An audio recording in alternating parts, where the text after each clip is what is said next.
Tantor Audio, an RB Media audio brand, presents His First Wife by Jack Dane.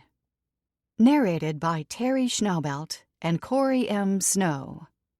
RB Media is the largest audiobook publisher in the world.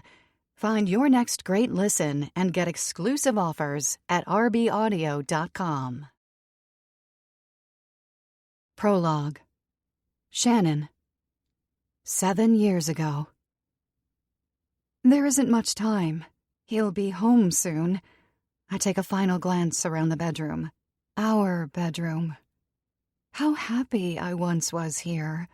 Young and in love. Those memories exist now only in the framed pictures lining the dresser.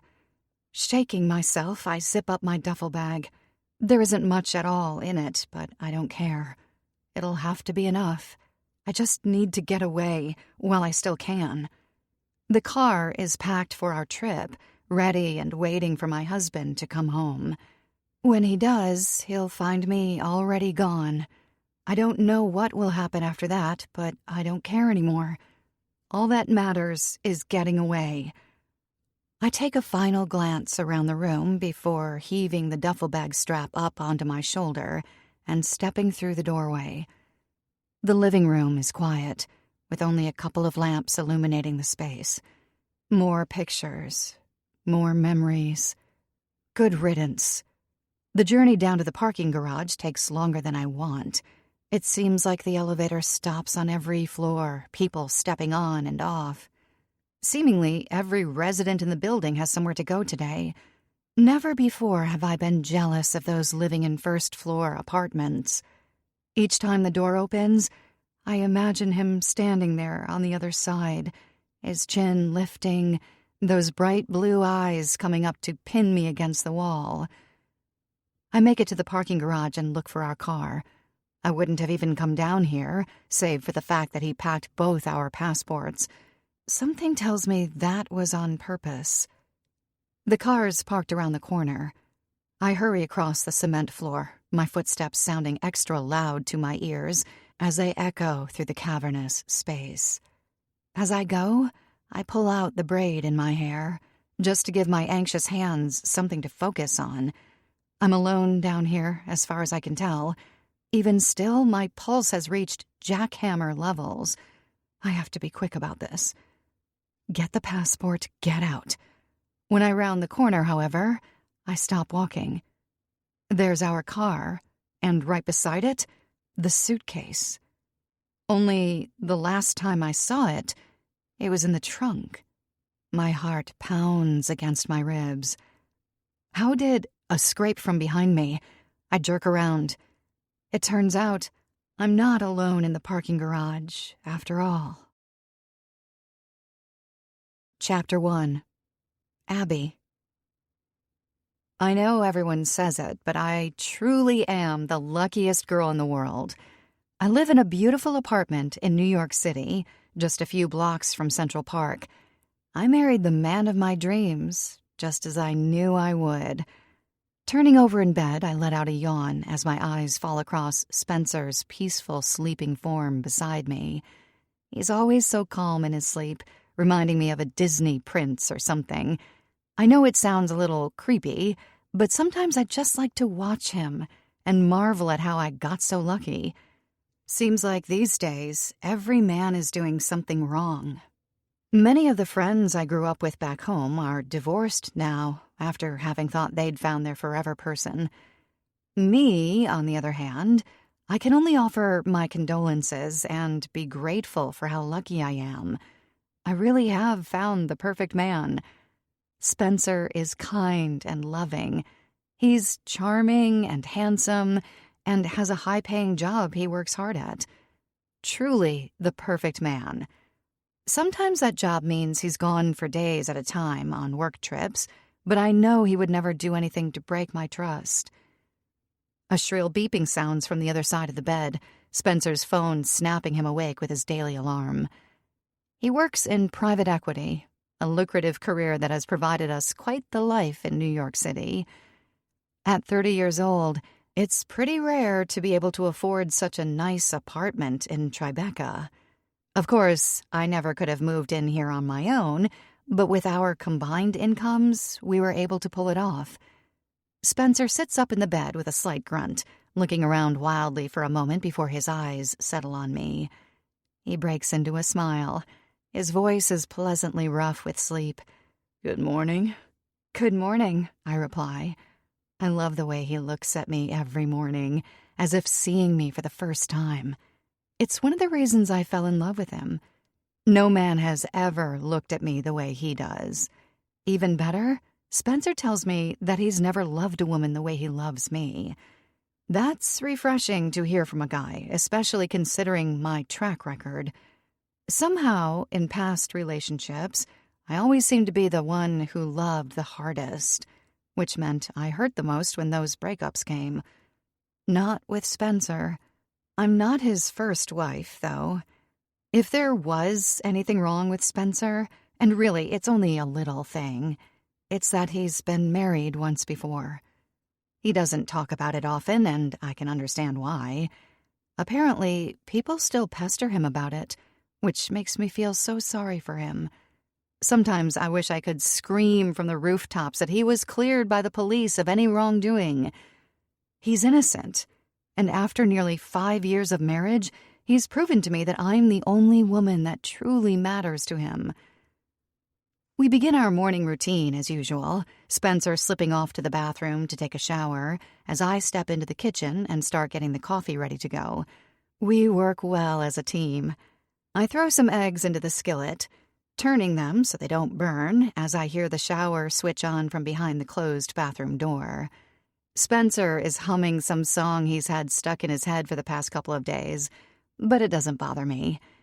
Out of all the potential things that could be going wrong between a married couple, I'll settle for the biggest irritation being a repetitive song. After the eggs are cooked, I get some bacon going. The smell of the burning sugar has my stomach rumbling within seconds. As the bacon sizzles on the pan, I reach over and grab a couple of plates out of the cabinet to put them on the island side by side. We always eat breakfast together. It's our little just us time before the day gets hectic and we each have our attention pulled toward other things. As usual, I won't see him until much later tonight, long after the sun has gone down, so it's important to cherish this special morning connection time. Spencer emerges from the bathroom with a towel wrapped around his waist, dark hair slicked back from his face, and his skin a little pink. He heads over to the bedroom closet to pick out a suit for the day. I study his bare back through the open doorway, admiring his physique, grateful for how hard he works to stay in shape. His hair is curling a little as it dries, the thick layers tempting me to run my hands through them. As if Spencer could be any more perfect, he flashes me another smile in the mirror while buttoning his white dress shirt. As always, that smile makes my belly a little fluttery. "What?" he asks as his grin widens. I shake my head. "Nothing," I reply, but now I'm smiling too. I'm just so happy. I truly don't know how I got this lucky. Once he has his pants and shoes on, Spencer throws his suit jacket over his shoulder and emerges from the bedroom to join me at the kitchen island. He lets out a small groan as he slips onto one of the bar stools. "Abby, you spoil me," he announces before going to town on his breakfast. A sensation of warmth fills my chest at his compliment. I like spoiling him. "What have you got going on today?" he asks. "Not much, just work and seeing Catherine for a walk," I reply. Spencer nods as he chews. "You know, I still haven't met her. You've got to get her over to the apartment sometime so I can finally meet your best friend." I giggle and poke him playfully as I reach for the TV remote. "If you didn't work so much, it'd be a lot easier to schedule something." How wonderful he wants to meet my friends. As my eyes digest the words on the television, however, the warm feeling inside me fades away. "Woman found murdered in Central Park," reads the byline across the bottom of the television. I shake my head, my stomach twisting as they flash pictures of the victim up on the screen. She looks so young. Her poor family. Then my thoughts turn to my own family. I hope my mom doesn't get wind of this on the national news. This is exactly what she thinks happens to girls who move from small-town Iowa to New York City. Of course, there are about 4 million of us in the city, and the vast majority are perfectly safe. But it does happen, and when it does, it naturally sends a chill through the rest of us. When I see things like this on the news, I can't blame my mom for worrying. My voice catches in my throat as I try to speak, and I have to swallow before getting the words out. How horrible! I glance over to see Spencer's reaction, but he's looking at his phone and not paying attention. "Honey," I say. This time he looks up, but only for a moment. "Yeah, how sad." Spencer burps and then pockets his phone. "I've got to get going. Movie tonight?" We've made a habit of watching a movie almost every night. That might seem excessive to some people, but we both love movies and it's become our routine. We discuss the options for tonight, briefly, and settle on some cheesy horror movie that'll have me snuggling close to Spencer and clutching him through the jump scares. With breakfast finished, he sucks down the rest of his coffee, then plants a kiss on my lips as he readies himself to head out the door. "I love you," I say, moving in close for one more goodbye kiss before I let him go. "I love you too," he says, his eyes finding mine and holding the connection a second. I feel my cheeks flush as they do every time he says that. The embrace lasts another moment before Spencer tosses a glance at his phone and sees the time. He lets out a curse before chuckling and heading toward the door. "The value won't be provided for the shareholders by itself," he quips as he pulls open the door. He turns around and gives me one last wave, blowing me a kiss before pulling the door shut. I can hear his footsteps heading down the hall for just another moment before Spencer is totally gone. Settling back into my seat, I take another sip of my coffee. Time to ready myself for another day. I work remotely, which has its advantages and disadvantages. On the one hand, I don't have to worry about getting all dolled up and facing the subway system every morning like Spencer does. I do have work hours, but I can do the job wherever I like, which is nice. On the other hand, I sometimes feel like this lifestyle can be a little isolating. Sure, I have Spencer, whom I'm immensely grateful for, and Catherine, my best friend, but besides that, it feels as though my social circle is slightly stunted.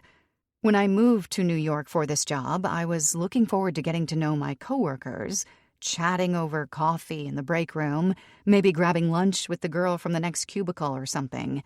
But days after I started there and signed the lease on my first apartment, the company announced it was giving up its corporate working space and going almost entirely remote. Except for the top executives, all the employees shifted to working out of their apartments. Some even left the city for cheaper rent elsewhere. I could have left too, I guess, but I'd just arrived and couldn't afford to lose my deposits. And I really didn't want to move back home. I had so many high hopes for living in the big city, and some of them had actually played out. For instance, I met Spencer almost immediately. After that, I had no interest in leaving. There were no men like him where I came from, that's for sure. Maybe today I'll go down and work from the cafe on the corner, called Mud Pot. It's something I do occasionally when these feelings of loneliness hit me. The good news is, they usually don't stay for long. All it takes is one rude ogling by some weirdo on the street to make me, once again, immensely grateful for a remote position and the haven of our apartment. After a quick shower and blow-dry of my hair, I pull on a pair of dark jeans and my favorite Chelsea boots before throwing on a chunky knit sweater. It's early spring in New York City. While beautiful, it definitely still has the chill of winter lingering in the air. Before leaving, I put on a little bit of mascara and some lip gloss, but not too much as I don't want to attract attention. With my look situated, I slip my laptop into my bag and grab my keys, stuffing them into my pocket. Then I'm out the door, shutting and locking it behind me. I put my earbuds in, and I'm just about to head down the hallway when I realize I've stepped on something. It's an envelope. I blink. I wasn't expecting any deliveries today. A cursory examination of the slightly crumpled envelope doesn't reveal the name of the sender, and there is no return address listed. Interesting. I've got to clock in soon, but this mysterious envelope has piqued my interest. Have I got time? My eyes flick down to my watch. Yeah, a couple minutes. I unlock my door again and step back inside, letting it swing closed behind me as I grab a knife from the knife block to slice open the top of the envelope. My heartbeat quickens as I get it open, my mind dancing with questions about what could possibly be inside. Is it an invitation from a neighbor? Some kind of announcement for the building's tenants? I hope they're not raising the rent again. The questions only grow louder as I see only a single sheet of loose-leaf paper with what appears to be a handwritten message on it. You don't know your husband. Chapter 2. Abby. I stare at the message, my heart attempting to climb my ribcage. The paper is clutched in both hands as I read the sentence again. You don't know your husband. It's only 5 words. 5 words that have my throat tightening and eyes rapid blinking. I turn the page over, but there's nothing written on the back. That ominous sentence is the entirety of the message. I pick up the envelope again and look it over, but there's nothing to indicate who the message could have come from. My address is cleanly written, but that is all. My gaze runs across the hastily scribbled note again. What do they mean, I don't know my husband? I know exactly who he is, and that's the reason I married him.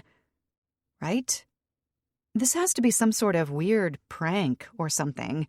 Maybe it's not even meant for me, as there's no name listed above our address.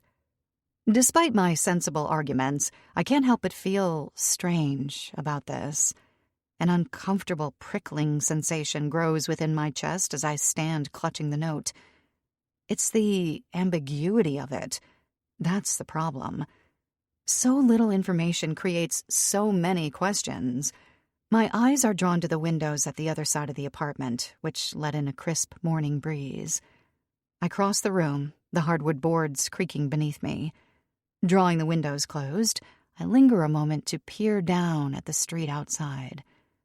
As if I'm in one of the suspense movies we've watched, and I'm going to see someone staring up at me, waiting to see if I've gotten their message. Of course there's no one.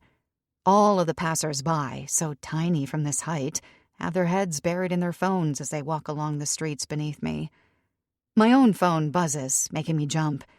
It's my alarm, meant to get me started on work for the day if I haven't already.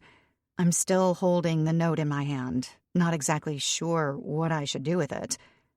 Throw it away? I stare at the paper and then that disturbing phrase again. Should I tell Spencer about this? Maybe it's a prank from one of his buddies, though if it is, I don't get the joke. For some reason, I make the decision not to tell Spencer, not right away anyway. I'm not sure why, as I absolutely hate keeping things from my husband, and as far as I know, he hasn't kept anything from me. But still, the very existence of this note suggests maybe he has. I need more time to think about it. Maybe I don't know Spencer as well as I think I do. My alarm goes off again. You better really hurry now. Licking my lips, I hurriedly fold the note into a small square and tuck it into my jeans pocket before shooting back across the apartment. In the kitchen area, I crumple up the envelope and toss it into the trash. As I scoop up my purse in preparation to head out again, my peripheral vision catches on a burst of movement. The TV. I forgot to turn it off when I left the apartment the first time. It's the top of another news cycle, and once again, the murder is the top story. The screen is flashing images of Central Park where they found the girl's body. There's more information now. She's been identified as Elizabeth Waters, a graduate student at NYU. The sound is muted, but I'm still drawn to the images of the bright yellow caution tape and flashing red and blue lights. Then the screen switches back to a newswoman who addresses the viewer with a somber look on her face. I pick up the remote and click the volume on to hear what they're saying. Found in the early hours this morning by joggers who came across the disturbing scene just before 6 a.m., the news anchor says. Police noted that aside from her throat having been slashed, a portion of Waters' hair appeared to have been chopped off as well, possibly by her killer. My hand comes up to touch my own hair instinctively. It's long and Spencer loves to braid it. They flash Elizabeth's picture on the screen again, and my heart breaks for her. What a horrible thing to have happened to such a young girl, just beginning her life. What kind of monster could take an innocent life like that and end it so abruptly? It makes me so sad, but I'm not going to let it scare me about the city. Monsters exist everywhere. I shudder and shake my head, then switch off the TV. With my purse under arm, I race out of the apartment, chest huffing as I head for the elevator. The apartment adjacent to ours has the door open. It belongs to Mrs. Glenn, a sweet old lady who's blind and very nearly deaf. She doesn't have any family, so I help her around the house when she needs it. Forgetting my concerns for a moment, I stick my head inside to make sure she's okay. "Mrs. Glenn?" I call. The older woman shuffles around the corner, hunched to the point she resembles a question mark. "Hello, dear. Is it grocery day today?" she asks. "No, that's tomorrow, remember? I'll stop by and help with that, okay?" I say gently. "Ah, I see. I have my days mixed up. Thank you, dear," she says, and then shuffles away. I pull her door shut and then head for the elevator, my mind already back on the questions that fill it. Mudpot looks fairly busy today, most of the tables visible through the large front windows occupied. I push open the door, cheeks cold and no doubt flushed from the brisk outdoor air. The barista behind the counter recognizes me instantly. "Morning, Abby," she says in a sweet voice. It's Rachel, who's served me before. I'm pretty sure she's an NYU graduate student, just like Elizabeth Waters was. "The usual?" she asks me, her brown hair bobbing around her chin as she smiles. I glance over at her, blinking for a moment. The mysterious envelope is still front of mind, everything else having to take a back seat while I mull it over. Rachel is still looking at me, waiting for an answer. "Yes, please," I manage with a thin smile. Rachel nods, and I move toward an open two-seat table pressed up against the front window. My purse lands with a muffled thump on the worn laminate tabletop. I pull out my laptop and take a breath, trying to get myself into work mode.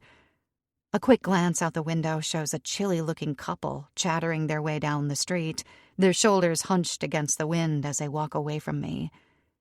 It's warm in here, though, for which I'm grateful. I rub my hands together and turn on my laptop. Letting out a breath, I shut my eyes and work to clear my head. Yes, the note was weird, but I can't spend all day thinking about it. Opening up my email, I get to work. I'm what the company calls a customer success manager, which is a really fancy way of saying I'm a customer service representative. I've moved up through the ranks enough over the years that I don't answer the phones directly anymore. My new job centers more on dealing with the bigger issues that are sent up the pipeline. Somehow, I've managed to thrive in this position, which feels rather ironic, considering I'm quite shy in person-to-person, real-life interactions. Today, though, I can hardly focus at all, despite my efforts to the contrary. My mind keeps drifting back to the note. "You don't know your husband." I blink and discover I've been gazing out the window again, turning the mysterious message over in my mind. Shaking my head, I force my eyes back down to my computer screen and the customer ticket in front of me. I have to read it twice before I'm able to comprehend what's happening with this person's complaint. Finally, I start tapping on the keys, but even then, I can't stop thinking about the strange note that was left for me. What do they want me to know? Is there anything to know? The spring sun breaks through the clouds and shines down on the city as it slowly emerges from its winter cocoon, drawing my attention outside once again. There are still a few frozen piles of filthy snow on the street corners, its glorious white color long since tarnished with all sorts of soot and debris. Even though it's midday, there aren't many pedestrians about. It seems as though the cold weather has most people staying inside. Despite being inside myself, I shiver in my thick sweater. So much for getting any work done today. My mind is too muddled. I'm torn between my love for Spencer and the millions of questions that have suddenly been raised by this anonymous 5-word note. Is our relationship really this fragile? Is it possible that it's true? Could I really not know my own husband? Chapter 3. Spencer. Contrary to what people might think, my life is no dream. On paper, everything seems totally perfect. I've got a great-paying job, a gorgeous apartment in a prime spot in New York City, and a loving wife.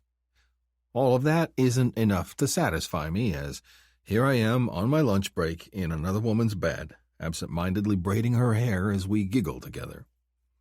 They give me an hour at work for lunch, which is more than enough time. My assistant Jane's apartment isn't that far away from our office building. She's nearly 10 years younger than me, but it doesn't feel like it when we're together. Some Maroon 5 song drifts lazily out of a speaker as we spoon in bed. Eventually Jane gets up to go use the bathroom, her bare behind catching my gaze as she looks back flirtatiously. "Should I make us some drinks?" she asks, picking up a bottle of vodka and some Cointreau.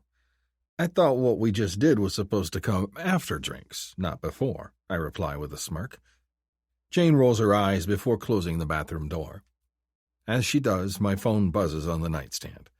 It's a text from Abby. As I see her name, I get that familiar twinge of guilt. It's not enough to stop me today, and it hasn't stopped me in the past. Still, I can't help but feel a little sorry for her. I'm not sure what it is about her exactly, or if it's anything about her at all.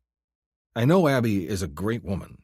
She's exactly my type, or at least was, a decade ago. Maybe it's just that her love feels too loving. It's hard to put into words exactly, but I almost feel oppressed by how much she loves me. Maybe that's just the guilt talking, because I don't love her the same way she loves me. Of course, I can never say that to her. I hear the sink running behind the closed bathroom door and use the opportunity to let out a fart I've been holding in for the past 20 minutes. Some days I fantasize about getting caught, about stories of my cheating getting back to Abby. Then I wouldn't have to be the one to tell her and break her heart. It'd already be done, already be out there. The hard part would be over. Obviously, the next step would be divorce, though, and I can't have that. Not now, not ever. If something were to happen to Abby, though, well, I suppose that wouldn't be the worst thing. If I ever did get married again, I'd have to figure out a real good lie to explain that, much like how I lied to Abby about my first wife. Abby still has no idea what happened, and, with any luck, she never will. Maybe I'm just a bad person. My psychiatrist says all of this stems from my narcissistic tendencies. A stupid take from such a supposedly smart man. Narcissism. That's what my dad was, not me. Then again, I don't have a doctorate hanging on the wall, so what do I know? I finally work up the guts to read Abby's message. To my surprise, it's not some lovey-dovey slop that I have to grit my teeth and come up with a reply for. Instead, it's only a few words. "Is everything okay?" My chest pangs. Why would she ask that? Does she know about Jane? I reread the message, my mind racing as I sit up in bed a little. Blinking, I allow myself a breath. Calm down. That's just my guilty conscience talking. She's not asking about us being okay. She's just checking in on me as usual. I chew my lip and fire off a thumbs-up emoji, along with some garbage about how busy the subway was. After another second, I add that I miss her already, even as the bathroom door opens again, and Jane bounces out and leaps back into bed with me. Who are you texting? She asks. Work thing, I reply automatically, before remembering that Jane works with me. That's the excuse I use with Abby. Jane checks her phone, then shakes her head. Interesting. I didn't get anything. I wave her off. Some upper-level stuff, no big deal. Jane rolls her eyes. Oh, okay, Mr. Big Shot. How? I toss my phone back on the nightstand and lean in to kiss Jane before she can ask any more inconvenient questions. She really is beautiful, even reminding me a little of my wife about 5 years back when she was in fantastic shape. Jane is obviously pleased. She giggles when my lips lock with hers, and I feel her hands running along my back as we get back down to business again. Once we're done, it's my turn to go to the bathroom and get myself cleaned up to return to the office. On the way down the hall, I catch sight of her calendar hanging slightly tilted on the wall.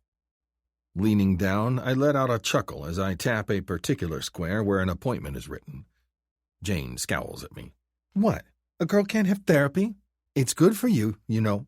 I shake my head. No, it's not that. I actually see Dr. DeLuca, too. What are the odds? New York City really does feel like a small town sometimes. Our lunch break is nearly over, and I've certainly worked up quite an appetite. I'll grab something greasy off a food cart on the way back. I step out of the bathroom adjusting my tie because I know how much women like to see that. Sure enough, I've got Jane's full attention as she lounges on the bed. Strangely, though, the look in her eyes isn't the lustful one I expected. You love me, right? She asks. The words hang in the air as I tighten my grip on my tie. I manage a playful grin.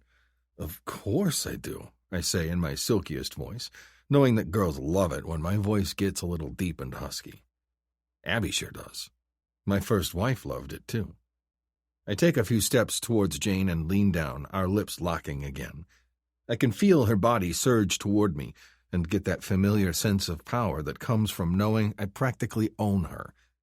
I'm just about to head out, but I have to grab my phone first. It's on the bedside table across from Jane. I'll see you very soon, I say with a wink, before tossing my suit jacket over my shoulder and heading for the door of her dingy studio apartment. She's got her fur coat hanging off a hook on the inside of it, which means I have to sift through the heavy swaths of fabric a moment in search of the handle. The stir of movement at my feet makes me jump, but it's only her cat shooting between my legs before going to hide underneath one of the chairs against the kitchen island. Once safe in its sanctuary, it hisses at me. They say cats are good judges of character. I let out a chuckle and pull open the door, turning around to blow a kiss to Jane before letting the door shut. When I see her later in the office, we won't even acknowledge each other. That's the way this thing has to work. I've learned that lesson well after years of trial and error. I don't know why I am the way I am, why I can't be happy with a wife. It seems as though no matter what, even if I find the perfect girl, which I thought I'd done twice, sooner or later I start to get bored. It happened the first time after a couple of years. It took longer with Abby, and for a while I thought maybe it wouldn't happen at all. Then about a year ago I got that itch. I'm powerless to stop it. It's just so easy, especially knowing that Abby works completely remotely. She never sees the looks other women give me in the street, or how waitresses and bartenders eye me when I order drinks. Abby's problem is that she's too trusting, too loving. Really, it's her fault that I do the things I do. If she didn't make me feel so uncomfortable with all the smother love, drowning me in it, maybe I wouldn't feel a need to escape. Chapter 4. Abby. I look up from my bench as Catherine crosses the path toward me. Her auburn hair is pulled into a tight bun, as usual, though today's wind has managed to disrupt her normally put-together appearance. Loose strands whip about her face, getting caught in her scarf and making her lift a hand to shield her eyes from the errant pieces. We meet up like this about every other day. Other than the cafe, it's pretty much my only real human interaction outside of Spencer. Today, I'm even more anxious than usual to walk and talk with Catherine. Sorry I'm late. Got trapped in convo with a coworker nearly the entire lunch break, Catherine says with an eye roll. I can only say, how sweet, and aren't they adorable so many times before I feel ready to snap.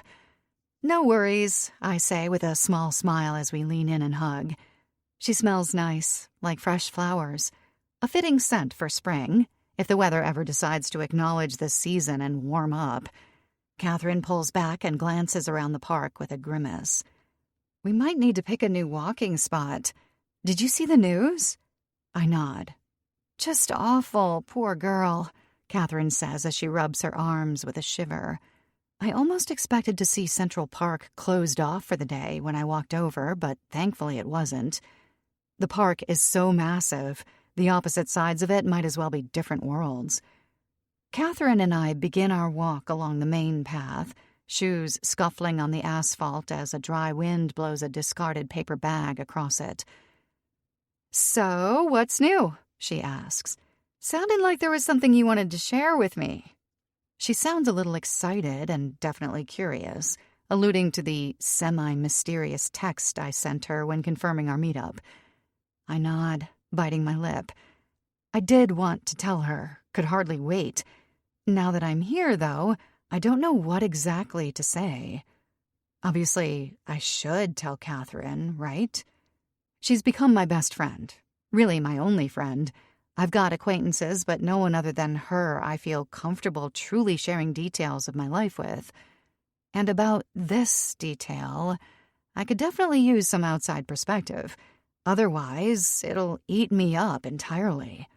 I also know that Catherine is a straight shooter, for better or worse. When we first met, her straightforward manner of speaking took me by surprise. In fact, the first few times I saw her, I felt a little taken aback, until I understood she didn't mean anything by her bluntness. It's just her way. Well, I received a strange note this morning, I start. That catches Catherine's attention immediately. She glances over at me, her eyebrows shooting up her forehead. Oh? Do tell.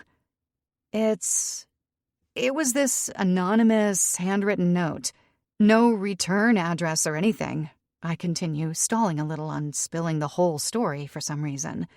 In spite of the cold, my palms feel sweaty. Is it because I'm nervous to hear what she's going to say? Catherine prods me onward with an eager hand gesture, practically willing the information out of me. Spit it out already, she urges. You know how much I hate to wait. I stop walking, and she does too, turning to face me with an expectant look on her face. It said I don't know my husband, I say finally, the words rushing out of me. Catherine stares at me a moment. Don't know your husband? What else? You don't know your husband is all it said, I say with a shake of my head. Her eyes widen as she digests the message. I can almost see the thoughts forming in her head as she whirls back toward me. Is Spencer cheating on you? I shake my head vigorously. No way. I don't believe it. Catherine appraises me for a moment but doesn't say anything. The silence stretches another second, and I feel the urge to speak again, to protect him from the negative opinions she must be forming. How could he? We're together almost every night. Besides, I know Spencer. He wouldn't. My adamant words are supposed to dispel any doubt. Whether for me or her, I'm not sure. But they come out sounding more pleading than confident. I search Catherine's face, hoping she'll agree with me and tell me there's no reason to worry.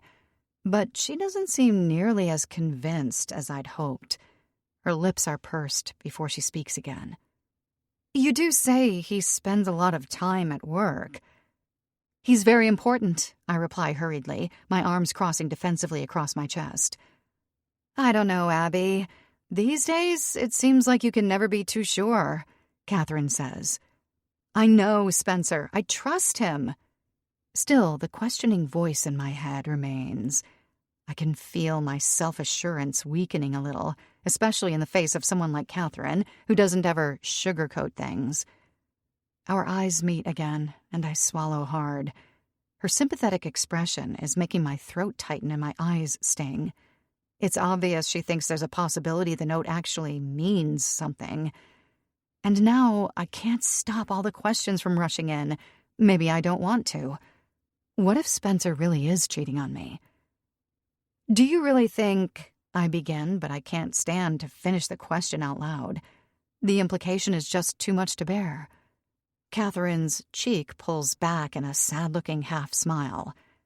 Never say never is what I've learned. I start walking again, more to distract myself than anything else. If I stay in motion, I can't worry as much.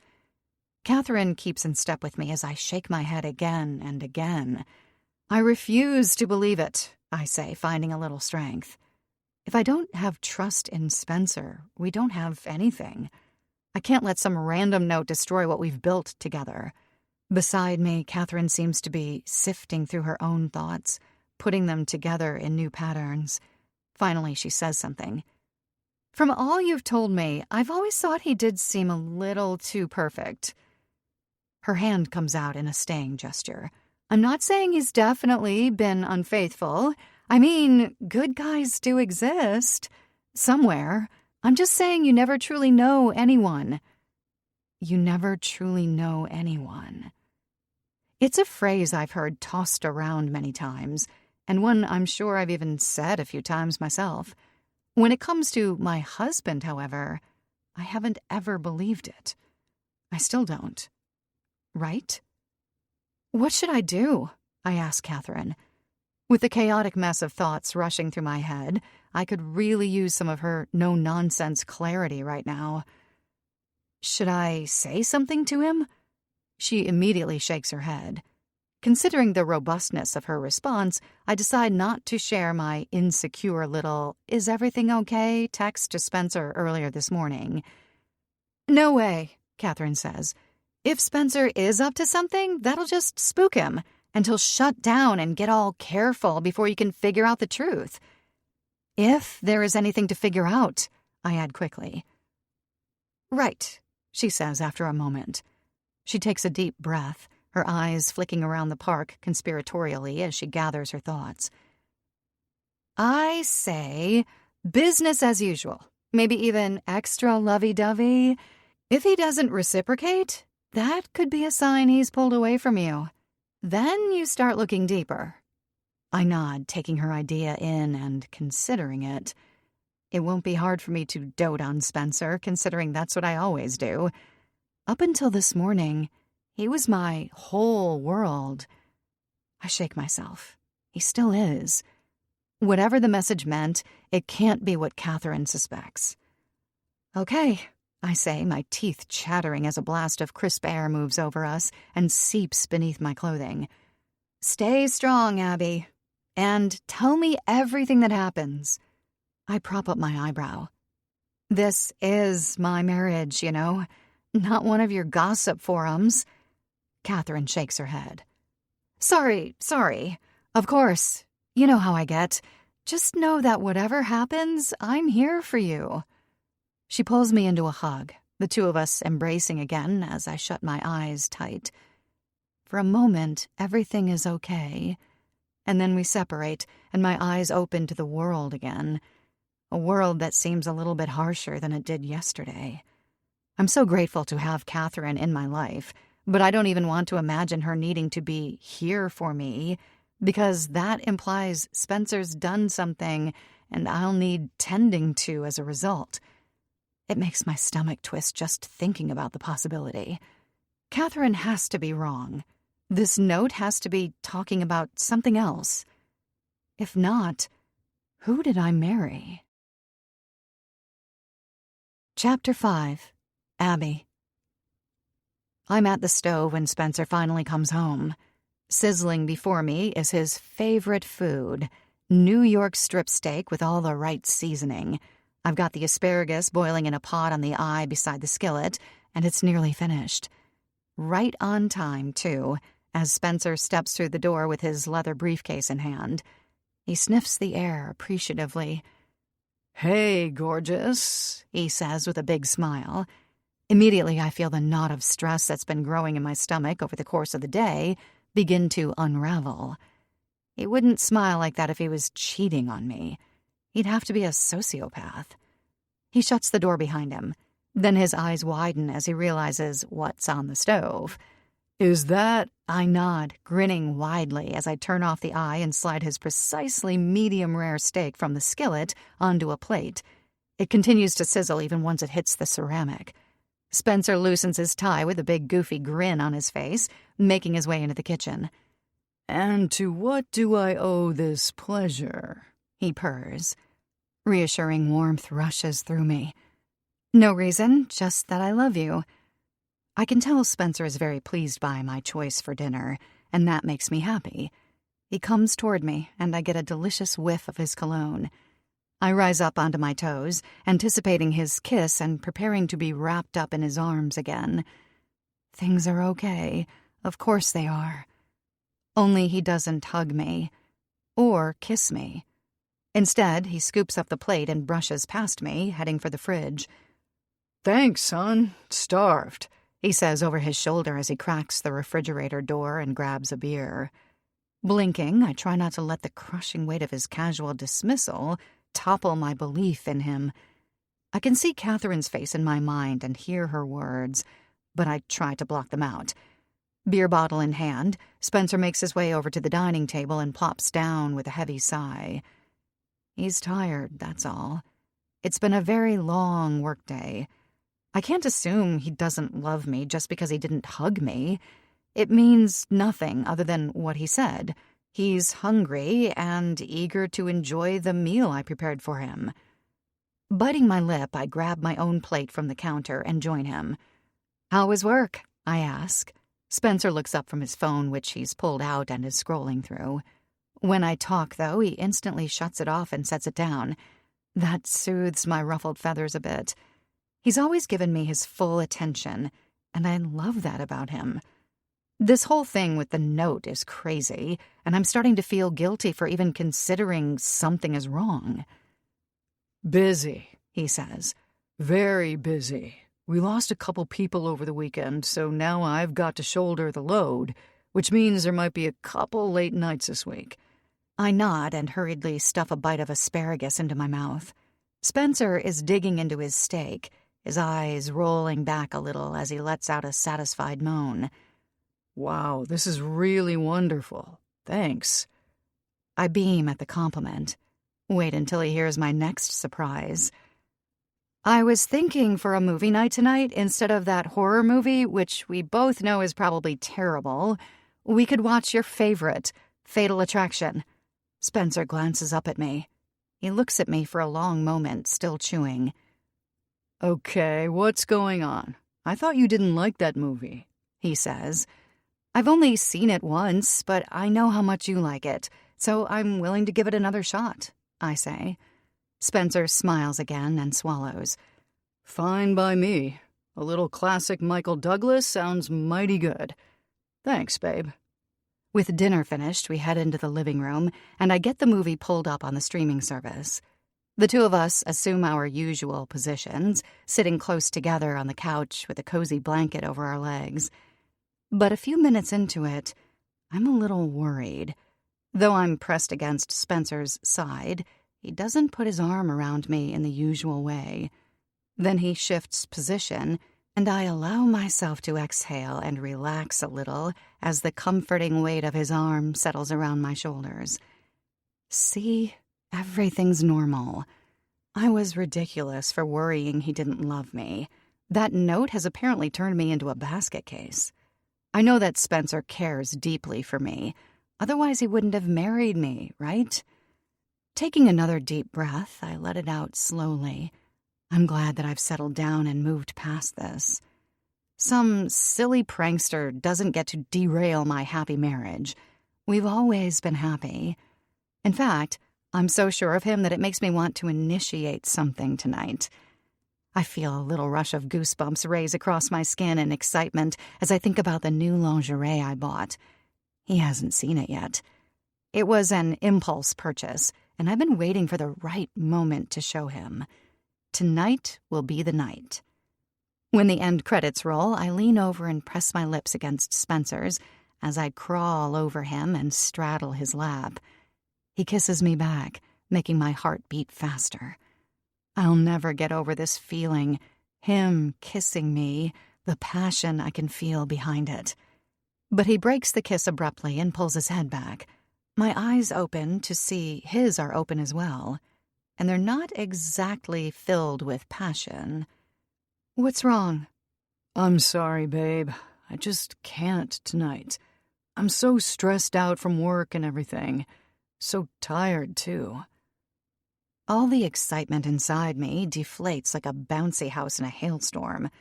I try not to let his turning me down crush me completely, managing a small nod. "Sure, I understand." He slides me off his lap and heads into the bathroom, letting out a burp before shutting the door behind him. The slam of the door echoes in my mind. I know it wasn't that loud in reality, but sitting alone on the couch, I fight back a sudden welling of tears in my eyes. Spencer refusing me feels horrible, and I recall Catherine's words from earlier. You never truly know anyone. Maybe I don't know what's going on inside Spencer's mind. Maybe he really doesn't love me anymore. I think back to when we were first married, how we could hardly keep our hands off each other. With a start, I realize it hasn't been that way for a long, long time. I hear the sink turn on.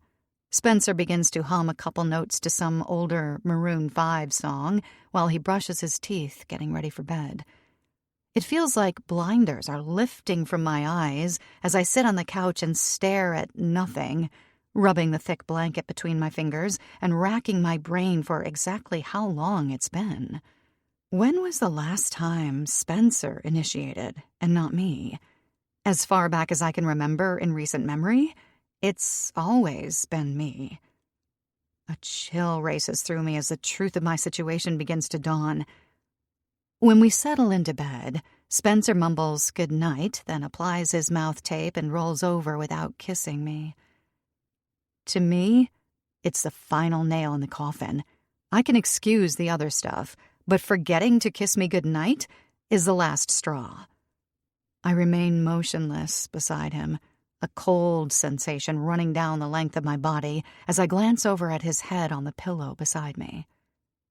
Could it really be true? Could we have somehow lost touch to the point I really do not know this man anymore? Spencer's bare back is turned to me, his shoulder rising and lowering slowly with each intake of breath. I notice an abnormally long, dark hair growing out of his back. It's much longer than all the rest. Soon enough, he's fallen asleep, even letting out a light snore despite the tape that keeps his mouth shut. Sleep does not come for me so easily. Instead, I lie awake, my mind racing as I stare up at the ceiling for what feels like hours, running over the day's events in my mind, finding the note, the conversation with Catherine. As much as I don't want to believe it, it is time to face the possibility. Spencer might be cheating on me. The note might be right. I might not know my husband after all.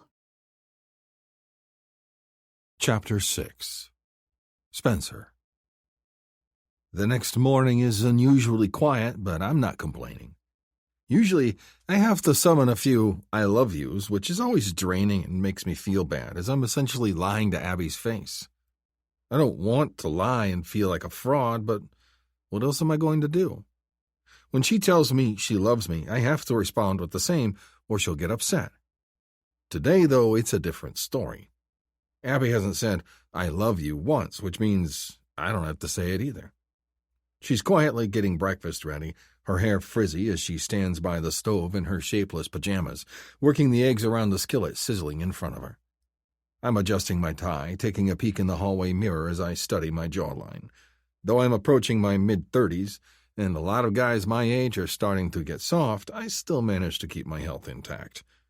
Perks of a fast metabolism. Seeing myself fills me with a sense of pride. Abby, on the other hand, has started to let herself go a little bit. That might be why I'm starting to stray. If she had kept herself in better shape, maybe I would be less willing to risk it. After all, I'm trying my hardest here, and it seems like she isn't. I guess I married the wrong woman. Again. The thing is, I can't get divorced. Half my stuff gone, the public shame of it all? No thanks. Shannon and I were going to get divorced. At least, that's what I think she wanted to do, but of course, that worked itself out. I shake my head and back away from the mirror, running a hand through my hair as I step over to the kitchen island. Abby is dividing up the eggs onto 2 plates as usual. I notice she doesn't put her plate beside mine. I look up at her. "Is everything okay? You seem a little quiet this morning," I ask, putting as much sincerity into the words as I can muster. Abby rubs her eyes. "Still asleep, I guess. Didn't get the best rest last night." From the dark bags under her eyes, I can tell she isn't kidding. That explains it. Knowing I should probably console her, I push off of the bar stool seat and round the corner of the marble counter to pull her into a hug. I feel her stiffen slightly in my arms, but a quick check of my watch tells me I don't have time to get into the reasons with her. Maybe it's that time of the month. Whatever's wrong, it'll have to wait. I need to hurry it up. Breaking away from her, I return to my plate and hurriedly scarf down the eggs. "Will you be late tonight?" Abby asks. I rack my brain, trying to remember if my date is today or tomorrow. We're supposed to see a museum exhibit at the Met. Obviously, I can't pull out my phone and double-check the reservations for the tickets right now. I might be, I say, depending on how things move today. You know how it is. A good answer, I think. Abby seems to buy it and turns away from me, leaving me free to grab my briefcase and suit jacket off the chair. Finally, I'm out the door and heading down the hallway. I'm moving quickly, glancing down at my watch every few seconds, as if that's going to somehow slow down time for me. I hear the door open behind me and turn around. Abby has her head stuck out into the hallway, looking at me. There is a strange expression on her face that I can't quite place, but I'm in such a hurry. Why doesn't she just go ahead and say what she wants from me so I can go? I can't quite disguise the exasperation in my voice as I ask, "Did I forget something?" I glance meaningfully down at my briefcase and suit jacket. Nope, everything is accounted for. "Love you," she says in a small voice. A small knot forms in my stomach as I look back at her, my eyes coming to a stop on her face as she waits for my reply. It kills me to lie to her, but what other choice do I have? "I love you too," I say. Then I tap my watch and race off toward the elevator as I hear the apartment door close gently behind me. Abby definitely looked rough this morning. Maybe she's coming down with something. For a moment, I'm even a little worried that maybe she suspects my extracurricular activities, but I quickly dismiss the thought. I've done a great job covering my tracks. Besides, she's so in love with me she's too blind to even consider that anything could be going on behind her back. That thought gives me another twinge of regret. It's definitely not a good thing that I'm doing to her, but I could also never divorce her. A strange thought hits me. No, that can't be it. Am I waiting for what happened to my first wife to happen to Abby? That wasn't my fault. I was at work at the time, after all. The police confirmed it.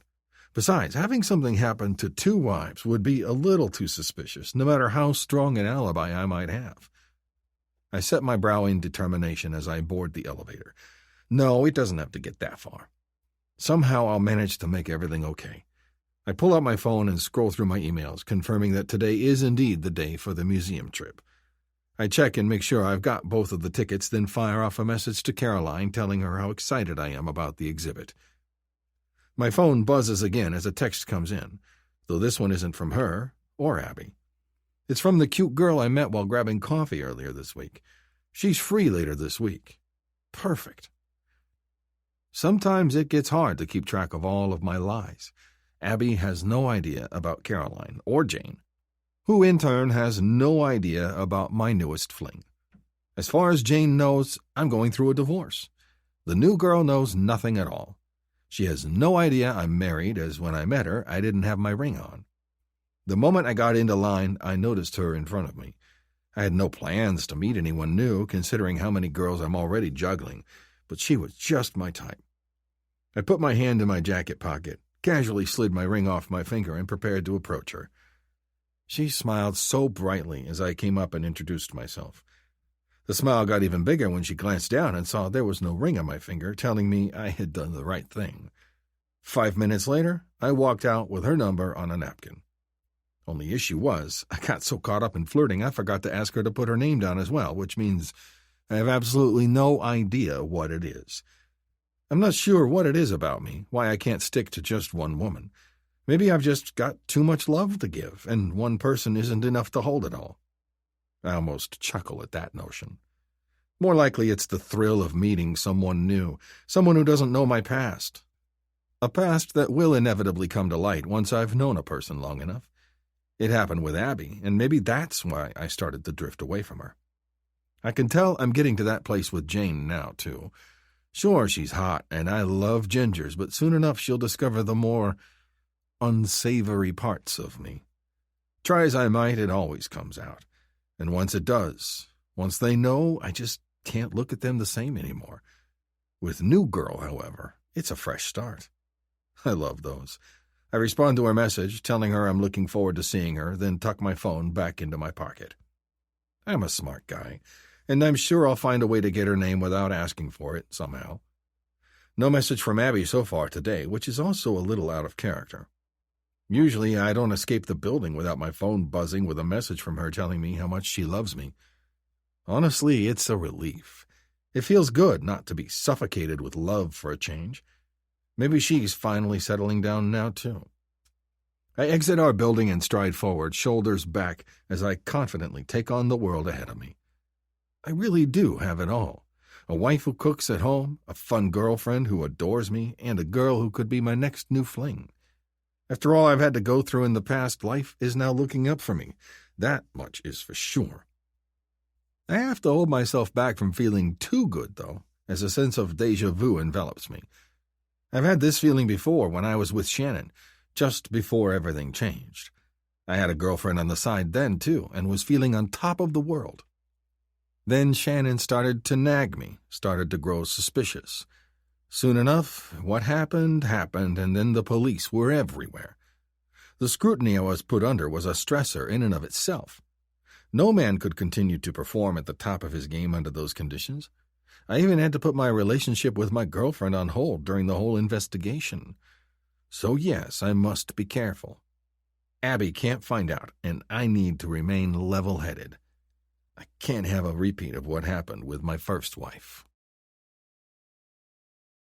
Chapter 7. Abby. There is a war going on in my mind. I'm torn between searching Spencer's tablet and trusting him. The apartment is quiet around me. The only noise is the distant honking from far below on the city streets. Spencer is no doubt already at work by now, busy and distracted. I glance over at the tablet lying on the couch beside me. Spencer doesn't know it, but I've seen him type his passwords enough times that they've been ingrained into memory. He's never been one to try and hide them anyway, which I used to take as a comforting sign of his loyalty. Do I dare chance a peek? Everything changes if I do. The shrill buzzing of my phone jars me, making me blink. It's Mrs. Glenn calling from next door. I gulp down a breath of oxygen to calm myself before answering. "Yes, Mrs. Glenn?" I ask. "Hello, dear," Mrs. Glenn says, her voice shaking a little. "I hate to be a bother, but I think groceries are to be delivered soon, and—" Oh my gosh, I've been so caught up in my own drama, I completely forgot about my weekly routine with Mrs. Glenn, even after our conversation yesterday. Hurriedly, I check my watch. Still a few minutes until the scheduled delivery. "Mrs. Glenn, I'm so sorry. I totally forgot. I'll be over in a second," I say, my cheeks burning a little. Apparently, a single sentence sent from an anonymous note is enough to throw my whole life off. Poor Mrs. Glenn is sitting in there all alone, wondering if I've abandoned her. I run my palms down the length of my pants and then grab Mrs. Glenn's key from the kitchen drawer before casting one last glance at Spencer's tablet. Part of me is grateful for this excuse not to make the decision just yet. A second later, I've got Mrs. Glenn's door unlocked and step inside. She's in her usual spot in the living room, hunched over in her recliner with the television loudly playing the QVC channel. Her blindness and advanced age hasn't done anything to quell her interest in home shopping, a thought that warms me. I open the door and step inside to ring the chime on the wall that alerts my neighbor that she has visitors. "Is that you, dear?" she croaks. Yes, Mrs. Glenn. It's Abby, I say, projecting my voice. Mrs. Glenn's apartment is a similar layout to ours, although hers actually has a second bedroom while ours does not. She's kind enough to let us use it for storage, which saves us a small fortune by not having to rent a storage unit in the city. How are you feeling today? I ask as I bend over and inspect the fridge. Come again? I clear my throat and speak up. I asked how you are feeling today. Oh, as good as one can, I suppose, comes the frail reply. A knock at the door pulls my head out of the fridge. Food delivery, right on time. I move down the small hallway to the front door and pull it open to be greeted by bags of groceries, the delivery guy already making a beeline for the elevator. It's mostly microwavable meals, which I've insisted aren't healthy, but Mrs. Glenn has been having for decades. She is 89, after all, so maybe she knows something I don't. I get the food put away as Mrs. Glenn pushes out of her recliner with a groan. She has her white cane out to feel in front of her as she makes her way toward me in the kitchen. Would you be so kind as to put one of those into the microwave for me, dear? Mrs. Glenn says. Of course, Mrs. Glenn. I'd be happy to. Anything else I can do for you while I'm here? I'm stalling because I know what waits for me in my apartment. The choice I have to make. No, I won't keep you. Thank you for being so kind and helping an old woman, Mrs. Glenn says as she shuffles past me. She's so tiny and hunched that she only comes up to my chest. I get her meal into the microwave, and then I can't put it off anymore. Back in my apartment, I sit on the couch with my lip between my teeth. With a shaking hand, I reach over and pick up Spencer's tablet. If I do this, there's no going back. I'll have invaded my husband's privacy, which is a horrifying thought. Even more horrifying is the idea that I'll actually find something. My stomach starts rolling in waves that have me feeling nauseous. The burning curiosity intensifies until it overpowers the nausea and uneasy sense of guilt. I can't not look. With a trembling hand, I tap in his password. The tablet unlocks. It's hooked up to his phone as well, which means all of his apps and text messages are shared between the two devices. The first thing I do is tap on the text message icon. My heart leaps up into my throat as the list of texts appears, though I feel my anxiety lessen as I look through the names. There's mine toward the top of the list. Below that are a few names I know from his work. I sift through the conversations, but they all appear to be entirely work-related. I'm starting to breathe a little easier now. But then the guilt over doubting Spencer grows larger and heavier, and my conscience starts to gnaw away at me. Of course he isn't cheating. He loves me. I'm the one who's sketchy, sneaking through my husband's texts. As I'm about to shut down the tablet, however, it buzzes, and a notification appears. It's a text of some kind, but not through the native text messaging app on the phone. I stare at the words, feeling my body go numb. Can't wait for tonight, winky face emoji, it reads. That is most definitely not work-related. I tap on it before it has a chance to disappear, and I'm taken to an app that I don't recognize. The icon for the app is a calculator, but there's nothing math-related inside. It's when I notice just how many conversations there are, and with how many different women, that I begin to spiral. Whatever app this is, it's clear Spencer doesn't want me knowing about it. I've never seen any other messages like this either, which tells me that Spencer must have had notifications turned off.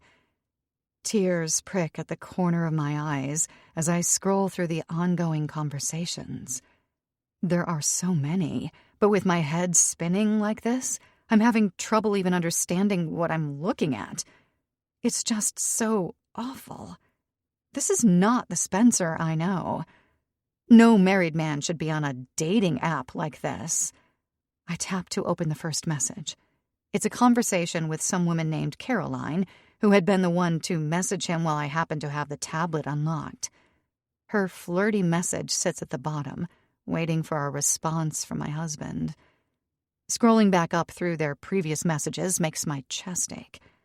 Witty banter back and forth. Innuendos. It looks like they are going to some show tonight at the Metropolitan Museum of Art. I can hardly breathe as I exit out of the app and navigate over to his email. If it's true, he'll have bought tickets. There. 2 tickets for the Met. My heart stutters as I stare numbly at the confirmation email. My husband didn't mention anything about this show to me. He knows how much I love museums, and he's never asked me to go with him even once.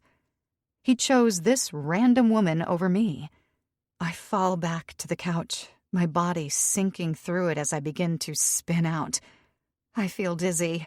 I can't catch my breath. Our whole relationship is a lie. Spencer has been talking to not just one woman outside our marriage, but many. He's taking one to the Met tonight. Time seems to speed up as I throw myself back at the tablet and swipe through the other messages in a sort of delirious haze, discovering that this is not a new occurrence. In fact, it looks like it's been going on for nearly 6 months. Almost half a year Spencer has been messaging other women, and I've had absolutely no idea. If it weren't for that mysterious note, I wouldn't have suspected a thing. My mind returns to the message left for me in the unmarked envelope that kicked this whole thing off. Who could have sent it? Who knew all this about my husband when I, the woman who lives with him every day, didn't? My thoughts scream inside my head as I open messages at random. My eyes swim with tears when I get to a photo of a woman wearing almost nothing as she poses in front of a dirty bathroom mirror. It's from the neck down, so I can't see her face, but it's clear from the body that she's much younger than me. I feel sick. Even worse is my husband's responses to these sexy messages. Heart eye emojis, followed by one with sweat dripping down the face as he asks for more. My chest splits in two, and overwhelm threatens to sink me. Spencer has been lying to me, faking every moment of us together. While I hugged him, slept beside him, looked lovingly into his eyes, was he thinking of someone else? Another thought rocks me. I know he's emotionally stepped out on me at the very least, but has he actually cheated? A sob racks my chest, which is so tight I literally have to gasp for air. A shaking finger opens message after message as tears drop down onto the screen. I don't know. I can't tell how far it's gone. Some of the dating app conversations end with the girls offering their phone numbers, but Spencer must have deleted some of the messages. This desperate search in my frantic state of mind provides nothing conclusive, and that's almost worse than the rest of it. The not knowing. Is it just messaging, or even more than that? Another sob rises up within me, coming from somewhere deep as my face drops into my hands. A ding sounds from the tablet, jarring me. This one is a normal text, coming from someone at work. I watch in real time as Spencer replies. I suck in a breath. Spencer is on his phone right now. Oh no. My mind races. Will he be able to see that I've been snooping? If he found out that I'd been looking into him, what would he say? All I know is that I don't want him to know that I know just yet. I turn off the tablet in a hurry and toss it to the side. It's too early, and all of this is too much. I need help. I need someone to tell me what's supposed to come next. I grab my phone, hardly able to type in my passcode as tears roll down my face. My mind is wild, completely unchained. All of this is too horrible to handle alone, completely overwhelming. I've got to meet with Catherine. She'll know what to do. And she was right. You never really do know anybody. My husband has lied to my face for months on end. He's been messaging with multiple women, some of whom look at least a decade younger than me. I truly don't know the man I married at all. Chapter 8. Abby. Catherine pulls me into a hug as I sob into her shoulder. I miraculously managed to keep it together on the subway ride over, but I can't anymore. I don't want to break down into pieces in this bar, but I literally can't help myself. It feels like my whole world has come crashing down around me. I don't know anything for certain anymore, and Catherine's supportive arms are the only things that are keeping me standing. "I'm so sorry," she says as she holds me tight. I grip onto her coat as another snot-filled sob rises up. My eyes meet another person's momentarily, but they avert their eyes in a hurry as they move past us. "You're going to get through this," Catherine continues. "But how?" I fire back as I pull away from her and wipe my nose. Spencer was supposed to be my final, my checkmate. From the minute I first laid eyes on him, I knew he was the one for me. It was like something out of a cheesy rom-com, only this time it was real. Or at least I'd thought it was. Catherine leads me to a wooden bar booth and slides into one side. I collapse onto the bench opposite her with a defeated sigh, landing hard. "Why is it always me?" I ask, the words burning my throat. Somehow, I always seem to be the one getting the worst in relationships. Ever since I was a little girl. I hate to catastrophize, but at this point, there's really no other way to look at it. I've told Catherine about my previous relationships, so she's aware of my less-than-stellar history when it comes to guys. "I'd do anything for the person I love. All I ask is the same in return. Is that really so hard?" I ask with a sniffle. Catherine bites her lip as she looks out the window beside us. "You've got a lot of love to give, Abby, and I think guys can sense it. Some of them are happy to take advantage of that." Maybe she's right. Maybe it's my stupid sense of wanting to love and be loved. I thought Spencer was different. He didn't try to take advantage of my hopeless romantic side like all the rest. In fact, he seemed perfect in every way. Only now do I realize the folly of that statement. No one is truly perfect. Everyone has secrets. I let out a sniffle and start digging through my pockets to find a tissue so I can stop wiping my nose with my sleeve. I might be pathetic, but I don't have to be gross as well. I'm embarrassed to see that my tears have wet the shoulder of Catherine's jacket, too. Thankfully, she doesn't comment on that. Instead, she reaches into her own pocket and pulls out a tissue, which I accept. She's always so prepared. I'll bet she could have seen a guy like Spencer cheating from a mile away if she were the one with him. A few patrons at the bar glance over at me, but don't say anything, minding their own business in typical New York fashion. We're at our favorite cocktail bar, a quiet place in Chelsea that we've been coming to for months. It's too cold to walk around outside today, but I don't think I'd be up for it even if it wasn't. Every step I take feels shaky, like the very ground beneath me might give way at any moment. "What should I do?" I ask miserably, my head sinking down into my palms. The bartender comes over with a couple of cosmopolitans, but pauses as he catches sight of my wretched state. His eyes shoot over to Catherine, who nods reassuringly. The bartender leaves the drinks on the table and scoots away without another word. Catherine reaches over and gives my hand a small squeeze. "Well, for starters, you should probably drink this," she says with a sympathetic smile. I lift my head and take a sip of the Cosmo. The vibrant, citrusy drink does taste wonderful, but it's not nearly strong enough to dull the level of pain I'm in right now. "How could I have been so blind?" I moan, my throat tight. "We always are when we love someone," Catherine replies. "But I truly thought he loved me too. I mean, I really believed it. What did I do wrong?" "Abby," Catherine says sharply. The authoritative tone of her voice brings my eyes up to meet hers. "You did nothing wrong. I don't want to hear you blaming yourself for a second about a man cheating. The only one who's responsible for Spencer's behavior is Spencer.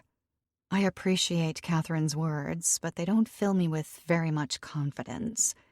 Part of me knows what she's saying is true, but another part of me, the scared little girl who just wants to be loved, says that it was somehow my fault, and that's the most crushing part.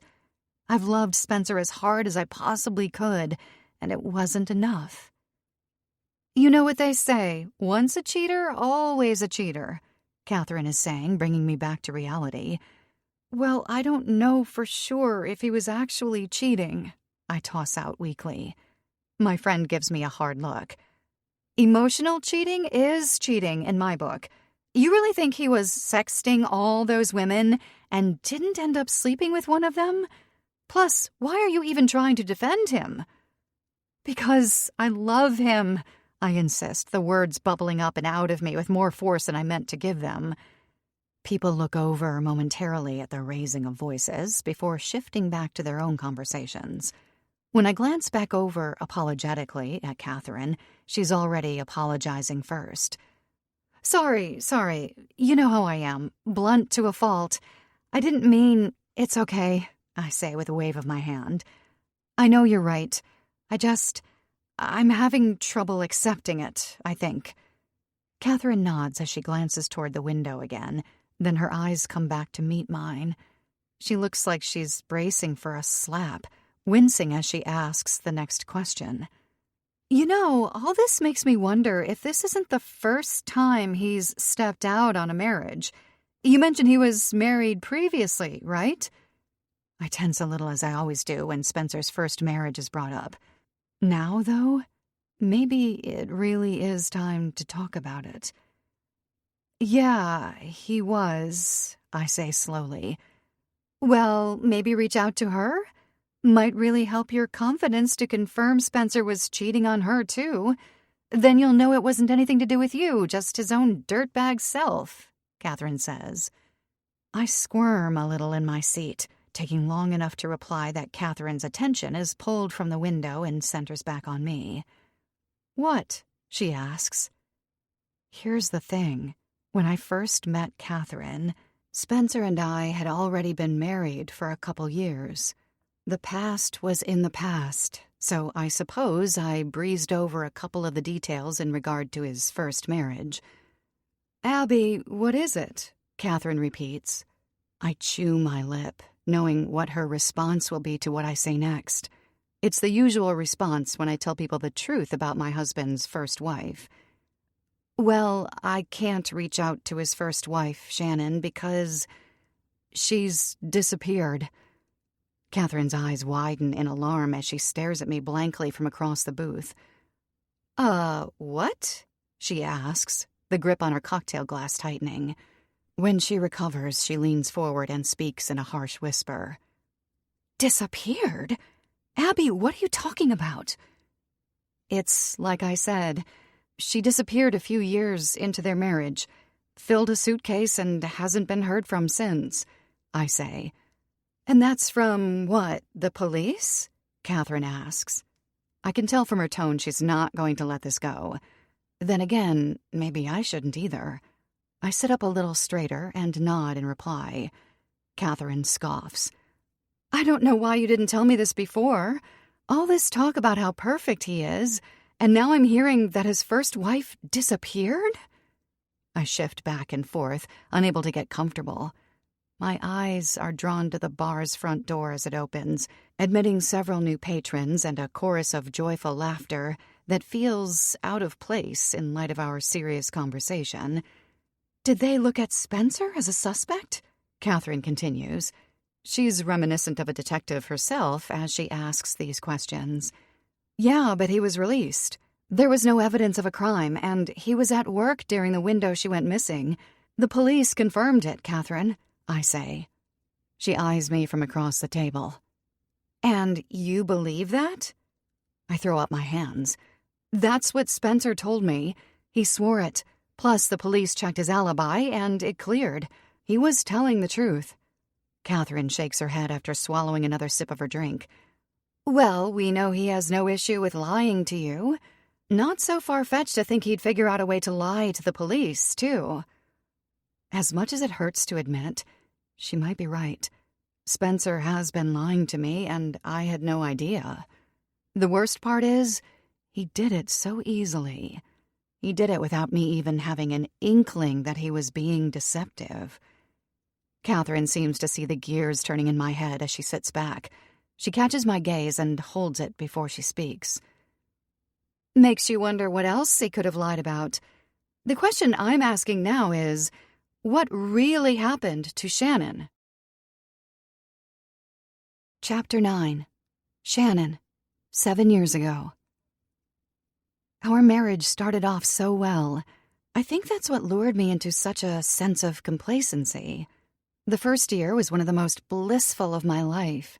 I literally couldn't remember a time I was ever happier. Everyone I knew got sick of the giddy social media posts, the constant bragging about him, but I just couldn't contain it. Then something changed. I'm not really even sure how to describe it exactly, but it was like a switch flipped in Spencer. Even now, as I watch him over the top of my coffee mug, I can tell he is different. There isn't any one thing in particular that I could point to if I were asked. And yet, Spencer is definitely changed. He doesn't hug me with the same affection as before, not as tightly and not for as long. Even during intercourse and after, when he whispers in my ear that he loves me, there is something missing.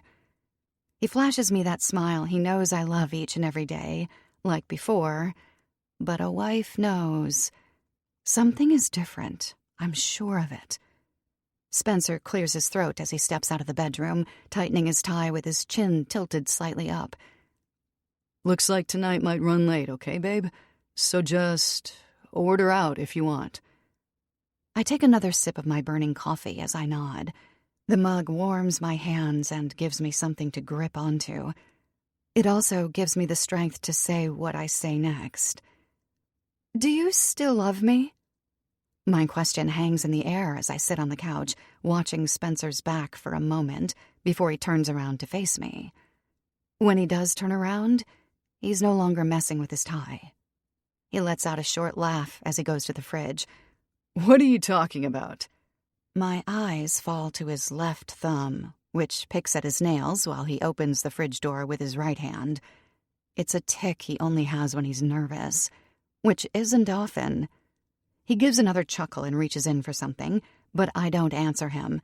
He pulls out the milk and turns around, eyeing me with that beguiling smile of his. Another wave of warm courage surges through me, transferred from the coffee to my veins. I manage to hold his eye contact until our gazes feel locked.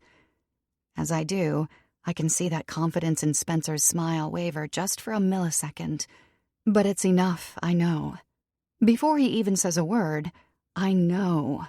I can tell by the faltering of his smile that he sees I understand now, too. Shannon, he says, a pink flush coming to his face. The milk jug is lowered quickly to the granite countertop, his breakfast prep forgotten as he moves across the room toward me. Hot tears threaten to overflow the corners of my eyes, though I don't want to cry. Not here, not now in this vital moment of truth. Where is that strength I had just moments ago? Spencer's shiny dress shoes squeak as he approaches the couch and sits on the cushion beside me.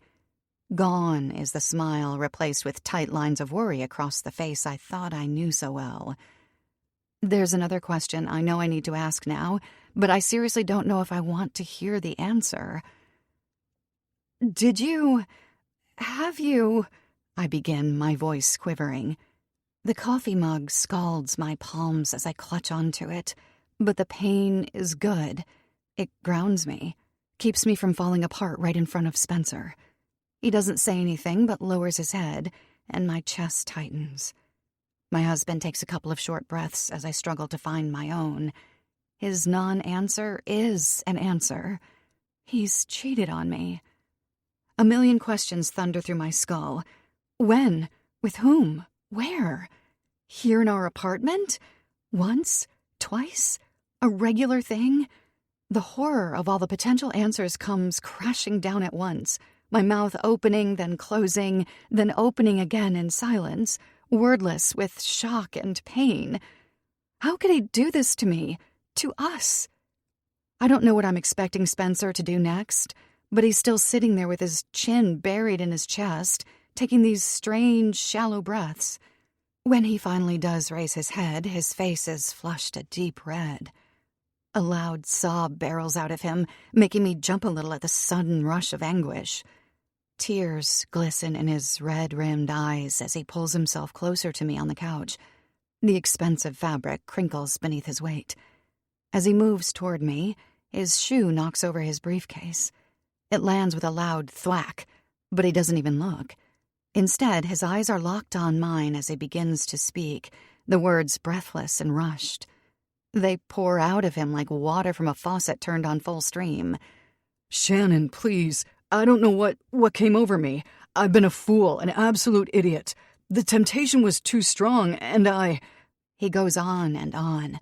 All of it washes over me, his pleading and begging and reasoning, as I remain nearly motionless.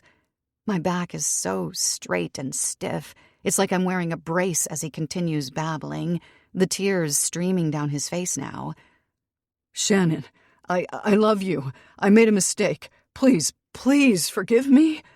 He finishes finally. Spencer is practically bawling now, with these big, heaving sobs that have his chest rising and falling. His handsome face shines with tears and mucus that's begun to run down out of his nose. His hot breath lands on my cheek, but I hardly register it. It's like my nerve endings have all burned off, leaving me numb and unfeeling. Spencer smears his hand across his nose before another powerful sob leaves his throat. My own throat feels like it's been torn out, leaving me unable to speak. I'm frozen, utterly unable to react, unable to do a single thing but remain sitting here, back straight and eyes boring down into my steaming coffee. Suddenly, Spencer throws himself backward with such force that I'm snapped out of my stupor. What is he doing? He's launched himself off the couch, landed on his back on the floor. His head makes contact with the hardwood with a sickening thud.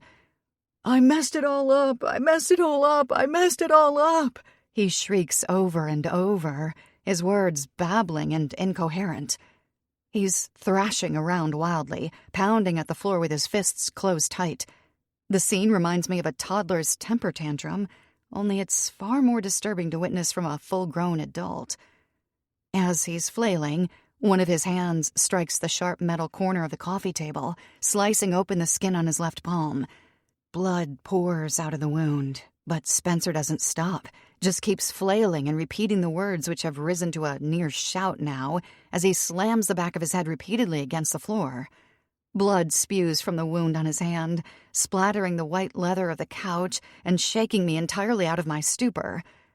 "Please, stop," I say, tears falling freely down my own face now. Spencer ceases his frantic, jerking movements instantly, his bloodshot eyes finding mine. He's panting, wild-eyed and desperate. Then he sits up, gets to his feet, and within seconds, he's once again seated beside me on the couch. "Shannon, please forgive me. Please,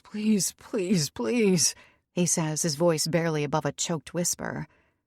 Tears continue to run down my face as I stare hard at the coffee again. I'm gripping the mug so tightly I'm afraid the ceramic might just shatter. I'm no longer just upset. I'm in shock. And I'm terrified. I've never seen behavior like that from anyone over the age of 2, and certainly not from Spencer. Who is this person who looks like my husband, but who, in this moment, is utterly unrecognizable? He continues to plead with me, his bloodied hand snaking over to scoop up one of mine. It's slippery as he clutches tight to my limp fingers. "Baby, please. I made a mistake. I promise I won't ever again. You hear me? Ever. He's whispering the promises into my ear, trying to pour his words and his will directly into me. He wants me to say something, do something. I still can't move. Finally, with tremendous effort, I manage the smallest nod. nearly imperceptible except for the fact that Spencer's face is mere inches from mine. He sees the gesture and pulls away with a sigh, thanking me over and over and over. Thank you, thank you, thank you, thank you, he repeats, pulling my now bloody hand up to his mouth to kiss it and rub it. Then he grabs me and pulls me into a hug, spilling my coffee over the both of us as the cup is jostled and I'm unwillingly wrapped up in his arms. He's still babbling into my shoulder, the wetness of his tears dampening my t-shirt. Thank you, baby. I can't get divorced. I can't lose you. I don't know what I'd do. But he doesn't understand. I have not forgiven him. My nod was not for him. It was a moment of decision for myself. Permission. A declaration that I deserve better, that I can exist on my own without my husband, that I can leave him, that I'll be better off without him. For, as he's just shown me with this shocking outburst, I don't know the man I'm married to like I thought I did. I never would have thought Spencer was capable of such an unhinged display, such sudden violence and complete loss of self-control. Thrashing around like that, he was like an animal, or a person so demented he's capable of literally anything, no matter how unthinkable. A chill runs from my scalp to my tailbone and spreads throughout my body as Spencer continues to hold me tightly against his chest. It feels like I'm in the arms of a complete stranger. I don't know my husband at all. I don't know what he's capable of. If he would do that to his own body, what might he do to me? I need to get out before it's too late, because if I don't, I'm afraid something terrible is going to happen to me. Chapter 10. Abby. It's been hours and we're still here at the bar. The drinks have flowed to the point I'm unsure if I'm going to be able to walk home straight without tipping over into the street. In my defense, there really isn't a rational response to learning your husband has been doing bad deeds behind your back for months on end. The alcohol burns my throat going down, but I welcome this sensation.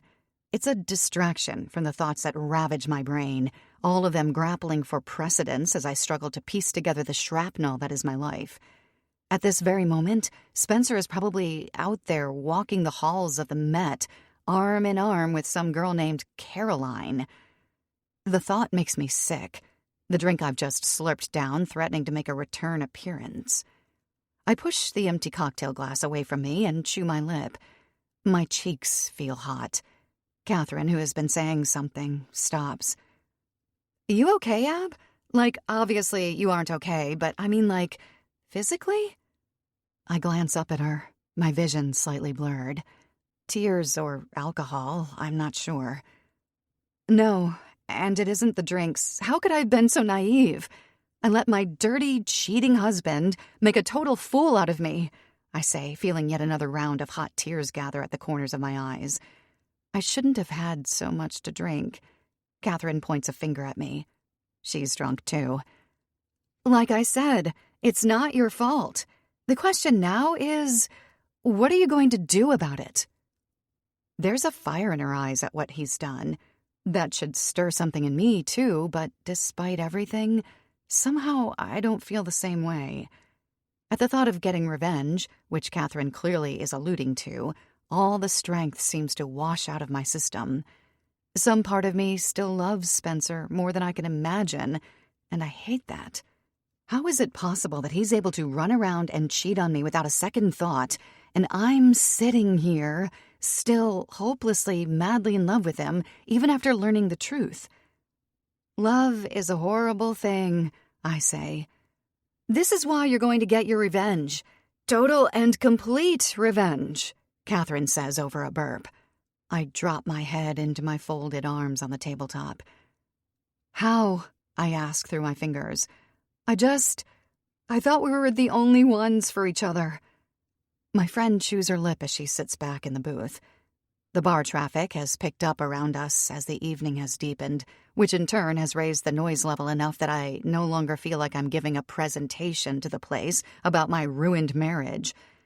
Or maybe it still seems that way, and I'm just too intoxicated now to notice. Suddenly, Catherine lurches forward. The fire in her eyes is even brighter. I've got it. I know how to make him regret everything. I suck in a wad of saliva and straighten myself up, rubbing my hand across my eyes. Catherine licks her lips. Screenshots of everything. All the proof of him talking to other women. The mere idea of that is enough to make my stomach turn over again. But I steel myself and give her my full attention. Print it all out. Hide it somewhere, she says. It'll be your secret weapon, so even if Spencer tries to delete everything to cover his tracks, you'll have proof to take to the best divorce lawyer in the city. My vision swims again. Going to court, splitting our assets, having to move out of the apartment. All those prying eyes into our private life. It fills me with an overwhelming sense of dread as I pick at my ragged fingernail. I tend to bite them when I'm drinking. What's wrong? Catherine asks. I don't know if I can even think about a divorce just yet, I croak.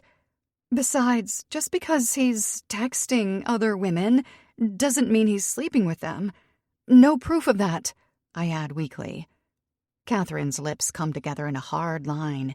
I can tell she wants to speak her mind, but is also weighing the fact that my emotions are all out of whack due to the alcohol. Actually, you're right, she says bluntly, surprising me. I blink. Proof of actual infidelity would make for a much stronger case. You need to follow him, see where he goes, catch him in the act. My hands come up in front of me, palms out in a slow down gesture. I only found out yesterday about all of this. I still need some time to process the trauma. Then I can decide with a level, sober head what my next step should be. Abby, don't you want to know for certain? Catherine presses. My teeth tug at the corner of my lip as her words sink into me. It is true, despite my hanging on to a feeble sense of hope, despite insisting I'm not ready to make any sort of permanent moves, the question of how far Spencer's betrayal goes is eating me alive. It'll keep doing that until I take some action. I'll tell you what I want to know for certain, Catherine says. Everything there is on his first wife, Shannon? I nod, which makes my stomach twist even more. That's a whole other facet to this that I hardly even have the capacity to think about. At the very least, you need to get copies of the incriminating evidence against him in case he somehow gets wise to the idea that you've found him out, Catherine insists. She leans forward over the table, making sure she has my full attention. If he deletes things, it'll just make everything harder, you understand? Regardless of what you end up wanting to do.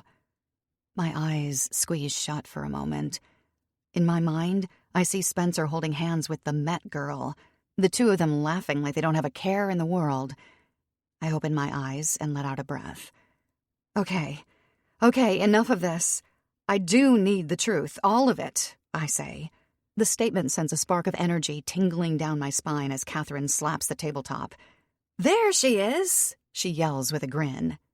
I don't share quite the same level of enthusiasm, but there's still a recognizable buzz within me, spurred on by the image of my husband with a younger woman.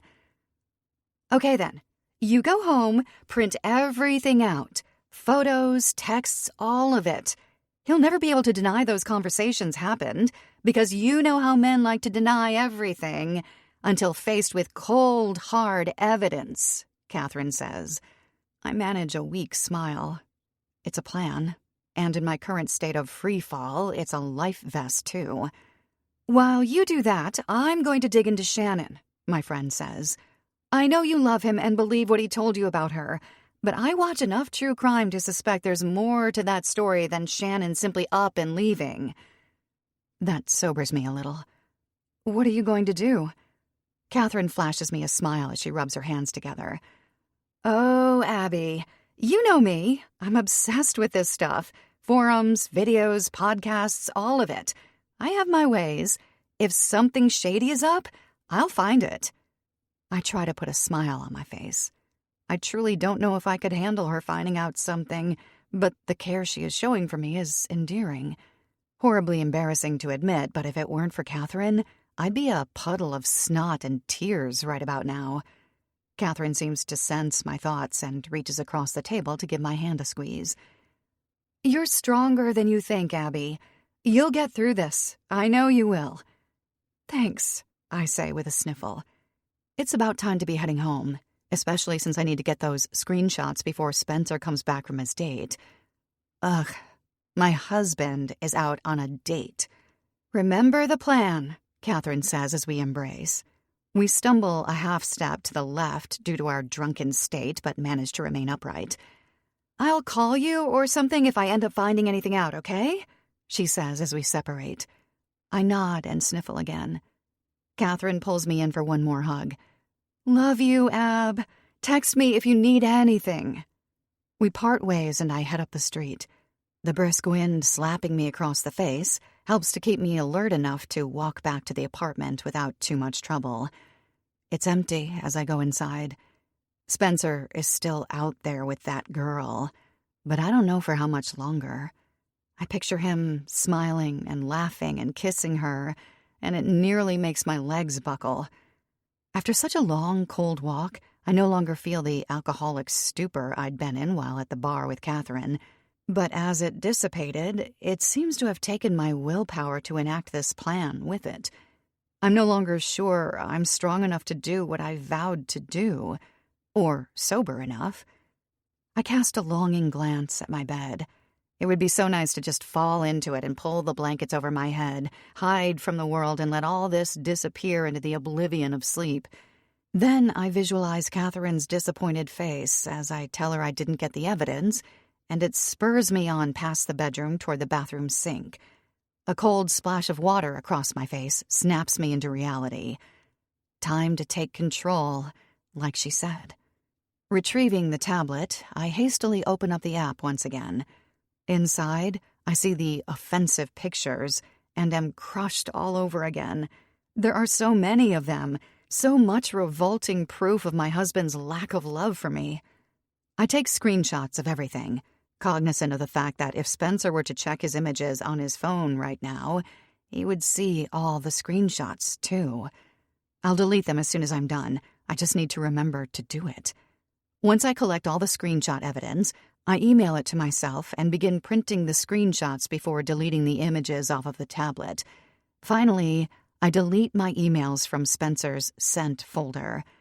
The printer chugs along beside me, whirring as each piece of proof slides out. I wish it would go faster. All I need is for my husband to walk in while the ink is still warm on his infidelity. Once all the messages and pictures are printed, I swipe them off the tray and hold them up. I know I shouldn't look at them again, shouldn't obsess over them, but I can't help myself. Why them and not me?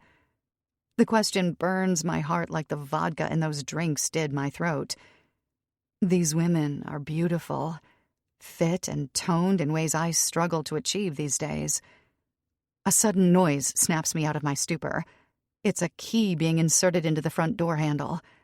Spencer is home. Chapter 11. Abby. Hurriedly, I stuff the photos into my pockets, the crinkling of the paper making my heart pound as the front door swings open. "Babe?" "In here," I shout back, my voice coming out more strained than intended. Like Catherine said, I can't reveal that I know the truth. Despite the evidence in my pocket, I need to remain as normal as I can. Sweat seems to be seeping out of my pores as I make my way back into the living room, where Spencer is loosening the knot on his tie. The image of him and some girl locked in a passionate embrace flashes across my mind, and my belly rolls.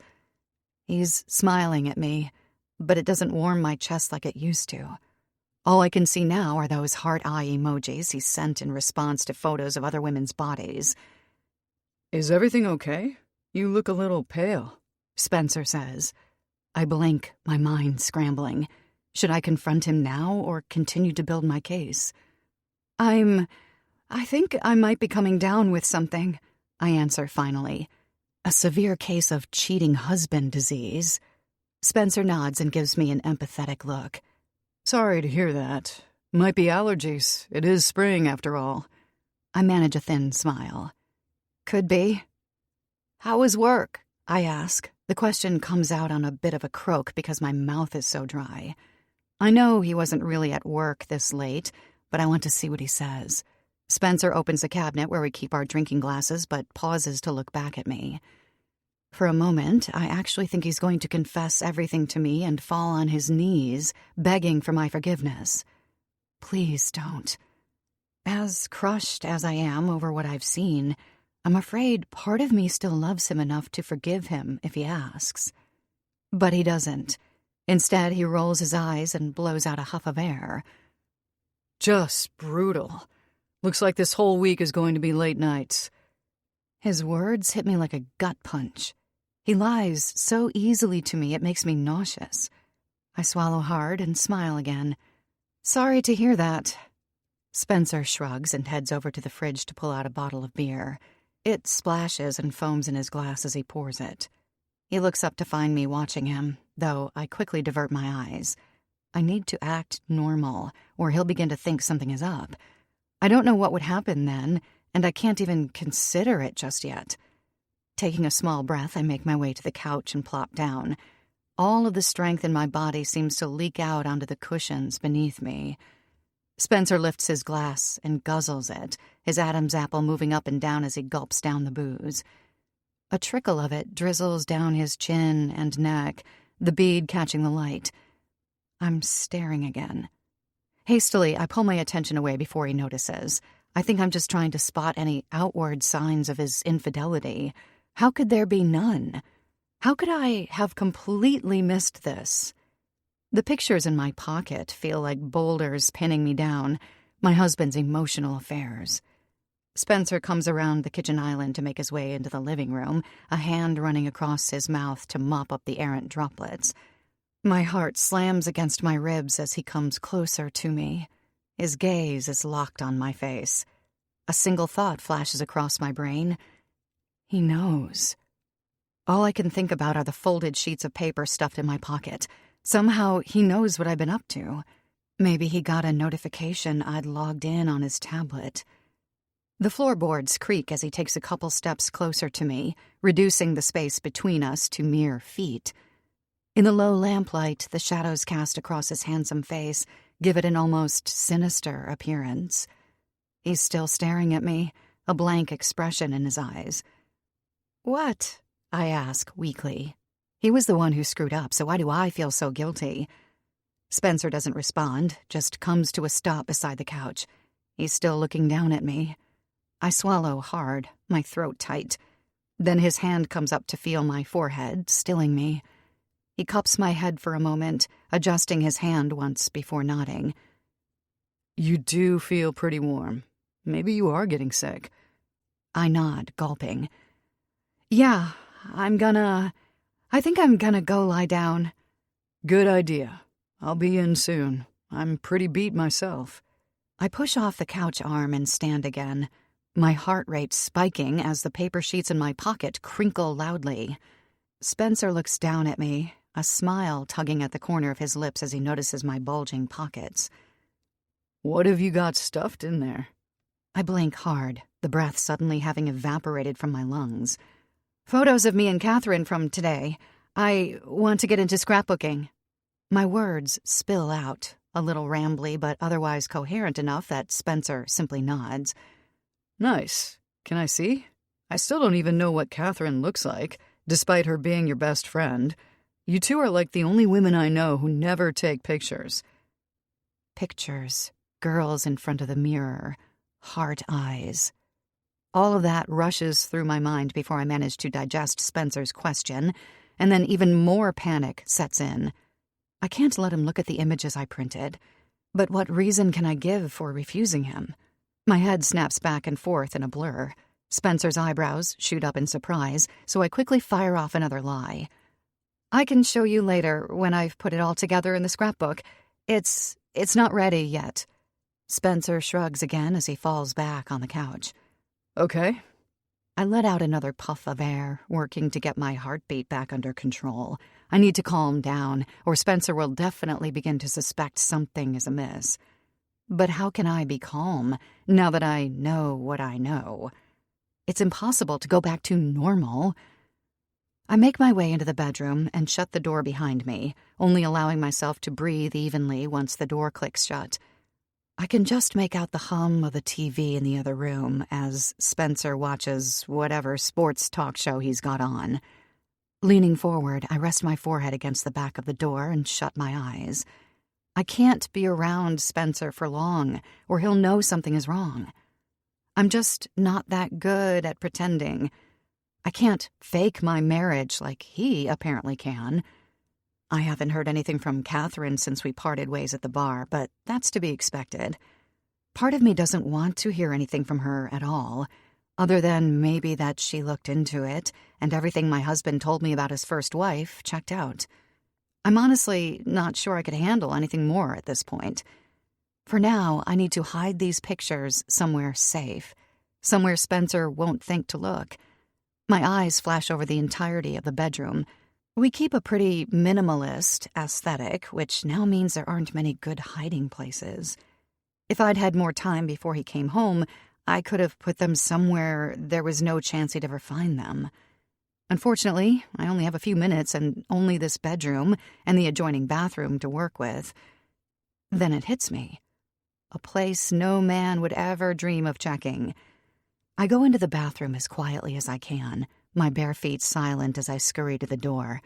It opens with a little squeak that freezes me again, but Spencer is too busy shouting at the TV to notice. I step inside and zero in on my drawer in the vanity cabinet. The folded sheets of paper crinkle some more as I pull them out of my pocket, spiking my heart rate. Gently, I open the drawer, revealing the box of tampons I've got stored in here. Taking another breath, I remind myself that Spencer would have no reason to look in this box, and no reason to suspect me of anything. I've always loved him with my whole heart. A tear slips down my cheek as that thought threatens to take me under. I've loved him completely, and look where that got me. The overhead light illuminates the printed images in my hands as I shakily insert them into the cardboard box. The creased papers fit easily. Once that's settled, I let out a long, shaking breath. Then I go through my nightly routine like a zombie, drawing the toothbrush back and forth across my teeth as I stare blankly at myself in the mirror. Distressing thoughts continue to swirl about my head, threatening to pull me under. In the other room is a man who is not faithful to me. We occupy the same space, and I say I love you every day, and yet he does not belong to me in the same way I belong to him. Another swell of nausea rocks me, and I have to grip tight to the marble countertop to avoid collapsing. I finally manage to finish my routine, then pad back to the bed and slip underneath the covers. It's pitch black in the bedroom and warm beneath the heavyweight duvet. I don't ever want to come out again. As exhausted as I feel, and as much as I know I need to sleep, it doesn't come. Within an hour, Spencer quietly enters the bedroom and heads into the connected bathroom. For a moment, worry has me in its grips. What if he finds the hidden pictures? Then I hear him let out a cough and turn on the water. I force my pulse to settle. Spencer exits the bathroom soon afterward, and I keep my eyes shut tightly, praying he can't hear the pounding of my heart in the darkness as he slips underneath the covers beside me. He lets out another cough and then adjusts position. The mattress shifts and jiggles with his movements. Soon enough, he's asleep, leaving me to listen to the rhythmic sounds of his breathing in the darkness. I used to love to listen to his breathing. There was something so comforting about it, knowing he was real and that he loved me. Now I can't stand it, because I know he breathes for someone else. Someone younger, prettier. Tears sting the corners of my eyes and keep on coming, defeating my attempts to stop them. Eventually, I'm forced to stuff my hand into my mouth to keep my sobs from waking Spencer up. I silently cry until exhaustion finally begins to lull me into a shallow sleep. And then, just as I'm about to drift away, my phone buzzes. It's a text from Catherine, and when I read it, any semblance of drowsiness disappears altogether. Need to meet tomorrow. You need to see what I found. Chapter 12. Abby. The next morning passes in agonizing slowness. After Catherine's late-night text, I was simply unable to fall asleep, my stomach roiling in anxiety over what she could have found out. When daylight finally dawns, I'm utterly exhausted. The hangover doesn't help.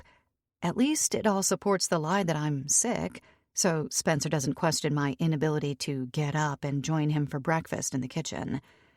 He opens and closes the fridge, his footsteps clacking across the tile every so often as I lie in bed, feeling like I need to pee, run, and throw up at the same time. I'm a total bundle of nerves that feels like it could explode at any moment. I don't know if I have the strength to keep going. Catherine's text, combined with the truth about our relationship, has me pinned under an anvil. Eventually, the bedroom door creaks open, but I don't react. I can sense Spencer standing there a second before he shuts the door quietly again and then heads out of the apartment. Only once I hear the sounds of him leaving and feel sure he's gone do I open my eyes. There's absolutely no way I can eat breakfast right now, not with my stomach as nauseous as it is. The apartment is eerily quiet. Nothing has changed in my environment, and yet everything is different. Before, I never minded the silence. It had felt like a peaceful refuge from the busy city outside. Now it just feels empty, devoid of love, trust, everything a marriage should consist of. In this vacuous space, questions fill my mind. All of them shout to be heard. Questions about my husband and what he's done. There's no way I can just stay in this apartment all day with my thoughts and those printed pictures. I'll lose my mind.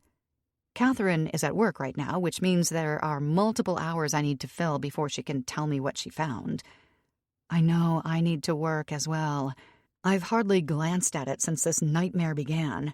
There are only so many personal days a girl can take before people start to wonder, but nevertheless, I'm not sure I have it in me today.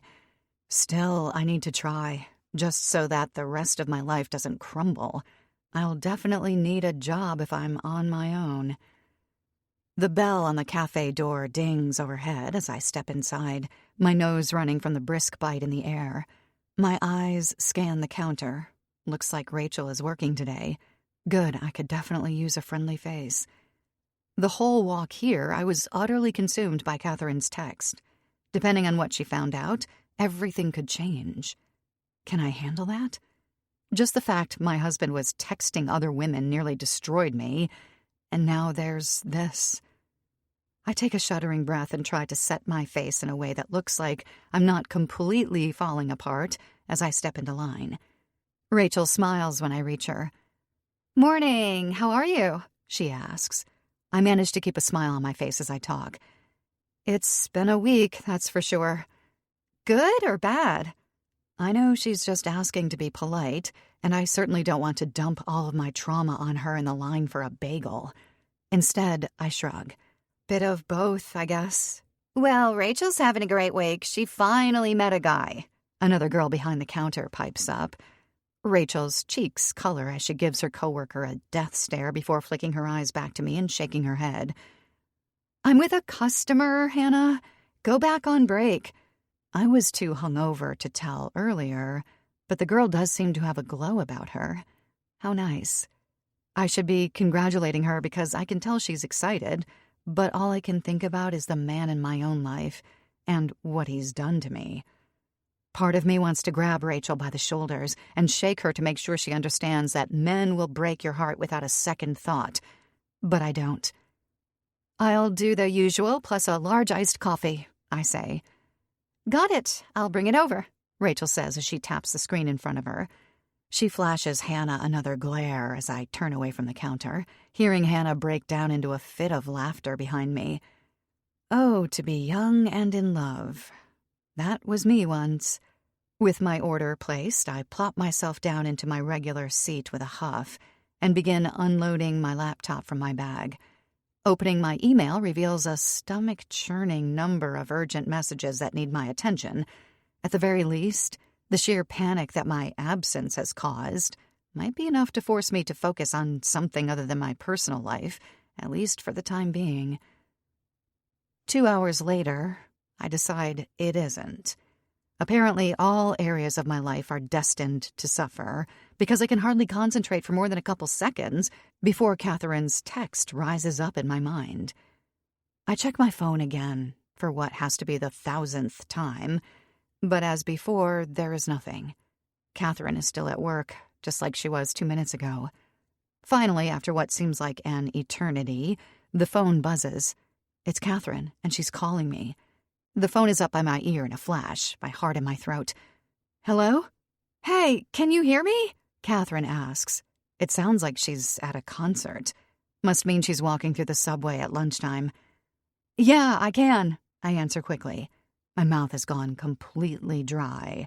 I glance over at my drink, but it's long since been drained. "So sorry about the cliffhanger, but there's too much to say just over text. Are you at home?" Catherine asks. "I'm at Mud Pot," comes my reply. "Okay, I guess that'll do," Catherine says, her voice sounding rushed as she moves through the crowd. "So here it is. As soon as I got home, I started digging. Turns out there's way less on this story than I could have ever imagined. It's almost like the police hardly gave it a second look. But what I did find was that Shannon isn't missing anymore. She's been officially declared dead, literally this week. Did Spencer mention any of this to you?" "No," I say, "not a word." Apparently, if a person is still missing after 7 years, the courts declare them legally dead. Catherine continues, which means no one has seen or heard from Shannon since literally the day she disappeared. I can feel myself beginning to spiral. "That doesn't mean she's actually dead, though," I say quickly.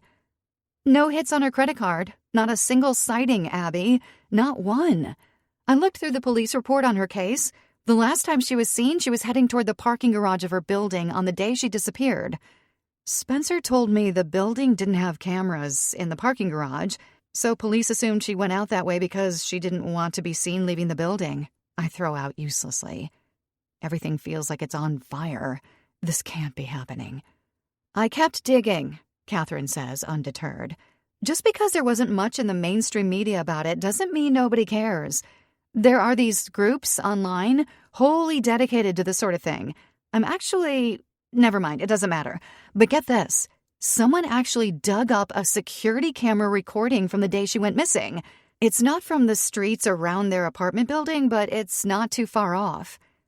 I swallow hard, barely able to manage it around the huge lump in my throat. "And what does it show?"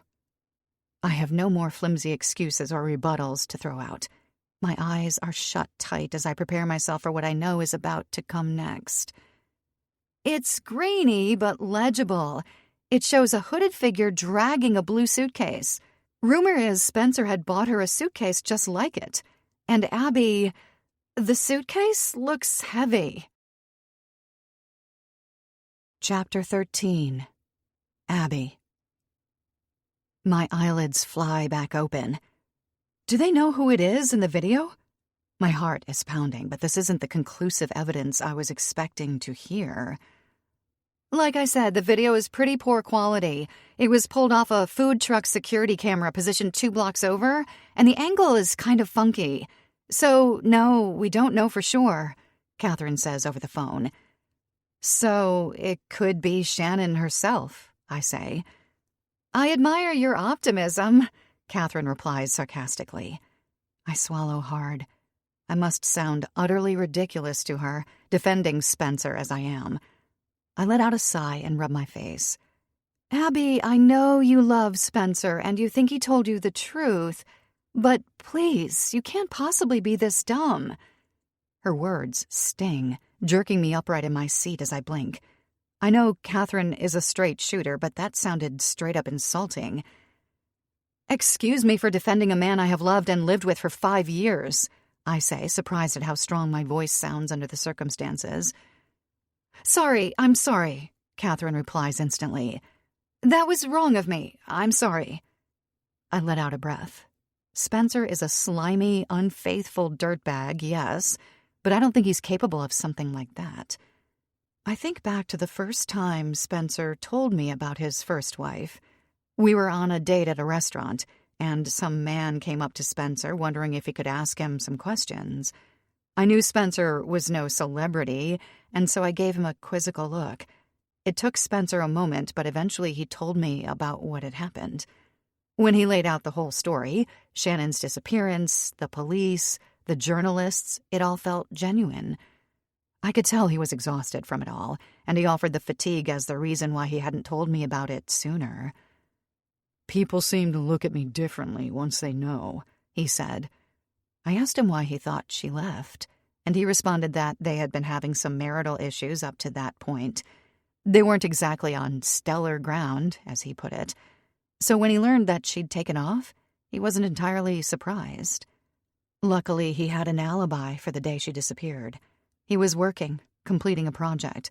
That was verified by a witness, and police released him. When I heard all of that, looking him square in the face, I believed him. To me, it seemed entirely genuine. Now, however, I'm forced to wonder if maybe Spencer wasn't being so truthful about it all. I pick up my coffee cup again, but it's still empty. My eyes flick over to the counter where Rachel and Hannah are both at their stations, tapping away madly at the screens in front of them as they take orders. Then my gaze drifts up to the television in the corner. The local news is on, and I see from the banner running across the bottom the news is still fixated on the story of Elizabeth Waters, the murdered girl found in the park. That's not what holds my attention, though. What grabs me are the images of the girl's apartment that just flashed across the screen. An apartment I could swear I've seen before. "Abby?" I blink, my attention pulled from the crime scene photo and recentered on the phone in my hand. "Sorry, Catherine, I need to call you back," I stammer. My eyes remain glued to the television. The still images, showing the girl's apartment, are police photos, which indicate to me that they suspect the killer was in her apartment at some point. They flash the photograph of the apartment bathroom again, the one that caught my attention. It looks like any other tiny New York City apartment bathroom, apart from the white and blue checkered shower curtain. That's what I recognized. That distinctive pattern and color. I swear I've seen it before, but where? Then it hits me. The dating app pictures on Spencer's phone.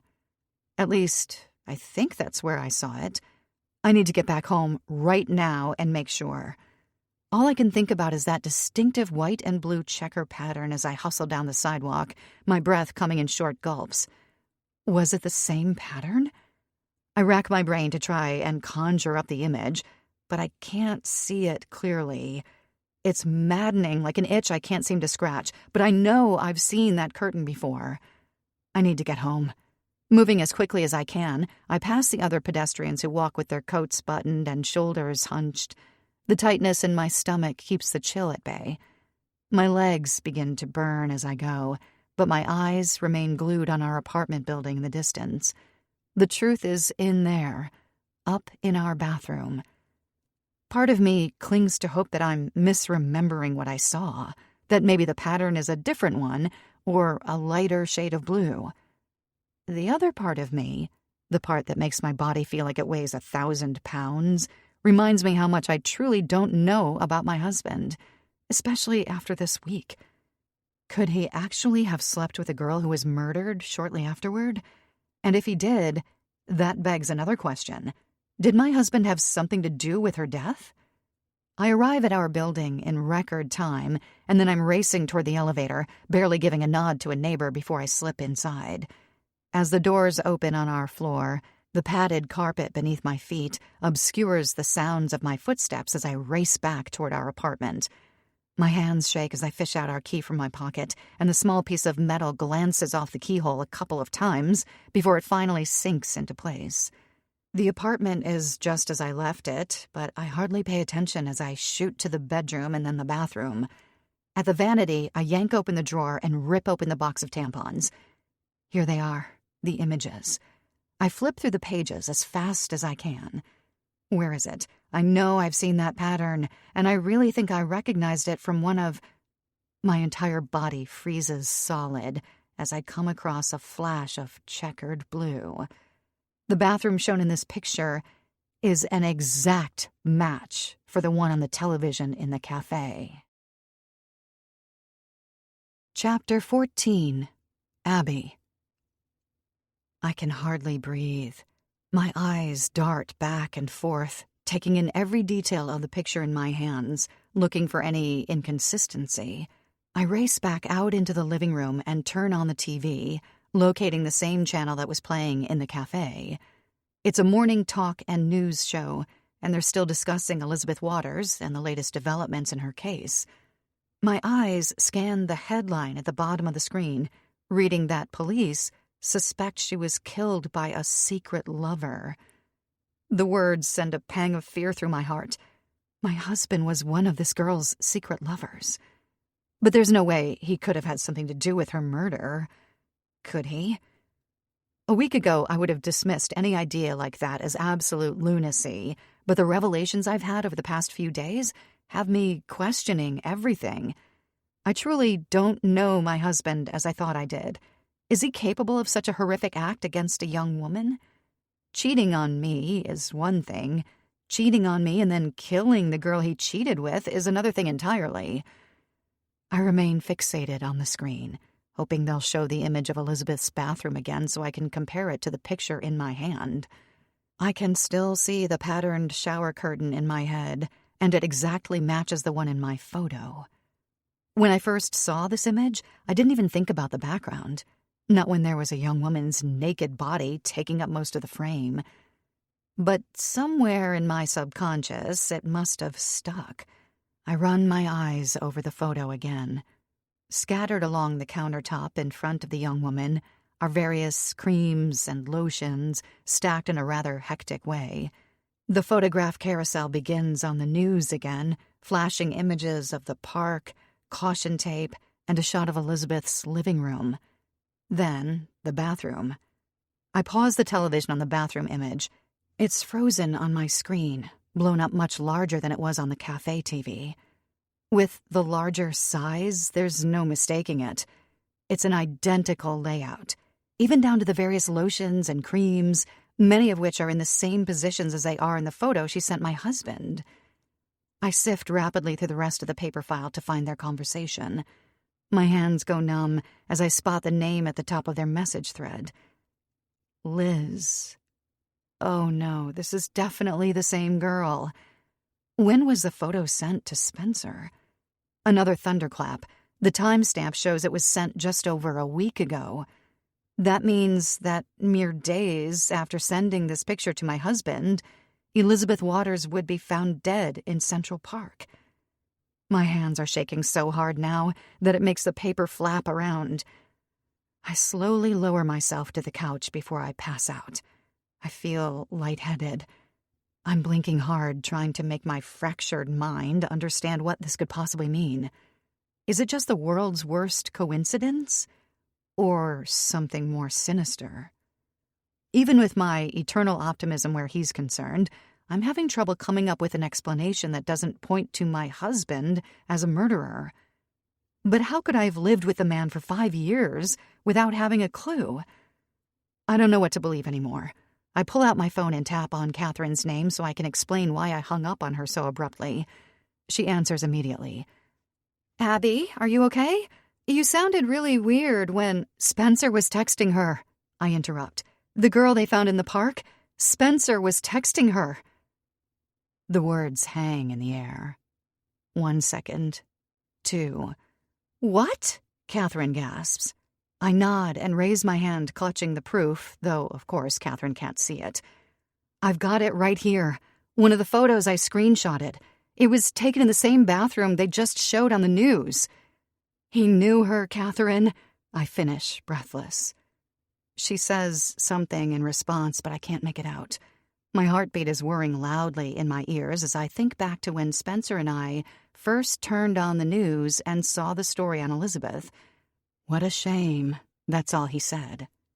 A girl he was texting with, sending half-naked photographs back and forth with. He learned she was dead, and all he had to say was, "What a shame." Could he truly be that callous? Do the screenshots show anything about them meeting up? Catherine asks.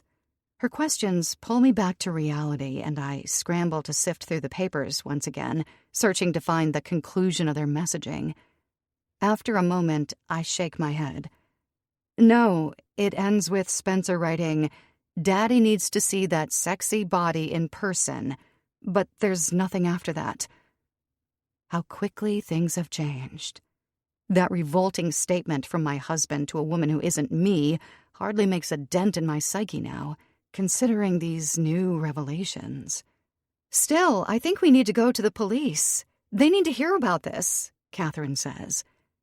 It's a total escalation, but this time I don't disagree with her. It takes longer than I expected to speak with someone at the station. Though we told the person at the front desk it might be a matter of life and death, Catherine and I have been sitting in this dingy waiting room for nearly 20 minutes. Catherine glances at her watch, then shakes her head. We're holding information about the most highly publicized murder in years, and they're going to make me late in getting back to work, she says. Finally, a door creaks open. "This way, please," a man says before turning and heading down a hallway. Catherine and I glance at each other, then get up and follow him. The officer stops in front of the door of what I can only assume is an interrogation room and gestures for us to enter. It's cold inside. There's a single metal table in the center, and the single window high in the corner is so tiny a cat couldn't fit through it. Nice place, Catherine remarks as she does a slow spin, surveying the space. The man starts to head out, pausing for a moment with his hand on the door. "Won't be long. We appreciate your patience." Then we're alone again. There's nothing to do but sit, so we sit. Another wait. This time almost 10 minutes. When the door finally opens again, a man and a woman step inside, talking among themselves. I straighten in my chair, but the two detectives haven't even acknowledged us yet. "And that's only one of them," the man says with a pointed look at his companion, seemingly ending whatever conversation the two had going. "Afternoon," the man says to us. He drops a notebook on the table and adjusts his pants before taking a seat with a heavy sigh. The woman follows suit. I lean forward, eager to start talking, but the man starts before I can open my mouth. "I'm Detective Sullivan. This is Detective Marsh. I understand you may have possible information regarding the Elizabeth Waters case?" I nod. The woman glances between Catherine and me, but doesn't say a word. "Her husband," Catherine bursts out. "He was texting with her, like sending pictures." I produce the printed sheets, which make both officers lean forward. I expect wide eyes, gasps, maybe even a heartfelt thank you. Instead, Detective Sullivan scans the printouts for less than 10 seconds, then lets out a sigh. He passes the papers to Marsh, who doesn't sigh, but doesn't look exactly interested either. "What?" Catherine asks. "Ms. Detective Sullivan begins. Catherine crosses her arms. "May. Catherine May." "Ms. May, we appreciate you coming in, both of you." "But?" Catherine asks. Detective Sullivan glances over at Detective Marsh, who remains completely impassive. "There's nothing here," he says. My eyebrows furrow. "Nothing there? That's my husband flirting with a girl who was then found murdered." Sullivan tongues a molar as he nods. "And I'm sorry about that. Thing is, this isn't anything new. We've been through Ms. Waters' phone, all her conversations." Catherine stares. "And?" Another look at Detective Marsh before speaking. "And there are over 24 similar conversations with men held over the past few months, some of which included an actual meetup. We crossed Spencer Stevens off the list of possibles days ago." I blink, unsure what to feel. Relief? Disappointment? Catherine doesn't seem satisfied either. She scoffs. "You do know about Spencer, right? I mean, his history?" she asks. Detective Sullivan gives another nod, but he's leaning back in his chair now, disengaged. We are aware. Mr. Stevens was released without suspicion regarding the disappearance of Mrs. Stevens 7 years ago. Well, have you seen this? Catherine asks. Her phone lands on the tabletop. On it is the grainy footage from the food truck camera. Catherine taps the screen. A hooded figure dragging a heavy blue suitcase bearing remarkable similarities to the one Spencer was said to have purchased for Shannon just days before her disappearance. Detective Sullivan takes a second to move, but eventually he pushes himself forward to view the video properly. I study his face and see little change in emotion. When was this? He asks. That video was taken the day she went missing, Catherine says. Would you mind if we made a copy of that for our records? Sullivan asks, his eyes flicking up to Catherine's face. She shakes her head, clearly aggravated. What more do you guys need? A smoking gun? That's Spencer on tape, dragging a suitcase with his wife inside it. At that, Detective Marsh raises a hand. Detective Sullivan picks up Catherine's phone and hands it to her. She watches the video and then puts the phone back on the table. You don't agree? Catherine asks, crossing her arms. Can't be. Stevens was at work. That's been confirmed. Maybe that's Shannon herself, Detective Sullivan replies. Catherine looks over at me, her mouth open. I don't know what to think. I don't know what I want to think. Mrs. Stevens wanted to run away. Would make sense she wears a hood so she isn't recognized, Sullivan says. Catherine's disgruntled face turns back to him. And the heavy suitcase? She packed up her life and left home. Of course the suitcase is going to be heavy. Ask me, you found proof of Shannon being alive, not the opposite. Catherine scoffs again, but this time doesn't argue. Sullivan gathers up his notebook and my printed proof of Spencer's conversations. We'll go ahead and keep these for our records. Thank you for coming down to the station. The New York Police Department appreciates your willingness to aid us in the case. His words have a certain rehearsed tone to them that tells me neither detective really appreciates it at all. To them, we're just another dead end. Back outside, Catherine releases a long sigh as she rubs her forehead. Quickly, though, she turns to me and apologizes. I'm sorry. Maybe you're right. Maybe the police are right, too. I can't help feeling like we're all missing something here.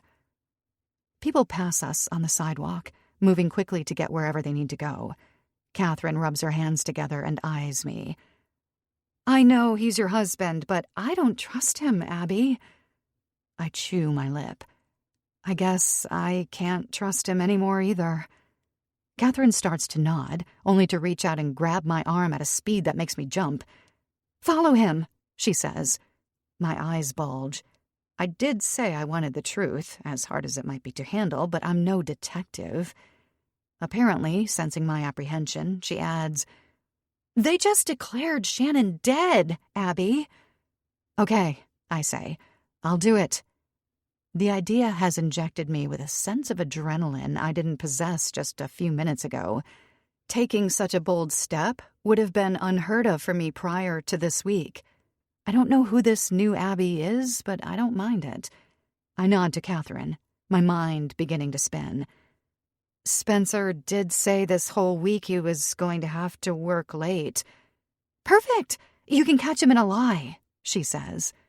After the past few days of confusion, I feel a comforting sense of direction. I'll start today, head over to the building where Spencer works and follow him to see where he goes when he leaves. If he is cheating, I'll have further proof of his infidelity. More than that, I really want to see how he behaves when he's not around me. In the messages I read, he seemed almost like an entirely different person. I can't imagine the Spencer I know killing Elizabeth Waters.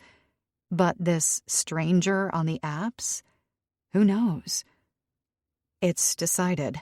I'll follow him tonight, watch and see what he does, where he goes, and with whom. With this plan in mind, I feel a little bit better for the first time since getting that mysterious note. This is a chance for me to regain some of the control I lost when all this came to light. Time to see what my husband's been up to. By the time I get over to Spencer's building, the sun has already moved across the sky and sunk behind the high-rises. What light remains paints the city in a weak yellow glow. Within a few hours, darkness will descend. Across from Spencer's work building is one of those healthy, fast-casual restaurants.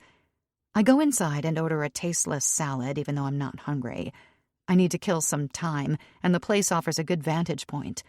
When he leaves, I'll be able to see him go. It's still relatively early in the afternoon, so there's definitely going to be a bit of a wait. Once I get my salad, I settle into a counter seat facing the window. I can see the main door of his building clearly from here. There's no way I'll miss him when he leaves. Every so often the door opens, snapping me to attention. Each time, it isn't him. Once the clock hits 5:30, a steadier stream of people begins to filter out of the office building. According to Spencer, that's when most of the support staff goes home. Apparently, upper management types like him usually have to work later. At this point, though, I'm not sure I believe that story anymore. Regardless, I haven't seen him. By 6:30, I'm beginning to wonder if he's even at work at all. The door to my restaurant opens, letting in the loud voices of the 3 men wearing vests and dress shirts. The distraction pulls me away from my stakeout for just a moment. As I return to my across-the-street vigil, I catch the back of a dark head of hair. The man just stepped out of Spencer's building and turned down the sidewalk. This time I know who it is. Spencer, and he's on the move. Chapter 15. Spencer. It's been a tough week, and I could hardly wait to get out of work today. Some reporter called me at my office to ask if I wanted to comment on the news about Shannon being declared officially dead. Oh, sure. I'd just love to chat about that. Idiot. Naturally, I didn't take the call, but it came in initially to one of the secretarial pool. Which means word got around the office within minutes. It was just like 7 years ago all over again. No one said anything to my face, but I could tell by the way they all looked at me. Definitely a flashback moment, and not a good one. The judgment was so intense back then, I nearly quit my job. Now I'm glad I didn't.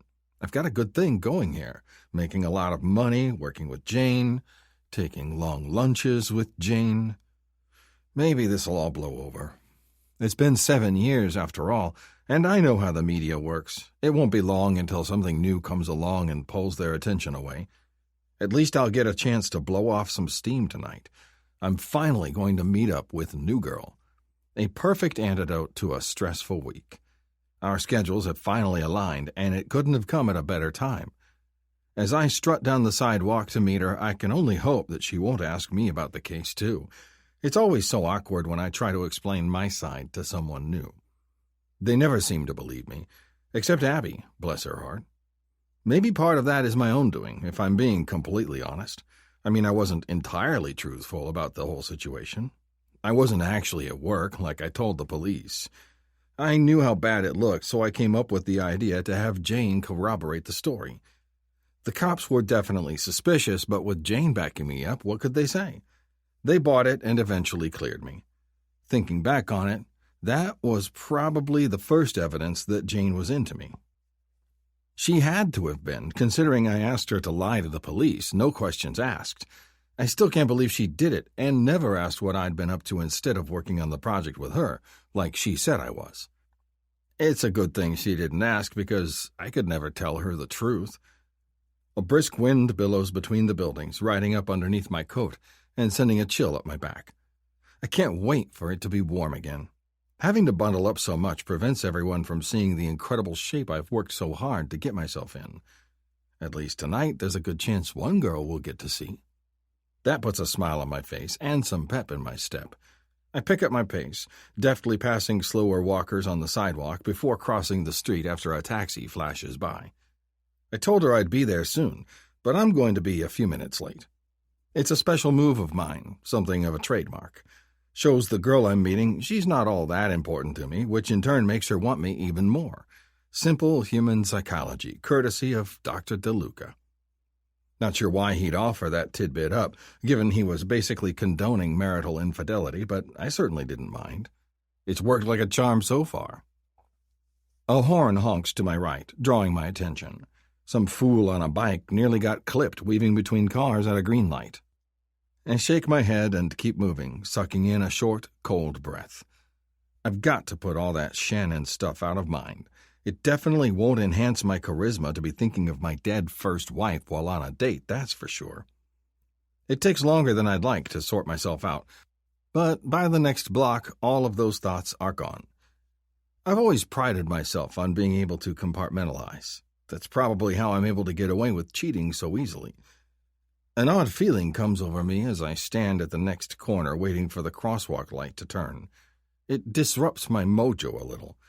Turning side to side, I glance around the street, but I see nothing out of the ordinary. Strange. Felt like I was being watched for a second there, but it's gone now. Probably just my guilty conscience at play.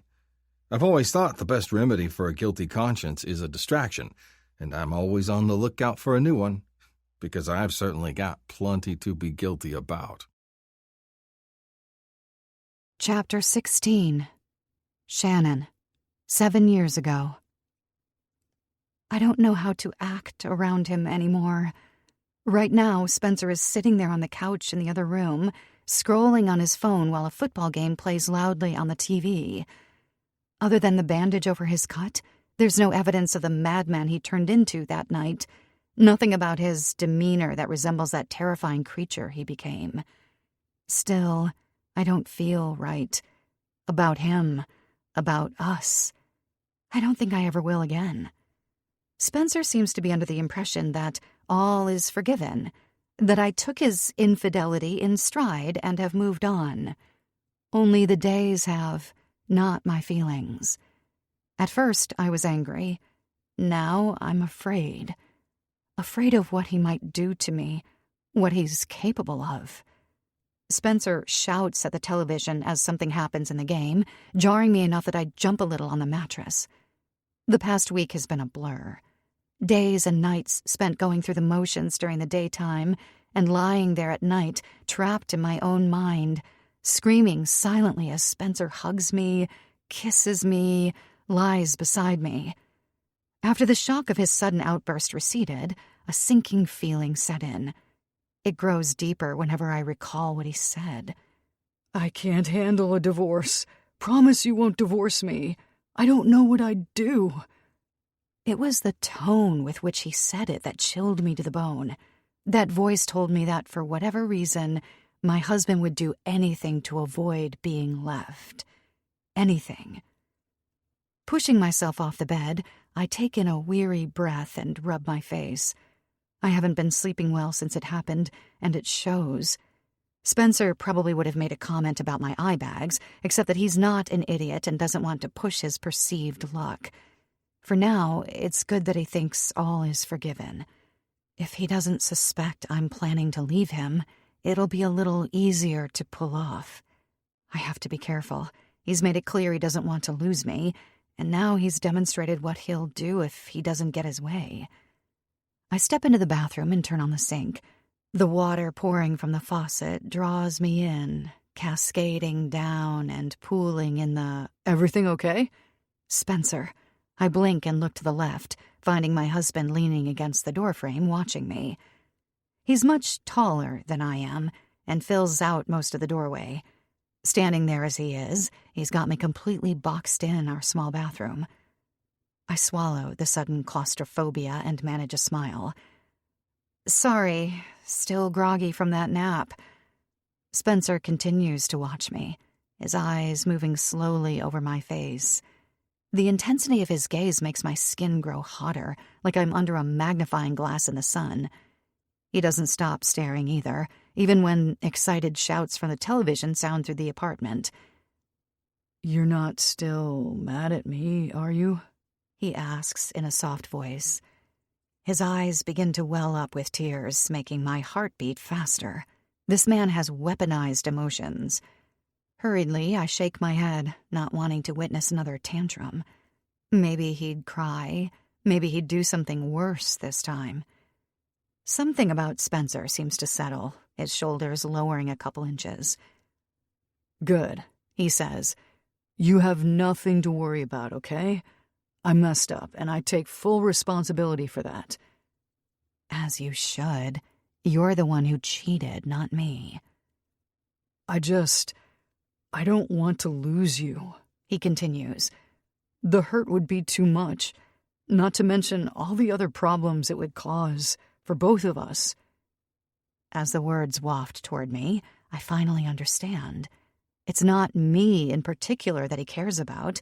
It's the idea of us, our relationship as man and wife. It's not that he wants to stay together because he loves me. He doesn't want to split the apartment or the bank account or have to explain at every work function why his wife left him. As realization dawns, I feel a cold shudder work its way through my body. I manage to obscure it with a reach toward the hand towel. Spencer takes a step into the bathroom, filling the space with his presence. I fight hard not to shy away from him. He disgusts me in every way, but I have to keep up appearances. He pulls me into a hug, wrapping one hand around my head and pressing it to his chest. "I love you, you know," he says in a low voice. "I don't want us to have any problems." His words reverberate in his chest, filtering through his shirt before reaching my ears. I used to adore being held by him like this, but now I can't stand it. I feel like I'm going to fly apart if he doesn't let me go soon. Gently, Spencer strokes the back of my head. It's the total opposite to his outburst, but it doesn't comfort me. I'm too occupied with a singular question that won't stop pounding across my mind. I'm beginning to wonder if my husband would harm me to keep me from leaving him. Chapter 17. Abby. Spencer is ahead of me, somewhere. He headed down the sidewalk so fast after leaving the building, and it took me a minute to cross the street and follow him. Now I've lost track of him in the crowd. The sidewalk is thick with pedestrians. What with it being after work and all, it makes my search for Spencer all the more challenging. Where did he go? Just a second ago I had him. His navy blue suit was easy to pick out, though now mixed with the rest of the horde, I've apparently lost him. He blends easily with the army of businessmen and their boardroom haircuts. Biting my lip, I cast my gaze ahead, searching the gaps in the crowd between us for any sign of him. My heart squeezes in my chest at the idea of losing Spencer without gaining any new information. I need to know. There, he just came into view when he made a right turn at the corner. I shoot down the sidewalk after him, heart pounding and nerves on fire as I follow. He's moving with purpose, like there's something he's eager to get to. Or someone. This is no ambling stroll. Swallowing hard, I duck around a couple walking arm in arm, trying to keep up with Spencer's pace. He has longer legs than me, so he's able to cover more distance at a faster pace than I am. I'm practically jogging to catch up to him as I finally reach the corner and turn right as he did. The sidewalk ahead is cast in dark shadow and much less populated than the previous street. There's Spencer, about 3/4 of the way down the block already. If he were to turn around right now, he'd spot me in an instant. Hurriedly, I cross to the other side of the street and tug the corners of my jacket up so that they obscure parts of my face. With my beanie covering my hair, I don't think he'd recognize me. It's much colder here in the shade, and my body shivers, though I'm walking fast in an effort to keep pace with my husband. At the end of the sidewalk, he pauses only a moment before crossing between cars. Traffic is stopped by a red light, though by the time I reach the intersection, it's turned green again. I have to wait for the next few cars to pass, my heart in my throat. Spencer is already moving quickly down the sidewalk across the way, and for a moment I lose sight of him between groups of people. Finally, he emerges again, just as a break in the traffic allows me to shoot across the street. A pothole in the cracked pavement is filled with dirty rainwater that ripples as I leap over it and start jogging after Spencer again. The people around me seem to be walking impossibly slowly, making my heart pound even faster as I squeeze between them. "Sorry," I mutter as my shoulder jostles a woman wearing a heavy fur coat. "Watch it!" she hisses from behind me, but I don't turn around. Spencer is at the next crosswalk, head tilted down to look at his watch before he's walking again. I pick up my pace, my thighs burning. I don't slow down. He's less than 20 feet in front of me now as I suck rapid breaths of cold, sharp air into my lungs. The crosswalk sign flashes an orange hand that tells me not to cross, but I do it anyway so as not to lose sight of Spencer again. A car honks, jarring me but not shaking me off course. Finally, I'm across and looking for Spencer. He's about halfway down the block, but he's moved to the other side of the street. We must be getting close now to whatever his destination is. I cross too, eyes locked on his back as he moves swiftly. This area of the street is much quieter, so much so that I can hear my own hurried footsteps echo off the buildings around me. Hopefully it's not so loud that Spencer hears them as well and turns around to investigate. I slow for a moment.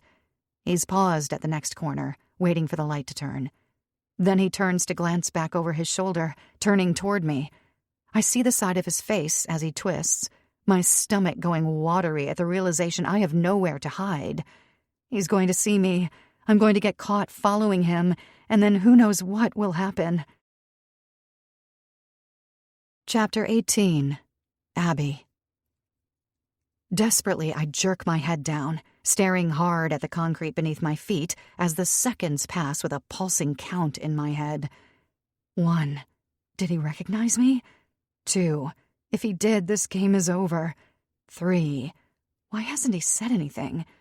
My throat is so tight I can hardly swallow, but slowly I bring my head back up. Spencer is no longer looking back in this direction. Instead, he's crossing the street as if nothing happened. He didn't see me, or if he did, he didn't recognize me. I let out a breath, my hands trembling inside my jacket pockets as I take a few unsteady steps in his direction. Across the street, Spencer stops in front of a warmly lit bar. A welcoming orange glow pours out of large antique windows framed in black-painted wooden trim. He lifts a hand to someone I can't see behind the glass, and then tugs on the door before disappearing inside. The door shuts behind him, leaving me alone on the street. I chew my lip and then cross the street again so I'll be on the opposite side from the bar. There's scaffolding on the corner. The thick metal poles will serve as cover. That way, if Spencer were to look out, he'd have a harder time spotting me. Time seems to slow as I reach the crosswalk, my gaze locked on the bar's amber glow up and to my right. From here, I can just make out a few tables pushed up against the windows.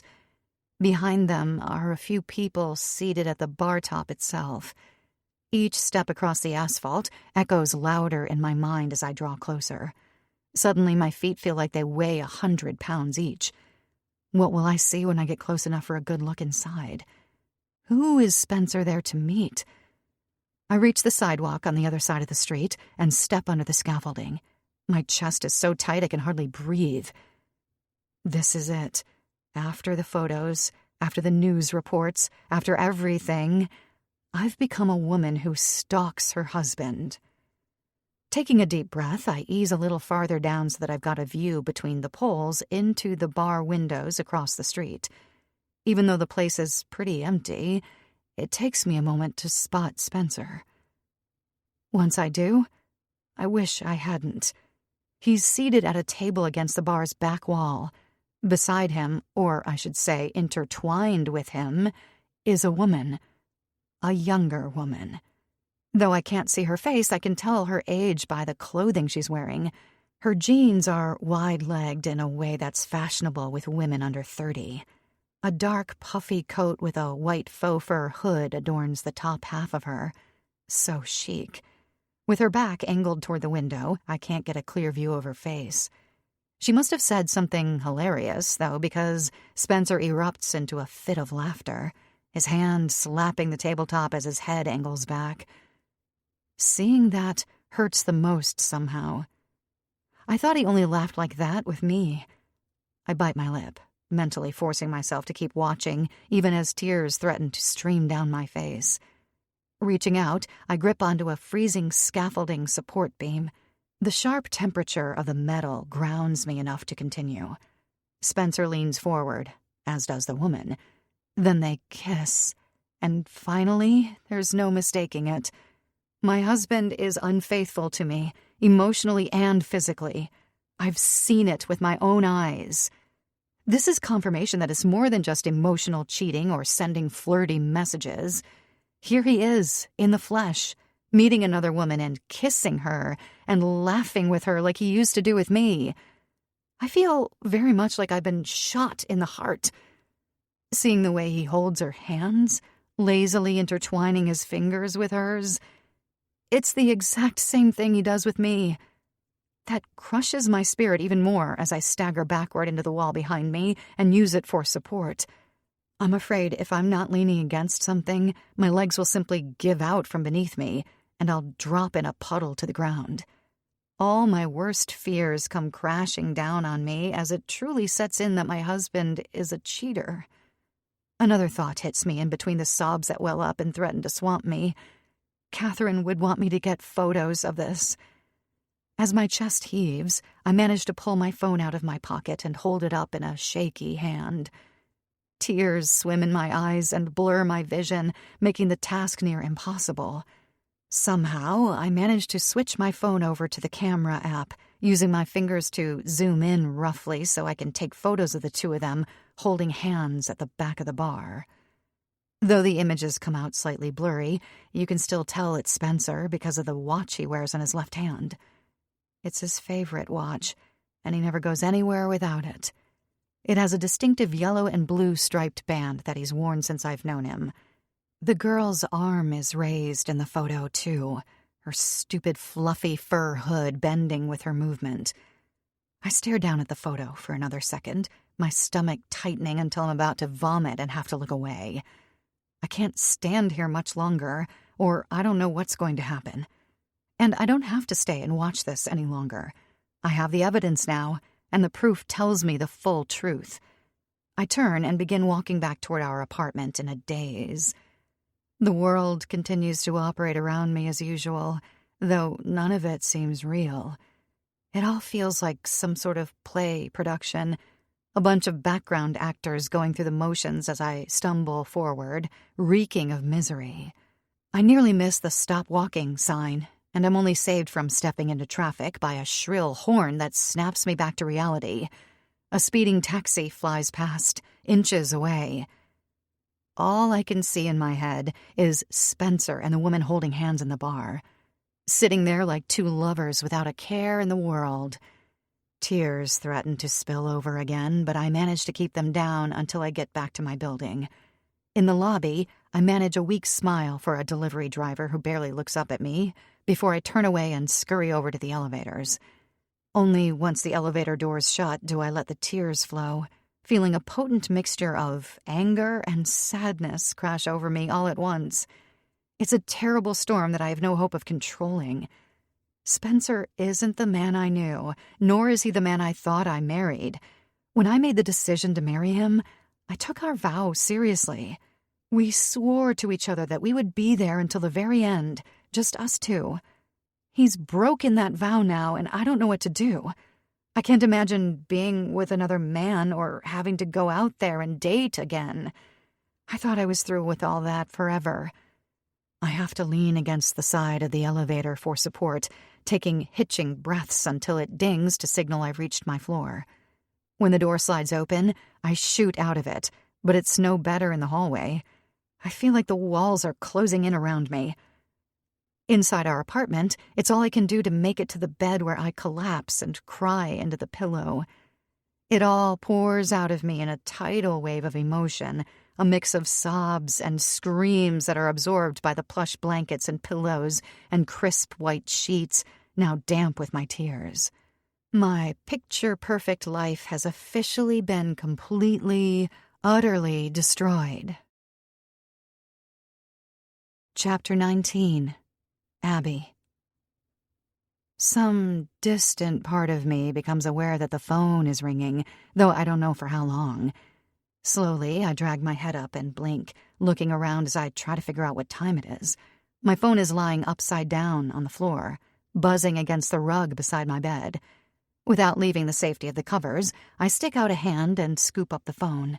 The blazing brightness of the screen makes me squint as I look to see who's calling me. It's Catherine. No doubt she wants to know what became of my stakeout, but I'm not sure I can talk about it right now. I don't think I can talk to anyone. Even though I know she'll be sympathetic, there will also be a sense of, I told you so, that I'm just not ready for yet. I feel raw and utterly broken, and there's no one in the world who could console me right now. Knowing she'll grow concerned if she doesn't hear from me, though, I pull myself together enough to fire off a short text. Saw him with some girl. Then I turn my phone off and collapse into the sheets once again. It's another 30 minutes or so before I finally feel like I've cried all I can cry, and I sit stiffly on the edge of the bed, the tips of my toes touching the carpet. I'm numb. I could literally get shot, and I don't think I'd feel a thing. It's late now, nearly midnight. Spencer still hasn't come home. That makes my stomach turn all over again. What, does he really think I'll believe he had to stay at the office that late? He must think I'm stupid. Tomorrow morning, I'll confront him about everything, showing him the proof I have. It won't feel good, but I know it's what I've got to do. Tonight, though, I just can't handle it. Lying in bed, I stare blankly at the wall and windows in front of me. I hardly even blink in the minutes and then hours passing in total silence. Still no sign of my husband. I am beyond tears at this point. There's nothing left of me. At some point during the wee hours of morning, the front door opens with a small squeak. Spencer has finally returned. I remain on my side with my back to the bedroom door. I hear him padding around the kitchen for a few minutes before he enters the bedroom. The door opens, and a ray of light is cast across the bed. I shut my eyes and try to keep my breathing as even as possible as I hear Spencer cross the room and enter the bathroom. The hiss of the shower hits my ears, washing off whatever sins he's committed, no doubt. My thoughts race as I lie there, wondering if I should say something right now, but I quickly think better of it. I'm in too fragile of an emotional state and just feel too raw to deal with it. When Spencer finishes up in the bathroom, I hear the door open and then he softly creeps over to his side of the bed and climbs in with me. I feel my body stiffen as he lets out a grunt and shifts around. The mattress shifts beneath me with his movement, but I remain still. He's less than a few feet from me now, physically. Mentally, we're 1,000 miles apart. Tears form again as I picture him holding hands with that girl. I hate that part of me still wants to roll over and hug him, as I would have done in the past when he'd come to bed after a long workday, to claim him as mine. That pitiful part of me still aches for the intimacy that I know we had at one point. Is it truly gone forever? Spencer clearly seems to think so. I don't know what happened with us. How did we get to this point? I feel like I'm at war with myself, part of me wanting to look past this because I love him so much, and the other part hating him for what he's done and how he's making me feel. What's even worse is that he seems to feel no guilt whatsoever as he lies there beside me. I can hear the flipping of pages as he reads a chapter from the book he's working through. It's his normal nightly routine, but it feels almost mocking now after what I've seen. I feel entirely on edge, as if at any moment Spencer will tap me on the shoulder and ask why I was watching him earlier. I bite my lip as I stare blankly out the dark window across the room, my eyes drawn to the single glowing square in the apartment building across the street. There's no movement. The light doesn't reveal much more than a lamp just inside the glass. I wonder who lives there, whose life is happening so close to mine. I wonder if they'd care how much of a wreck my life has become. Daylight has begun to filter across the horizon by the time I finally manage to pass out. When I wake up again, Spencer is already in the bathroom getting ready for work. I crack an eyelid open, cringing from the pounding headache battering my skull. I must have gotten less than an hour of sleep last night, and my body is definitely expressing its disapproval. I don't know how I'll be able to face Spencer in such a state, but I know I have to. My eyes shift to the clock and then blink. It's barely 7. He's up earlier than usual. Most of the city isn't even awake yet, judging by the silence of the normally noisy street below. I flick my eyes up toward the window I saw last night, but it's dark now. Then I look at the bathroom door, which is still shut. The shower is running again. Why is Spencer getting ready already? Does he suspect something is going on? Does he know that I know? My heart begins to pound, pulsing in rhythm with the headache as I shift upright in the bed. I reach for my phone and groan at the sudden blast of brightness when it turns on. There is a string of texts from Catherine, which is strange. She doesn't usually text me this early in the morning. I hear the water shut off behind me as I let out a shuddering yawn and tap on the messages to see what Catherine has to say. "That girl you saw him with? What did she look like?" reads the first text. Then, "When did Spencer get back?" Below her text is a link to a news article. From the headline alone, I can tell that another girl has been found dead in the park. I'm fully awake now as I tap on the link, my eyes flicking hastily over the story. My gaze settles on the image of the girl, and everything seems to go still. The young woman in the article photo bears a striking similarity to the girl I saw Spencer with last night at the bar. Chapter 20. Shannon. 7 years ago. I don't know how much longer I can fake it. This game of pretending that everything is okay. Spencer isn't home from work yet, but as the minutes drag on, I know it won't be long until he is. I can practically feel the weight of his impending arrival beginning to collect across my shoulders. When I imagine having to smile at him, I shiver. He disgusts me. More than that, he scares me. Ever since the outburst, things have been different. Spencer seems perched on the edge, as if he could devolve into hysteria at any moment. Or maybe that's just my frantic imagination telling me that at this point, I don't know what he might do. It's been a long while since I've had a full night of sleep, and I can feel it. I pick at my nail beds as the seconds tick by. When he comes in, it'll be hours upon hours of time I'll have to spend with my husband who cheated on me. And I can't let on that anything is wrong, or there is no telling what he'll do. A noise from the hallway brings my head up. Slow, plodding footsteps ambling their way toward the front door. Suddenly, I realize I can't face Spencer, not right now. I fly across the living room and slip into the bathroom as the sound of keys jingling in the hallway reaches my ears. Hurriedly, I tear off my clothes and turn on the shower, the water icy as it blasts out over me before warming. I appreciate the shock, actually. It grounds me, reminds me of how well I'll need to play my role until I can escape. It won't be much longer now. I've taken out enough money from our joint bank account that I'll be able to get out of New York and land somewhere else to start anew. All that stands between me and leaving now is picking a day, and that's the hardest part. I have a life here in the city. It's my home. The front door swings open as Spencer's voice rings through the walls. "I'm home."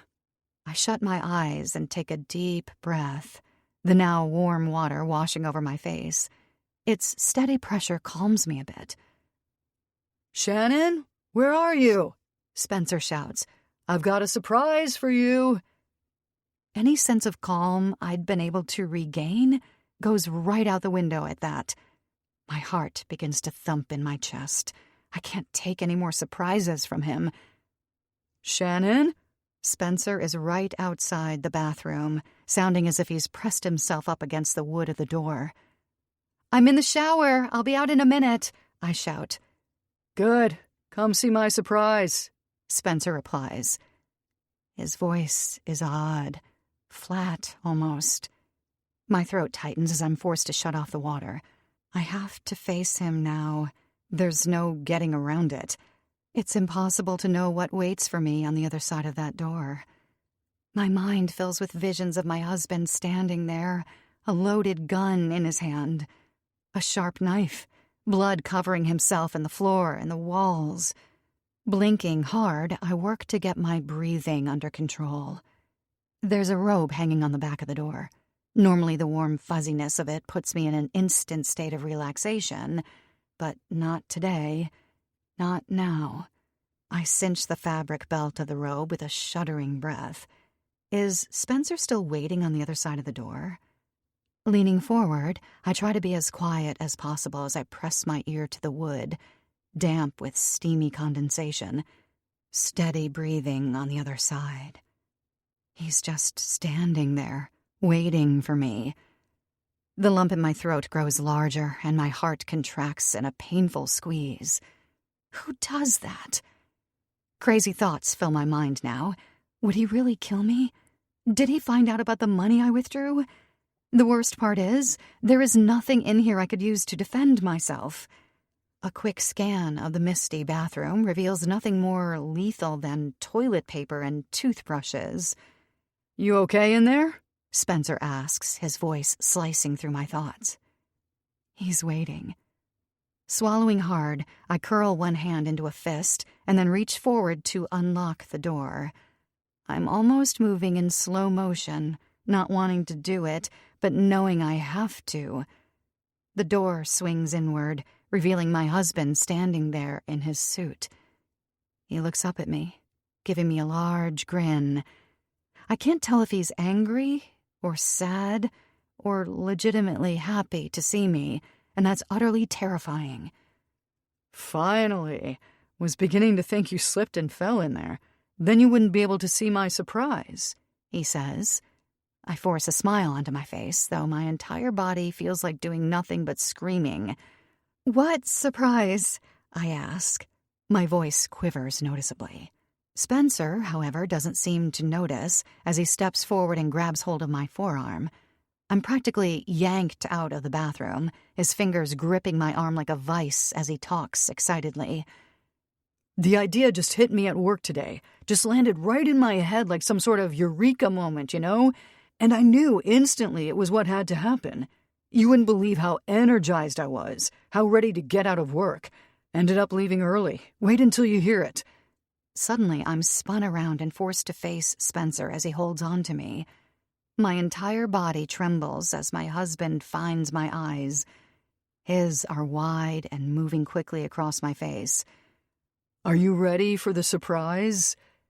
Okay. I bought us tickets for a cruise, Spencer gushes, grinning wildly. A cruise? This is what this is about? My face must not be showing the level of excitement Spencer expects, and I can see his eyes darken momentarily in the low light of the living room. A second honeymoon, where we can renew our vows. A chance for us to reignite our love, pledge our loyalty to each other from here on out, he says. Unless you don't love me anymore, he adds in a quiet voice. As the words slip from between his lips, the grip on my forearm tightens. Hurriedly, I shake my head. That sounds great, but Spencer nods quickly as he licks his lips. Good. I knew you'd be on board. I was so excited. I bought you something else, too. A gift. He turns me again and points across the room toward the bedroom. Standing in the doorway is a bright blue suitcase. It's quite large and definitely expensive. Spencer finally releases me, taking a step forward with his arms out. So, what do you think? I had to go with that one. It matches my eyes. You've always said you love my eyes. I swallow. It's very nice. But, Spencer, what about work? What about... He waves me off. I told them that if they didn't give me the next 7 days off, I was going to quit. We're free to set sail. My eyes nearly pop out of my head. The next 7 days? Then that means... Spencer nods, seemingly following my train of thought, his smile growing wider by the second. That's right. We leave tomorrow night, soon as I get out of work. You and me sailing off into the sunset. A heavy feeling settles into the pit of my stomach as I glance toward the blue suitcase. A gift I might have loved at one point in our marriage. Now, I can't shake the feeling that if I go on that cruise with Spencer, I'll never be seen again. My time has officially run out. Chapter 21. Abby. I swallow hard, blinking twice to clear the sleep from my eyes. But it's unmistakable. The article photograph shows a girl named Lexi Hardman wearing what seems to be an identical black puffer coat with a white furry hood as she poses with a friend. Just like the girl Spencer was with last night. Lexi's dark brown hair looks the same length, too. I swallow hard as I swipe over to my pictures and analyze the shot I took last night again. That's the coat. The shot is a little blurry, but there's no mistaking it. My heartbeat pounds in my ears. I read over the article with bloodshot eyes. Lexi Hardman, aged 24, was discovered in the early morning hours in Central Park. She worked as a paralegal. Spencer came back late last night. My heart pounds. The immediate shower. I'd assumed it had something to do with bodily fluids, but I didn't even consider blood. I scroll back up to the picture of Lexi, unable to tear my eyes away. She's laughing hard with a friend, both of them raising glasses in celebration of something. My heart aches. When this photo was taken, Lexi thought she had her whole life ahead of her. Now she's a news story. Back to the article. Like Elizabeth Walters, a chunk of Lexi's hair is missing. Police now suspect it was the same killer in both instances, possibly a serial killer who takes a portion of the hair as some sort of trophy. Viral videos have dubbed the killer the Central Park Slayer. The words bounce around my skull as I stare at them. A lump forms in my throat. Spencer loves my hair. He used to tell me almost every day. Behind me, the abrupt cutoff of the shower snaps my head around toward the bathroom. My heart is literally vibrating. Suddenly, the flimsy door between us doesn't seem like enough. If this was the same girl I saw last night, and I'm almost positive that it is, then it's the second time he's had direct contact with a murder victim. I swallow hard and shakily put my phone down. Spencer is stepping out of the shower. I dive back down to the covers, slamming my eyes shut and trying to keep my breathing as even as possible as I face away from the bathroom. My ears strain for any noise from behind the door, but it's deathly quiet. Is he about to come out? No, that's the buzz from his electric razor. Clutching my phone to my chest, my mind races as I try to decide what to do next. The woman my husband was with last night was found dead in Central Park, I think. It can't just be coincidence, can it? I'm so exhausted I can hardly think straight. My nerves are stretched thin. Should I go to the police? Again? A cold chill washes over me at the realization that there's a virtual stranger standing feet away in my bathroom.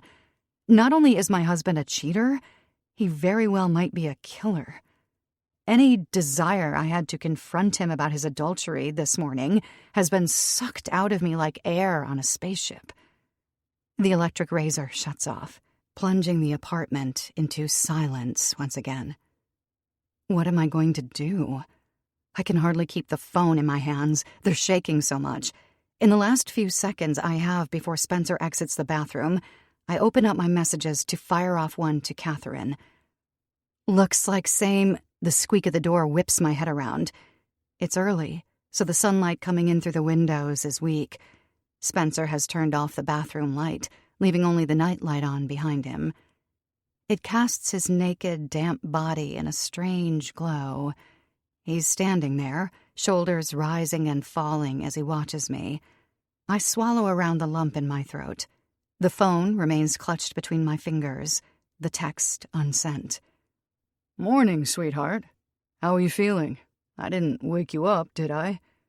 It takes my brain a few moments to comprehend his words. He's talking to me. I should respond. Finally, I manage a shake of my head, though my throat is so tight I can hardly speak. If I say the wrong thing, will he kill me too? "No, I was already up," I say. Spencer nods as he heads over to his closet. "I've got that work thing in Chicago I was telling you about. That's why I'm up an hour earlier today. Sorry about the noise. Couldn't find my travel toiletry bag," he says with a low chuckle. Vaguely, I'm able to dredge up a memory of him discussing the trip, a meeting with another office about something. Whatever it is, it really doesn't matter. Not compared to what I know now. "You okay?" I glance over to find Spencer watching me again as he stands in front of his closet, a collared shirt suspended between his hands. Beads of water roll down his shoulders, dripping off the ends of his hair. My chest tightens as I rack my brain for something to say. Anything. Speak. Just open your mouth and talk. Still feeling a little out of it, I say, clearing my throat. Spencer's eyebrows draw together in a look I would have previously taken to be sympathetic, but now I don't know. Now he's walking toward me, and I can hardly breathe. It's all I can do to pray he doesn't notice me stiffening at his approach or hear my sudden intake of breath as his hand comes up to touch my forehead. I need to breathe. If I don't, Spencer might think something is wrong beyond being under the weather. He might even kill me if he suspects I know what he's been up to. Breathe, Abby.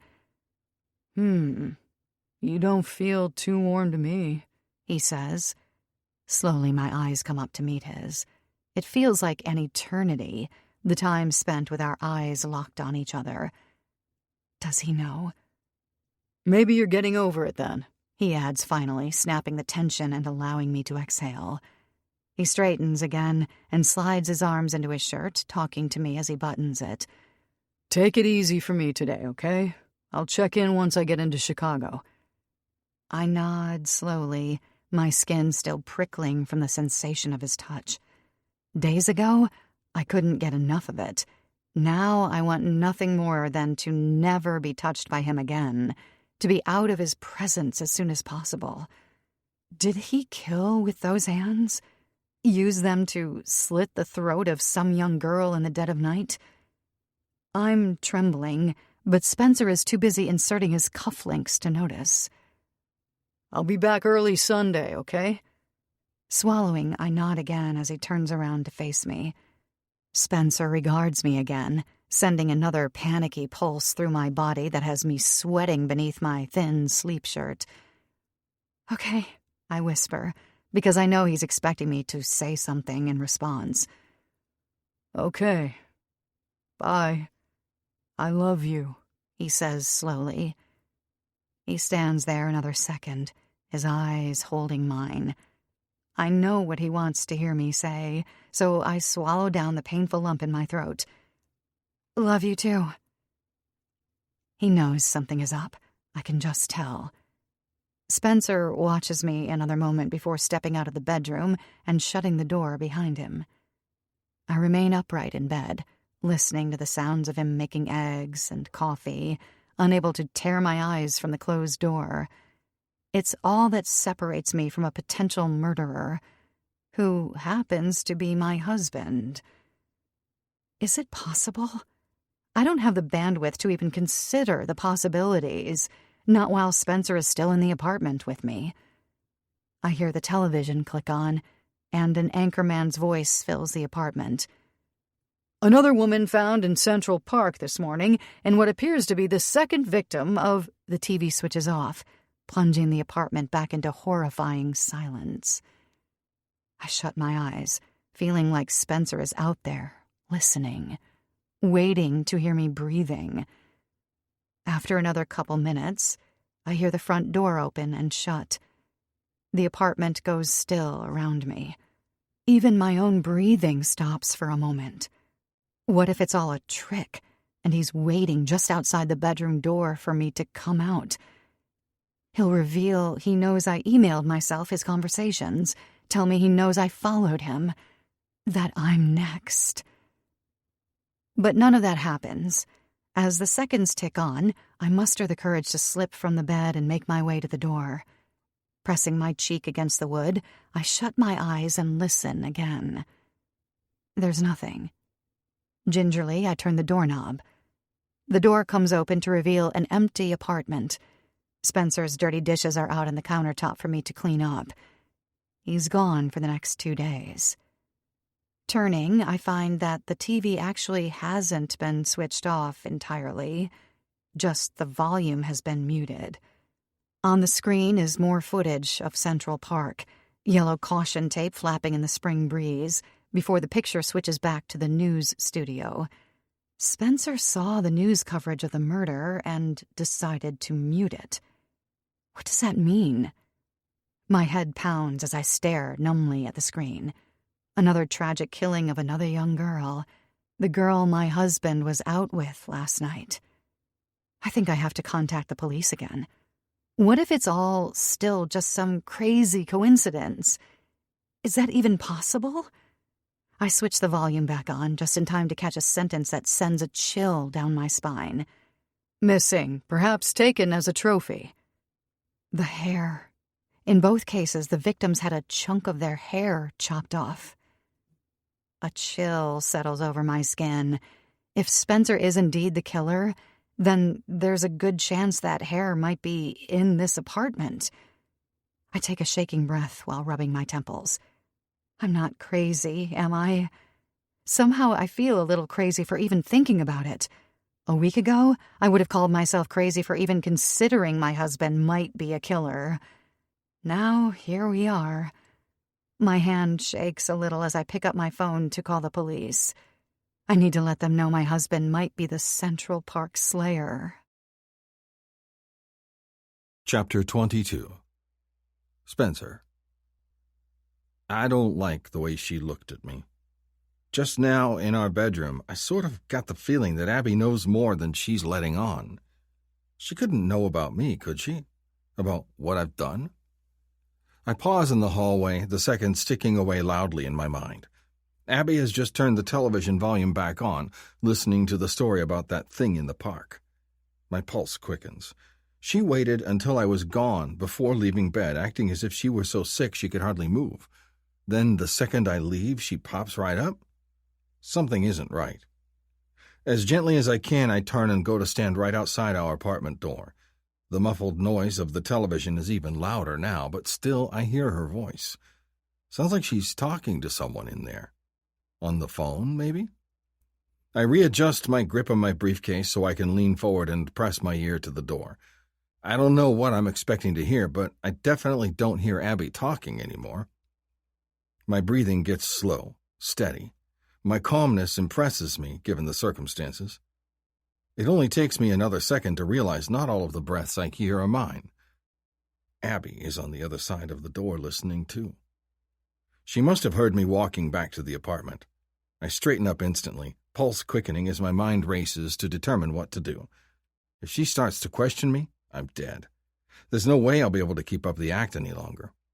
A brilliant idea hits me, the same one that worked with Shannon.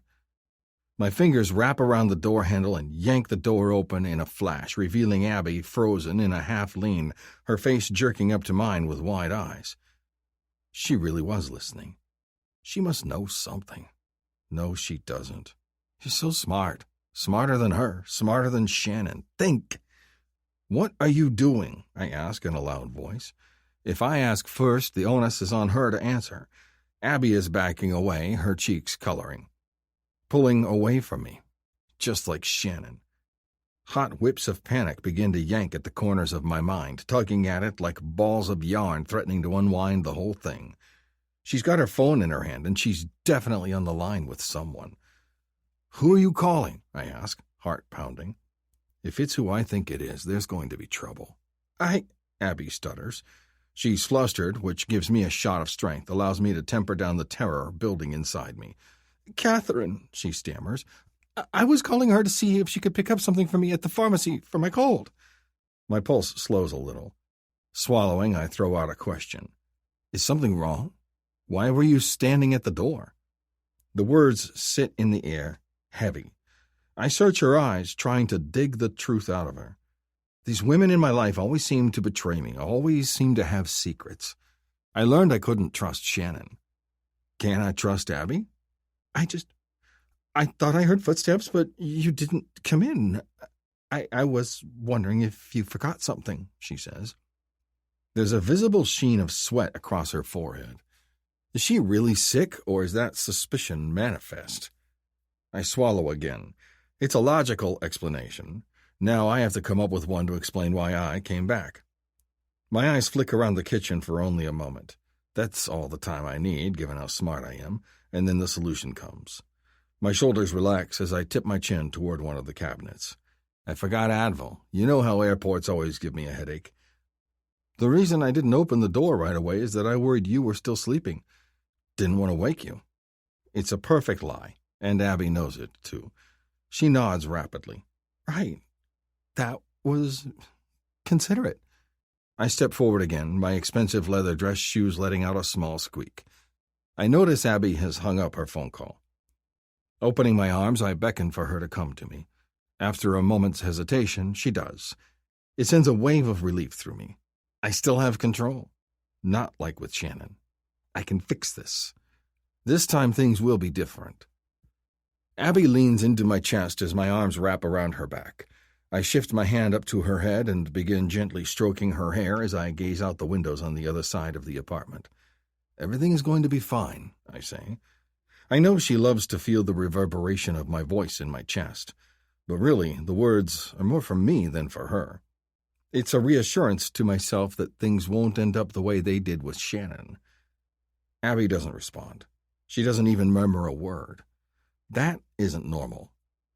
A slow chill snakes its way up my spine as I continue to stroke her hair like nothing has changed. But I know it has. She doesn't believe me. Just like Shannon. My jaw tightens as I forcibly prevent myself from collapsing into raw panic. It takes every fiber of my being to continue to breathe slowly, evenly. Stroking my wife's hair and knowing that I've got to do something. And as the two of us stand there in our kitchen, I realize I know just what to do. Chapter 23. Abby. Spencer left nearly 30 minutes ago, but I still have yet to recover. He was listening while I called the police. It's truly a miracle I didn't get past the front desk and say something that would have let him know I knew. I hold up my hand, watching as it trembles in front of me. My own husband makes me shake in fear. What a nightmare reality has become. And the hug. I shudder as I see him in my mind, standing there, arms wide and waiting. When he touched my hair, I nearly screamed. I've got the police on the phone again. This time I'm absolutely certain Spencer is gone. I've been on hold for almost 15 minutes while they connect me with detectives working the case. Let's hope it isn't Sullivan and Marsh. "This is Detective Sullivan. With whom am I speaking?" Comes the voice through the phone's speaker, dashing my hopes. Doesn't matter what I think of the man. I've got to tell them about what I found out. Yes, hi. This is Abby Stevens. I'm not sure if you'll remember me. Hello, Mrs. Stevens. I remember you," Sullivan says, interrupting me. "I've been told you have a possible new lead on the killing in the park." Yes, I breathe. My husband, he was out last night with another girl. I'm almost positive it was Lexi Hardman, the girl found today in the park. A second of silence passes.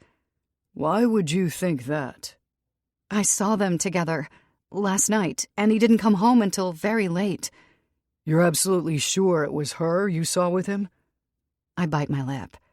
Well, not exactly. I mean, I never saw her face. But the coats were identical, and her hair... You've been listening so intently. Now is the perfect time to take a deep breath, close your eyes, and let the music wash over you. We appreciate your time and support.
seemed the same too.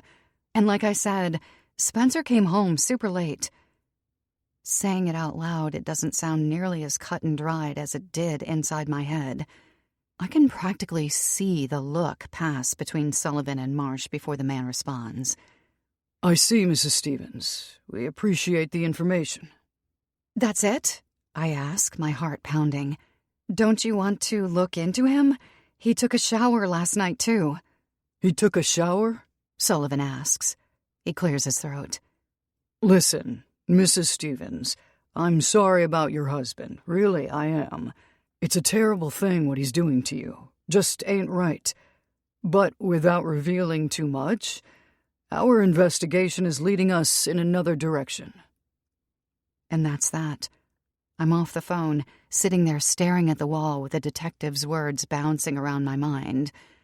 It's clear they aren't taking me or Catherine seriously. I switch the TV back on as I give my temples a rub to try and ease the pounding in my brain. All the talk is still on the two slayings, though now it seems to be centered on the idea of the Central Park Slayer and the hair taken from the victims. Resolution settles across my brow. That's it. I'll do a search of the apartment, every square inch of it if I have to. I need to know the truth once and for all.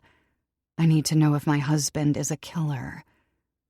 It's pitch black outside the apartment by the time I finally raise my head and look up from my task. My stomach rumbles as I wipe the sweat from my brow. heart beating a little faster from the exertion of moving aside the drawers. Licking my lips, I hungrily slurped down a glass of mineral water from the refrigerator. The apartment is in a state of total disarray. Sheets, cushions, and pillows lay scattered across the floor. The rugs have been rolled up and now lean against the walls. Every piece of furniture has been moved from its initial position. If Spencer were to come back now, there would be no excuse for this place. But he isn't here, and apparently he isn't a killer either. Either that, or he's a smart one with better hiding places than his place of residence. Even after hours of searching, I haven't found anything suspicious. As I open the vanity cabinet and catch sight of the tampon box, my stomach tightens. The pictures aren't there anymore, but the tears in the cardboard remain. It began with messages, and now I search for proof of murder. From utterly adoring my husband to absolutely fearing him in a matter of days. Is that why he looked at me for so long this morning? As if he was able to see straight through my eyes to my thoughts? Could he see the transition? A twinge of relief wants to make a home inside me at not finding anything, but some part of me still won't let it go. Just because the girl's hair isn't here doesn't rule out Spencer entirely. He really could have it stashed someplace else. How many spouses are even aware of all the places their loved ones go when they leave home for the day? How jaded I've become. Before, I defended Spencer to Catherine, even in the face of the obvious. Now it seems as though I've swung all the way to the opposite side. I finished a glass of water before setting it back down on the countertop. With another glance around the living room, I decide there simply isn't a place left to check. If Spencer does have the clipped hair sections, they're hidden somewhere I can't find them. I need to eat something, otherwise I might faint. It's been a long day of stressful, strenuous activity, and I'm exhausted both physically and mentally. The worst part is, I don't even know what to believe anymore. I almost wanted to find something, just to end this torture of not knowing. Catherine responds quickly to my invitation to come over for food. I take another quick look around the apartment and can't help but cringe. It looks like a tornado came through and blew the place apart. It's a perfect representation of my life these days. Fitting, really. I probably look even worse, but it doesn't really matter since we're going to order in. I know Catherine won't judge. 30 minutes later, I'm standing at the corner of my block, shivering in the darkness. My coat is buttoned up and pulled tight around me, but it isn't nearly enough to combat the brutal wind that cuts through me like a knife. Across the street is the subway stop Catherine uses when she comes over to visit. I grit my teeth as I check my phone screen for the time. She's late, and I'm freezing. Where is she? At this point, I'm starving. I open up my phone again, intending to threaten that I'll order without her if she doesn't arrive soon. Stupid subway car stopped in the middle of the stupid tunnel for some reason. Catherine's voice draws my head up. She's walking toward me. Late, I scold, tucking my phone away. Blame the MTA, Catherine says before pulling me into a hug. I melt into her, shutting my eyes tight as we embrace. Without my permission, tears begin to fill my eyes, and then I'm crying. Catherine pulls back to look at me, her eyes scanning my face. What's wrong? Everything, I manage between sniffles. The people on the sidewalk around us spare little more than disinterested glances at my waterworks before continuing onward. That's the good and the bad thing about NYC. Life goes on, with or without you. As we walk toward my building, I fill Catherine in on the phone call with the police and my subsequent demolition of the apartment, all of it to no avail. Her face is ghostly white by the time I wrap up the summary of my day so far. People continue to stream past us, oblivious to the chaos and confusion my life has become. This is... Catherine starts before trailing off. I bite my lip and nod. There aren't really words to describe the situation. Where is Spencer now? She asks. He's on this work trip, won't be back for a couple days. Catherine shakes her head. That Detective Sullivan, He's a real piece of work, isn't he? Taking the investigation in another direction. Yeah, the wrong one. I wish I had seen her face, I say between chattering teeth. Then I'd know for sure. If only I'd stayed a little longer. It just hurts so much to see them. Catherine squeezes my arm. No one is blaming you, believe me. We reach the front doors of my building, and she tilts her head back and looks up at my apartment window. And nothing came from the search, huh? I shake my head. Nothing. Now I've got to put the whole place back together again. It's a disaster area.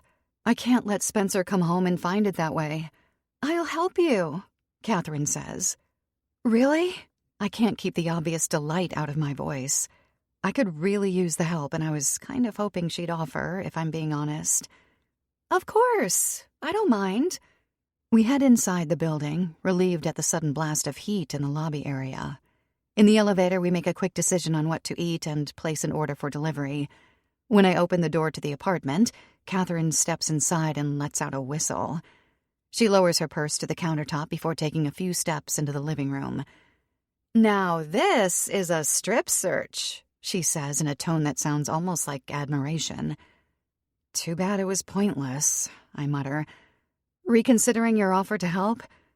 Catherine lowers herself to a squat and rubs a knot in the floorboards. Decent place if it weren't for the complete idiot living here. I nod. Even though I didn't find anything, I don't think I can sleep here again. Not with the thoughts going through my head. Just because I didn't find the hair doesn't mean that Spencer has nothing to do with the deaths of the two girls. I'm suspicious of everything now. How much has changed in so little time? You said he came back late last night? She asks. I nod. Yeah, it was nearly dawn. Catherine nods. Did it sound like he was rummaging around in here or anything? It's hard to recall every detail of last night, which feels so far away now. I was so emotionally shattered at the sight of Spencer with the girl that I could hardly think straight, let alone track his movements when he got back. And I'm so tired now after not sleeping again. Shutting my eyes, I try to remember what I heard when Spencer came home. Did he spend long in the living room? I feel like I'm trying to squeeze the memories out of my exhausted brain by force. No, I decide. I don't think so, I say to Catherine. I'm pretty sure he came in and got right in the shower. She chews her lip but says nothing. Is there a chance I've got this all wrong? That it's just some horrible coincidence? I ask, the panicky words bursting out of me in a rush. I somehow feel racked with guilt and utterly terrified at the same time. Guilty for even thinking Spencer could be capable of something like this, an absolute terror that it might be true. Catherine eyes me for a moment as she appears to be choosing her words carefully. No doubt she's thinking back to our conversation at the bar. You already know what I think, she says. Her words settle like a load of bricks in my stomach. I want to scream that it can't be true, that I know Spencer. And yet, the past week's discoveries have proven I really don't. Is it possible I chose my husband so poorly? That would make me a hopeless fool, wouldn't it? Tears spring up in the corners of my eyes as I stand there in the kitchen, grappling with the reality that everything I believed about my life is a lie. Catherine steps forward and gives my shoulder a squeeze. I'm sorry, she says in a quiet voice. Listen, why don't you stay with me tonight? I don't like the idea of you being here all alone tonight either. Sniffling, I give her a nod. It would be nice to not be by myself right now. She rubs my shoulder, then sets down her glass. How about this? We have at least 20 minutes before the food gets here. Let's do a last search as we put things back together, and then you stay with me tonight, Catherine says. I nod at her gratefully. She goes to use the bathroom while I dig through my closet for my weekend bag.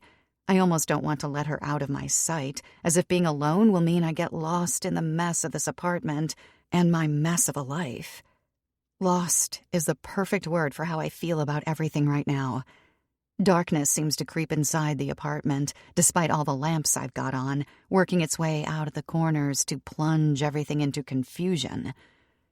We move the furniture back into place, and I dig in the couch cushions one more time, just in case I missed something. As we reload the cabinets and drawers, Catherine takes off the lids and peeks inside of any container that could possibly hold anything of interest. It's all a repeat, but I don't mind. With Catherine here and helping me, I feel less insane. It's not all just in my head, like the police seem to believe. If Catherine thinks there could be some truth to my thoughts, then there is. After a conclusive search of the kitchen, living room, and bedroom, we determine definitively that there are no hidden caches of hair. Catherine leans back against the counter and sips a glass of mineral water. Well, it was worth a try. Your apartment is habitable now, at least. Want to start packing? Her eyes fall to my weekend bag laying on the corner of the bed. Sure, I say. Then a thought hits me. My eyes lock onto all the zippered pockets on the black leather bag. I swallow, suddenly imagining hair stuffed into one of them. I hadn't thought to check my own things when I did my initial search. Suddenly, I'm moving into the bathroom, my pulse quickening. What? Catherine asks from the kitchen. When I get to the vanity cabinet, I pull open the first drawer. It's Spencer's, and I've already looked it over. But I didn't check my own drawer. There was no reason to, unless... Pulling open the second drawer, my body stills. My vacation toiletry bag. It is stuffed up against the back, the front facing toward me. That's when I notice it. The long, dark strand of hair poking out from between the zippered teeth. My pulse is so loud it makes it hard to think. No, it can't be. "Catherine!" I shout. Blinking hard, I point a shaking hand toward the errant piece of hair sticking out from between the zipper. Catherine glances over at me, eyes wide. My chest pounds. Neither of us speak as she reaches in and cautiously unzips the bag. Nestled inside are 2 braids of hair. Chapter 24. Abby. I can hardly manage to remain standing. Those are the braids of hair. What the police have been looking for. One is blonde, like Elizabeth Waters. The second is dark brown, just like the hair of Lexi Hardman, who was found today. The same girl Spencer was with last night. The girl he killed. Proof of his evil deeds is sitting right there on top of my things, ridiculing me. When he told me he grabbed his toiletry kit out of the vanity this morning, I thought nothing of it. In actuality, he was stuffing his crimes into his wife's vacation toiletry bag, hiding horror in plain sight. Gripping the sink for support, I take a deep breath. Only then do I realize Catherine is saying something beside me, her lips moving a mile a minute. There's so much going on in my head, I can't for the life of me figure out what she's saying. I managed to tune in midstream. "Have to call someone right now, Abby. I mean, like I thought, but I didn't actually..." The police. We have to tell the police. My gaze goes back to my bag sitting so innocently on the cabinet shelf. Something I've looked at 1,000 times. Something I've brought with me all over the country. A piece of me that is now a vessel for atrocity. "What are you doing?" Catherine asks me, snapping me back to reality. She's got her hand wrapped around my wrist. I blink and then realize my hand was just a few inches from the bag. "I've got to make sure..." She shakes her head. "Abby, this is evidence of 2 murders. You shouldn't touch it. I shouldn't have touched it with my bare hands to open it," she says. She's right, as horrible as it is. The truth comes crashing down in one breath as the reality of a police investigation here in my apartment finally sets in. I can't keep pretending. The murders that happened on the news, the man who committed them lives right here. My husband. The next few hours are a blur. Catherine dialed the police at some point, and then things started moving very fast. Now I'm sitting on the couch as men and women in blue jackets swarm my apartment like bugs. They're searching over everything in a similar manner to the way Catherine and I did earlier, only they know what they're doing. If there's any more evidence to be found here, they won't miss it. My gaze drifts over to the kitchen, where a woman with a tight bun is rummaging through the trash with blue gloves on. She pulls out a cup and says something to the man beside her before bagging it. Someone squeezes my hand. I glance over to see Catherine, who gives me another supportive squeeze. I feel completely numb, shell-shocked. A bomb has been dropped on my life and completely decimated it. Not only was Spencer cheating on me, he was killing women, too. It's such an awful reality to face that I truly can't even comprehend it. The only thing I know for sure is this. Spencer is not the man I thought I married. Went to the bathroom to search, but then realized she hadn't looked through her own things, Catherine says beside me, repeating what she told another detective earlier about how I found out the truth. And so she opened the drawer. Detective Sullivan continues as he scribbles into his notebook. I notice he hasn't made eye contact with me since arriving with his team. She opened the drawer and then called me in. Right from her tone, I knew something was wrong. There was her bag lying there. Then I unzipped the bag. You unzipped the bag? Catherine nods. Yeah, I unzipped the bag. Sorry, Detective Sullivan, but someone had to solve this thing. Detective Sullivan diverts his eyes as he makes another mark in his notebook. After clearing his throat, he looks up at me. And Mrs. Stevens, you said your husband is out of town, correct? He's asked me a question. I should respond. I want to answer, but it seems like my voice is missing. Catherine squeezes my hand again, spurring me onward. Yes, he'll be back in 2 days, I manage in a tiny voice. Sullivan writes that down, too. Thank you. That's all I need for now, the man says before standing up off the couch and straightening his tie. I expect him to walk away, but he doesn't. Instead, he turns back around to us and licks his lips. Listen, He starts, but stops without finishing. Then he heads for the kitchen. The heels of his dress shoes clop across the floor as he goes, a hand running through his thinning hair. The sound of his footfalls echoes distantly in my ears as Catherine shakes her head. How that moron has a job is beyond me. We basically handed everything to him, and he still wouldn't believe us. There are so many emotions swirling inside me that I can't look at anyone, or I'll collapse. I need to retreat inward, bottle all this up before it spills out and I go down the drain with it. Never mind the police. How could I have missed something like this? Spencer was able to hide an entire double life from me, cheating and killing behind my back while I loved him and cooked for him. I loved him like nothing else, always had from the moment I laid eyes on him. Maybe this'll force these half-wits to look into Shannon, too, Catherine says beside me.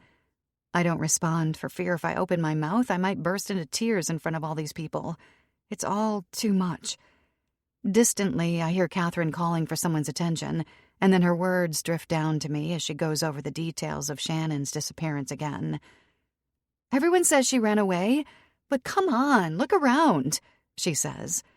Understood, Ms. May. Thank you, a woman replies. My head drops, and I bury my face in my hands. I feel weak, drained. I have no strength left. In my mind, I see Spencer's smile as he gently braids my hair on the couch. The two of us sharing leftover takeout that was questionably old. The clean, dark smell of his cologne when he hugs me in one of his lovely suits. How can this be the same man who killed those girls and left them in the park? I never really knew Spencer. I never really knew my husband. Looks like that old phrase really is true, as much as I hate to admit it. No one really knows anyone, after all. We shared everything with each other. Or so I thought. Was there ever anything real about our love? Catherine's face comes into my view and pulls me out of my thoughts. I'm going to try and talk to Sullivan again about Shannon, okay? She says, leaning forward so she can see my eyes. Are you good here on the couch? I nod. Yeah, I think so. She pulls me into another hug. I'll be just a second, and then we'll go to my place for the night while the police figure this out. She steps into the bedroom in pursuit of Detective Sullivan. With her gone, I feel exposed again. I'm not alone, but there are so many unknown faces in my apartment that I might as well be. All of them move about with purpose, bagging things and snapping photos as I watch. My life will never be the same again. A strange noise jars me from my thoughts and pulls my attention toward the kitchen. That's the front door, a key jiggling inside the lock. My brow furrows as my mind works to try to understand what's going on.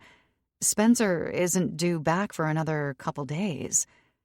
There are 2 police officers in the living room with me, but they're over by the windows, engaged in quiet conversation. The detectives are in the bathroom, the bedroom door separating us halfway shut. There's nothing I can do but watch as the door to our apartment swings open and Spencer steps inside. Chapter 25. Abby. The next few moments are surreal. Spencer comes into the apartment with a half smile on his face, mouth opening as if he's about to speak, when he catches sight of the state of the place. Strangely enough, he's rolling a large red suitcase behind him. The 2 officers behind me spot him, and then everyone starts shouting. I'm frozen on the couch, my mouth hanging open as the chaos unfolds. The detectives sprint out of the bedroom, guns drawn on Spencer as his head whips wildly back and forth. What's going on? He shouts as the police scream at him to drop his duffel bag. His arms shoot up into the air and the cops draw closer, their boots clattering on the hardwood floor. The suitcase topples over, forgotten in the anarchy. Get down right now, one of the officers shouts in a harsh tone. Spencer remains standing as he looks between all of them, apparently too confused to comply. What is this? He asks. He's still clutching his duffel bag in one hand, his suit jacket in the other. Both are raised over his head. Get on the ground, the man shouts again. Then Spencer's gaze moves past the police officers and finds me. My body goes rigid as his intense blue eyes bore into me. Abby, what's going on? He asks in a quiet voice as if it's just the 2 of us. There's a strange tremble to it that I've never heard from him before. My chest tightens. No words come out in response. Spencer's attention remains locked on me as the police rush forward and force him down to the kitchen tile. The duffel bag is wrenched from his grasp. Spencer blinks hard, finally breaking the connection with my eyes, to twist his head around and ask again what's happening. The officers don't answer, ignoring him as they wrestle his arms behind him and into handcuffs. "The braids, Spencer," I say suddenly, surprising even myself. Somehow, I've found my voice. Spencer snaps back over to me, his brow furrowing. What braids? The cop with his knee digging into Spencer's back scoffs. Abby, what braids? Spencer asks, his voice raising an octave. I guess I spoke because I wanted to see his face, wanted to hear him admit to the truth of his horrifying behavior. But now that I'm looking at him, I just want to crawl into a hole and ignore the world forever. This is a nightmare. Spencer finally seems to make the connection as he's hauled up to his feet. When he does, things change. It's like a transformation occurs, and the Spencer I've known alters. His eyes widen, and he starts to buck against the officers holding him. No! He screams in a shrill voice I've never heard before. Enough! One of them shouts, his jaw tightening as my husband begins to practically seize in their grasp. No! Spencer screams. This isn't happening! His voice does not sound like the man I know, and somehow that scares me even more. It shocks the officers, too, who momentarily lose their grip and allow Spencer to go crashing back down to the floor. Without his arms to brace his fall, he lands hard, but the impact doesn't stop him. If anything, he's writhing even more now and slamming his head down against the tile floor with thuds that make my stomach clench. It takes the officers half a second to comprehend what is even happening. Moments before, this man was smiling. Now, He's thrashing around on the floor like a wild animal, literally kicking and screaming as he devolves. One of them dives on top of him to try and get Spencer to stop slamming his head into the floor. It's a mess of limbs and shouted commands as more cops stream in from the other rooms to help subdue Spencer's mania. It takes 4 of them, but finally they're able to haul him back up to his feet. When our eyes meet again, I don't recognize him. Blood rushes down his face from a cut across his forehead.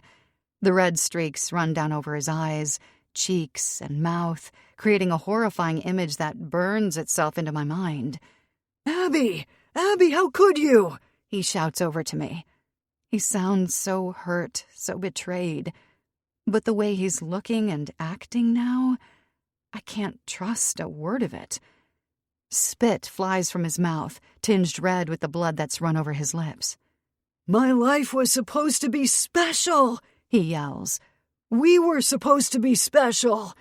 I flinch at the words, each of them striking me to the core. I did think he was special once. I thought we had something special. Now I can't look at him. I don't know if I ever can again. They're carting him out the door now, but not without effort. Spencer bucks hard against the cops, throwing his head wildly back and forth, then twisting back to look at me over his shoulder. No! He screams, thrashing. I got you a gift. This isn't how it's supposed to go. Abby! Stop resisting, one of the officers shouts, and then there's a grunt as something strikes Spencer. He sags forward and is finally pulled through the door. I let out a shaky breath, thinking it's finally over, but then I hear him screaming my name again from the hall as they drag him toward the elevator. Shutting my eyes, I try to block out his cries. He's out there, shouting my name over and over again as if I'm going to charge the police and rescue him after all he's done. Who is this man I thought I knew? He's not even sane. Sullivan steps over to me, sweat beads dotting his temples as he pants slightly. Sorry, Mrs. Stevens. You shouldn't have had to. You're right, she shouldn't have, Catherine hisses as she steps back over to me and wraps her arms around me protectively. If you'd done your jobs, that second girl wouldn't be dead either. I don't say anything. I can't. All I can do is picture Spencer in the elevator, screaming my name and wrestling with the police officers. My handsome husband, still in his suit pants and dress shirt. His duffel bag and suit jacket remain on the floor in the kitchen like debris. The red suitcase, too. I can't tear my eyes away from it. Sullivan's gaze bounces back and forth between Catherine and me, and he makes the wise decision to quietly step away. She hands me a glass of water, which I accept with trembling hands. Well, that was something, she says simply as she shakes her head. She sounds unnerved. I feel the same way. That behavior was not something I'd ever seen from my husband before. It was like a different person took over his body. I guess, when faced with the truth, the mask fell away and the true Spencer was revealed. I sip the water, feeling it rush down my dry throat and hit my stomach. I don't manage more than a couple sips, though, before feeling as if I might vomit, so I set the glass down on the coffee table. Catherine is talking with the officers again, probably telling them that I'll be spending the night at her place. One of them looks over at me during the conversation, his face impassive. I stare back at him blankly until he looks away. I don't know my husband. I don't know myself. We walk in silence to the subway stop. It's a wonder I managed to put one foot in front of the other. My whole body feels numb. The journey back to Catherine's place is something of a blur. When we finally step inside her place, I feel ready to collapse. She's got a studio, which means her place is only one room, but it's cozy. Cozy is what I need right now. You can stay here as long as you need to, Catherine says as she places 2 fluffy pillows on the couch. I nod my thanks, unable to voice a reply around the lump in my throat. Catherine's cat stares at me as I lie there, completely lost to the emotional storm taking place within me.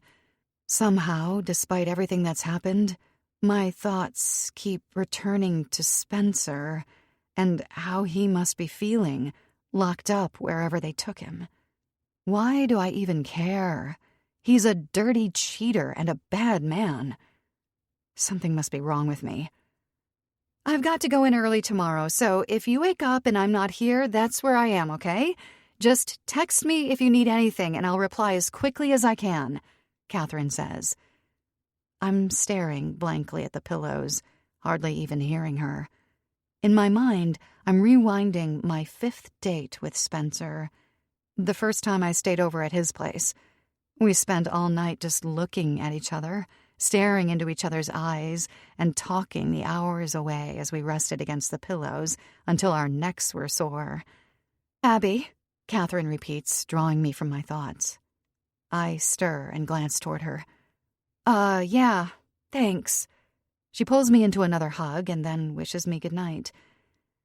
I'm a little relieved when she gets into her bed and goes quiet. As grateful as I am for her, I don't want to face the world anymore. I just need some time to cry quietly to myself. That's exactly what I do, tossing and turning in the sheets of my makeshift bed as I succumb to grief. I have absolutely no idea what is supposed to come next. Chapter 26.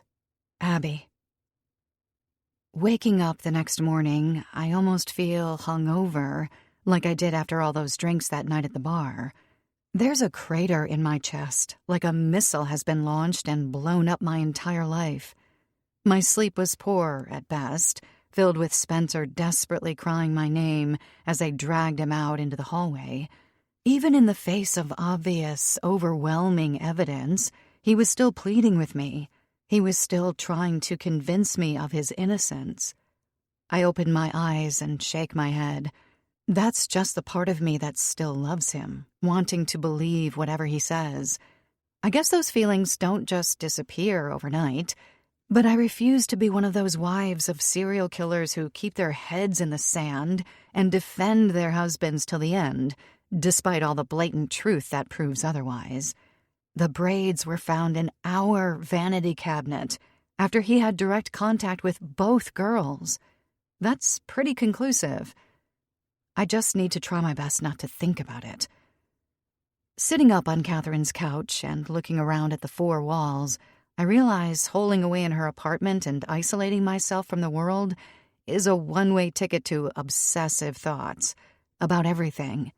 Her place is nice, but I'll go stir-crazy if I have to sit here for hours waiting for her to come home from work. No, I need to be outside. I need fresh air. I need to go out and be among people, though I hardly want to show my face. At least out there, I can hope to get distracted by the noise of the city, which is guaranteed to be there 24/7. Maybe a walk through the busy city streets will at least fracture my attention and keep the events from yesterday from running through my head in a continuous loop. After going to the bathroom and blowing my nose, I shuffle back into the living area. I don't dare turn on the news or even get near the TV. I know exactly what it'll say. Businessman Spencer Stevens identified as Central Park Slayer, arrested in shocking murders of 2 women found in Central Park. The last thing I need right now is to see my husband's handsome face splashed across the screen above those terrible words. After Spencer revealed his first wife had disappeared and told me his side of the story, I honestly never had the urge to check the news about it. Maybe that was naive, but Spencer swore he was telling me the truth, and I believed him. I just figured there was no point in seeking out speculation and gossip from people who'd never met him and weren't even involved. Outsiders who didn't have all the information. I knew all I needed to know and trusted Spencer implicitly. Looking back on it now, I think maybe I just didn't want to think about what had happened with his first wife. Burying my head in the sand, forgetting about it. I blow my nose again as a wave of hunger hits me. Catherine was nice enough to leave some clothes out for me, one of my own sweatshirts and a pair of sweatpants from the last time I stayed over during one of Spencer's work trips. I slip into the comfy clothes and make my way back to the bathroom to splash some water on my face before leaving in search of breakfast and human companionship. A look in the mirror reflects heavy bags underneath sad, sunken eyes that make me look years older. Dark purple smudges make me look like I've been carrying the weight of the world for decades instead of only days. My hair needs help too, but there isn't much I can do besides brushing it. I stare at my reflection as I drag the brush through the knots in my hair. At each painful tug, I notice the person staring back at me doesn't so much as wince at the pain. Blessed numbness doing its thing, keeping me breathing. I find a trench coat of Catherine's hanging on a rack and slip into it. I know she won't mind me borrowing it. Tying the belt in a knot around my waist, I take a deep breath and pull open the door to her apartment. I don't know what I expect to see in the hallway. Thousands of reporters, flashing cameras, police lights. But it's empty. My stomach rumbles now, loudly enough that it makes me bring a hand up to cover it. With everything that happened last night, I didn't end up eating anything. Not as if I would have had much of an appetite. Now is a different story. I already know where I'll go. My comfort cafe, Mud Pot. A place I know I'll be cozy and safe. It's a much farther walk to the cafe from Catherine's place than mine, but I don't mind it. It's a chance to focus on something other than my own pounding thoughts. Without my earbuds in, I'm privy to all the shrill honking and shouting and beeping that makes up the soundtrack of New York City. The chorus of sounds and random bits of conversation help keep me afloat, reminding me I'm just one of millions walking the streets today. Life will go on, regardless of how it feels right now. It's drizzling rain outside, which makes me wish I'd at least check the weather on my phone before leaving the apartment. Oh well. I flip up the collar on the trench coat and hunch my shoulders inward, feeling cold drops of water splash down onto my scalp as I hug myself for warmth. Slick puddles on the street reflect an overcast sky back to me, mirroring my mood. I already know exactly what to order when I get to the cafe, and where I'm going to sit to eat it. Hopefully Rachel's working today, too. I could definitely use a warm smile. I envision the sensation of delicious food in my stomach and the comforting routine of sipping on a strong cup of caffeine. That'll be the first step of many it'll take to get through the challenges of the next few days. One at a time, Abby. One at a time. After a lengthy walk, I catch sight of the cafe as it appears out of the mist up ahead. It's not too busy right now, seeing as the morning rush has passed. The lunch crowd won't be in for another few hours. The doorbell dings overhead as I step inside and let out a shiver, shaking off a few droplets of water before casting a glance around the interior of the place. Behind the counter, Rachel talks with another girl. It's Hannah, the same one from the other day. Neither of them turns toward me as I come in, deep in conversation with the other. I step up to the counter, and Rachel pulls her attention away from her friend to focus on me. "Oh, hey, Abby," she says. She looks a little pale. I'm sure I don't look fantastic either, so no judgment here. I muster up a smile as if everything is okay and raise a hand in greeting back to her. "Morning." Surprisingly, my voice comes out sounding more chipper than I thought possible. I guess I'm pretty good at faking it, if I have to. There are just a few other patrons in the restaurant beside me, all of them quietly talking among themselves or looking at their phones as they eat. Though they have no idea who I am, I can't help but imagine all of them turning to me and pointing, announcing that the wife of the murderer Spencer Stevens has arrived. My eyes are drawn to the television hanging in the corner to my right. I only catch a second of it before looking away hurriedly. Of course, it's about the arrest. I swallow hard, ready to give the order I rehearsed 100 times on the way over so I wouldn't forget. Rachel is talking again with Hannah beside her in a hushed voice. I see Hannah's eyes flicker up to the TV before she shakes her head gravely. Suddenly, Rachel turns to me, as if she's forgotten I was there. So sorry, a little scrambled today, she says with a shake of her head. The usual? That makes two of us. Scrambled doesn't even begin to cover my state. With another small smile and a nod, I head away from the counter and slide into a booth by the window. I need caffeine right now like I need air to breathe. So many nights of restless sleep have left me feeling brittle and unable to think straight, which is not how I need to be feeling at a time like this. At least I feel a little better now that I'm in my usual spot, tucked away where I usually get my best work done. Oh God, work. There's something I haven't thought about in days. With everything that's been going on, my job has been the last thing on my mind. They must think I've fallen off the face of the earth or quiet quit or something. I pull up my email and feel my stomach tighten as my gaze falls on a message from my boss asking if I'm okay. That's when I realize everyone at my job already knows why I've gone AWOL. No doubt they've seen the news like the rest of the city. I close my email. I can't handle any sort of questions or half-hearted pity that thinly disguises curious prying from my coworkers. Slumping into the seat cushion, I let my fingers trace the familiar grooves in the table, and I stare up at the light overhead. Soon enough, Rachel comes by with my order, a bacon, egg, and cheese sandwich on an everything bagel, paired with a large coffee. I look up at her and smile, feeling a twinge as I notice again how pretty she is, how youthful. Her healthy brown hair cascades down her shoulders, not frayed and stringy like mine. She's fresh and put together, while I'm worn out and falling apart. Rachel still has her whole life ahead of her. I feel like I'm on the back end of mine. I made the wrong decision about whom to marry, and now the die has already been cast. I almost feel compelled to say something to Rachel, share with her some of the wisdom I've gained a little too late, but I hold myself back. We're friendly, but we certainly don't have the sort of relationship where I can dish out unsolicited advice about her dating life. Is everything okay? She asks, mistaking my morose expression for displeasure over the food. Hastily, I shake my head and manage another smile. Was thinking about something else. Sorry. Everything looks great. Rachel nods. Good. I have to leave early today, so if you need anything, Hannah can help you, okay?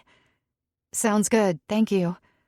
Rachel is already heading back to the counter, moving with purpose. I raise the sandwich to my mouth as I watch her go. I hope she's okay. It's clear, despite her ever-polite manner, that something is bothering her.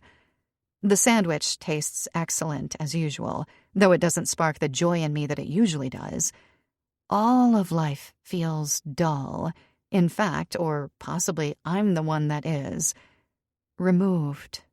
Distant. Empty. Having my heart stomped and crushed has left everything a little less bright than it was before. I loved the wrong man, and in this case, it was a life-altering mistake. I hope this is just a temporary state and not a permanent shift that has occurred. Tears form at the corner of my eyes again, but I wipe them away speedily. I'm not going to break down in this cafe while eating an egg and cheese bagel. I will not. Commotion to my left brings my head up as Rachel says goodbye to the other girl behind the counter. To stop myself from crying, I focus hard on her as she heads toward the front door. Rachel has her coat on, buttoning it up as she starts walking to the exit. "Be safe," Hannah calls out, causing Rachel to pause with her hand up to push against the glass door. She glances back toward the counter, and my entire body goes still. Then she's gone, but my skin continues to buzz. It takes my sleep-deprived, despondent brain a moment to make the connection. But then it hits me. Rachel is wearing the exact same coat as the girl Spencer met at the bar, and turned away from me at that angle with her hand raised. She was the spitting image of her, too. Chapter 27. Abby. My rubbery legs somehow manage to carry me toward the door as I go after Rachel. My mind races. It can't be possible, can it? But as she turned and faced the counter, it was like I was looking at the photo I took of them all over again. I don't even need to check my phone. The image is burned into my brain. Long brown hair, black puffy coat with a spotted faux fur hood, hand raised.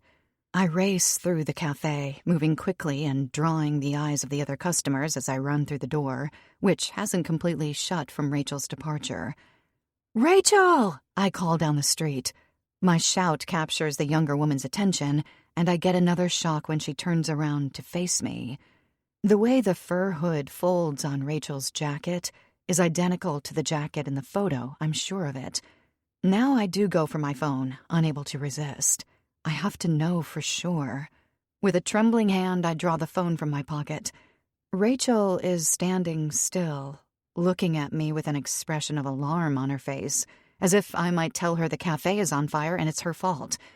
"Yes?" She's clearly more than a little confused. I tap over to my photos and pull up the image to confirm it. There it is, a perfect match.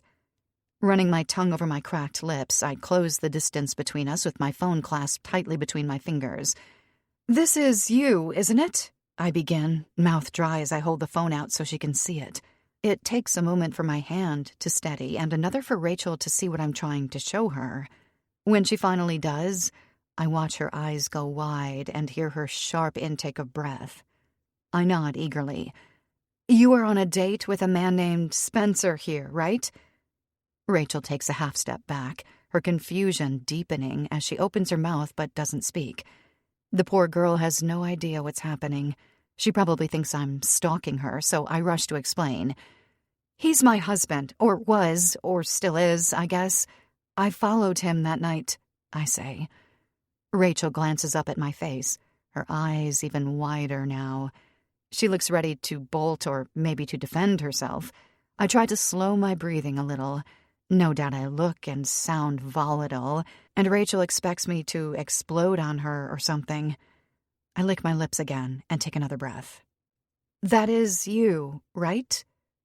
I don't know where my boldness has come from. Maybe after everything that's happened, I just don't care anymore. All I want is the truth. Rachel swallows and gives a tiny nod, confirming that, yes, she is indeed the girl in the photo. "Listen, Abby, he said he wasn't married. He wasn't wearing a ring. Rachel stutters, but I raise a hand. I'm not mad at her. She's just a young woman who went on a date and then saw that date on the news, arrested for murder. And I have no doubt at this point that Spencer wasn't wearing his wedding band when he met her. I don't even care about that right now. I'm consumed by what this new information means. A freight train of thoughts is barreling through my skull, and the rattle is loud enough I can hardly think straight. Where does this fit in with everything else? Suddenly, nothing makes sense. I knew Spencer was seeing someone else, and noticing how similar the girl found dead in the park looked to the girl in the photo, I'd assumed they were the same person. The coat, the hairstyle, and length, they all looked the same. A strange new thought hits me that sends a chill running down my spine and curdles the few bites of food in my stomach. What if Spencer met up with Rachel that night and then met up with another similar-looking woman, the one whose body was found the next morning? Serial killers typically have types, don't they? If that was the case, Rachel barely escaped the same fate as those other poor girls. But if Spencer was with Rachel all night, he has an alibi. To get to the truth, I'm going to have to ask for information a wife doesn't ever want to know. I swallow and force myself to take in a quick breath.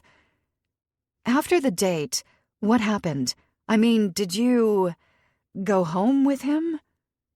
Rachel eyes me for a moment, as if trying to gauge whether I'm going to strike her. We, went back to my place, she confirms in a small voice. But the news, they're saying he... Abby, I'm so sorry. I had absolutely no idea. If I had, I would have never— It's okay, I say. It's not your fault. What time did he leave your place? Rachel looks away from me. It was really late, probably around maybe 4 in the morning. That's why I'm so confused. Another thunderbolt strikes me. That means Spencer was with Rachel the whole night, and he got back to our place just before sunrise. Surprisingly, I'm not all that bothered by the fact that my husband definitively slept with another, younger woman. There is a much more pressing thought that has taken center stage. There is no way Spencer could have killed the girl in the park. He was with Rachel during the time the police say the second killing took place. Rachel is speaking again, but I can hardly hear her over the roar of blood rushing in my ears. I blink, forcing myself back to the present. Headed home to call my parents and ask what I should do next. I just found all this out at the cafe, and Abby, I don't even know what to say. When I saw the news, I can't even imagine what you're feeling, but it must be even worse than I feel. I shake my head and turn away, rocked by a sensation like the ground has been yanked out from underneath me again. Rachel's revelation doesn't add up with the police narrative. Behind me, she calls. Abby? Abby, are you okay? Are you mad at me? I don't answer, and I don't stop. As I walk away, I whip out my phone and rattle off a text to Catherine, telling her she needs to meet me at my apartment immediately. I shoot past Mud Pot and the remains of my breakfast sitting abandoned inside it. The hunger I felt earlier has been completely replaced by a burst of adrenaline as I run to our apartment. There is more to this than I originally thought. It was literally impossible for Spencer to have killed Lexi Hardman. So how did a lock of her hair end up in my toiletry bag? Chapter 28. Spencer. The walls of the jail cell are covered in long scratches that I have a sinking feeling might be marks left behind by fingernails.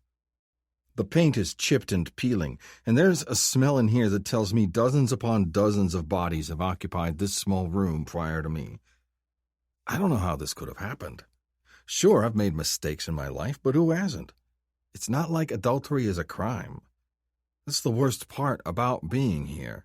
I'm innocent. I didn't kill those girls. One minute I'm living large, successfully juggling all the women in my life, and the next moment I'm getting thrown to the ground by police officers in my own apartment as they arrest me for the murder of 2 women. All I wanted was to take my wife on a cruise, a nice, relaxing, rejuvenating cruise. Is that such a crime? I lost control again, too. It was shameful, and Abby saw it, just like Shannon did. My psychiatrist, Dr. DeLuca, says outbursts like that are the result of my narcissistic self being forced to confront a situation in which I didn't get my way. I still highly doubt I'm a narcissist. I'm way too smart for that. But either way, I have to admit it got ugly. Looks like I didn't have control after all. Maybe I never did. Admittedly, it doesn't look good. That first girl, the blonde, Liz, maybe? I was sexting with her through the dating app, but we never ended up meeting. Still, my lawyer says the fact those braids of hair were in my home is going to be pretty hard to defend. Combined with the fact that I did have contact with her, it doesn't leave him much wiggle room. The second girl, Lexi something. Her I have no idea about. I've never seen her in my life, apart from the horrible photos they showed me in the interrogation room. She did kind of remind me of the coffee girl I was with a couple days ago. Rachel. Finally got her name. I think they were even wearing the same kind of coat, which was weird. And very unfortunate. Now they think I'm a murderer. Somebody shouts out in the corridor, the noise distant and strangely inhuman. It jars me, jerking me upright as my eyes snap back open and my heart pounds a little faster. Every time I close them, I can't help but see the way Abby was looking at me, like she really thought I killed those people. The hurt in her eyes. For a moment, it made me regret everything I'd done to her. It really wasn't her fault I didn't love her anymore. "Visitor," one of the guards says with a bang of his baton on the cell door.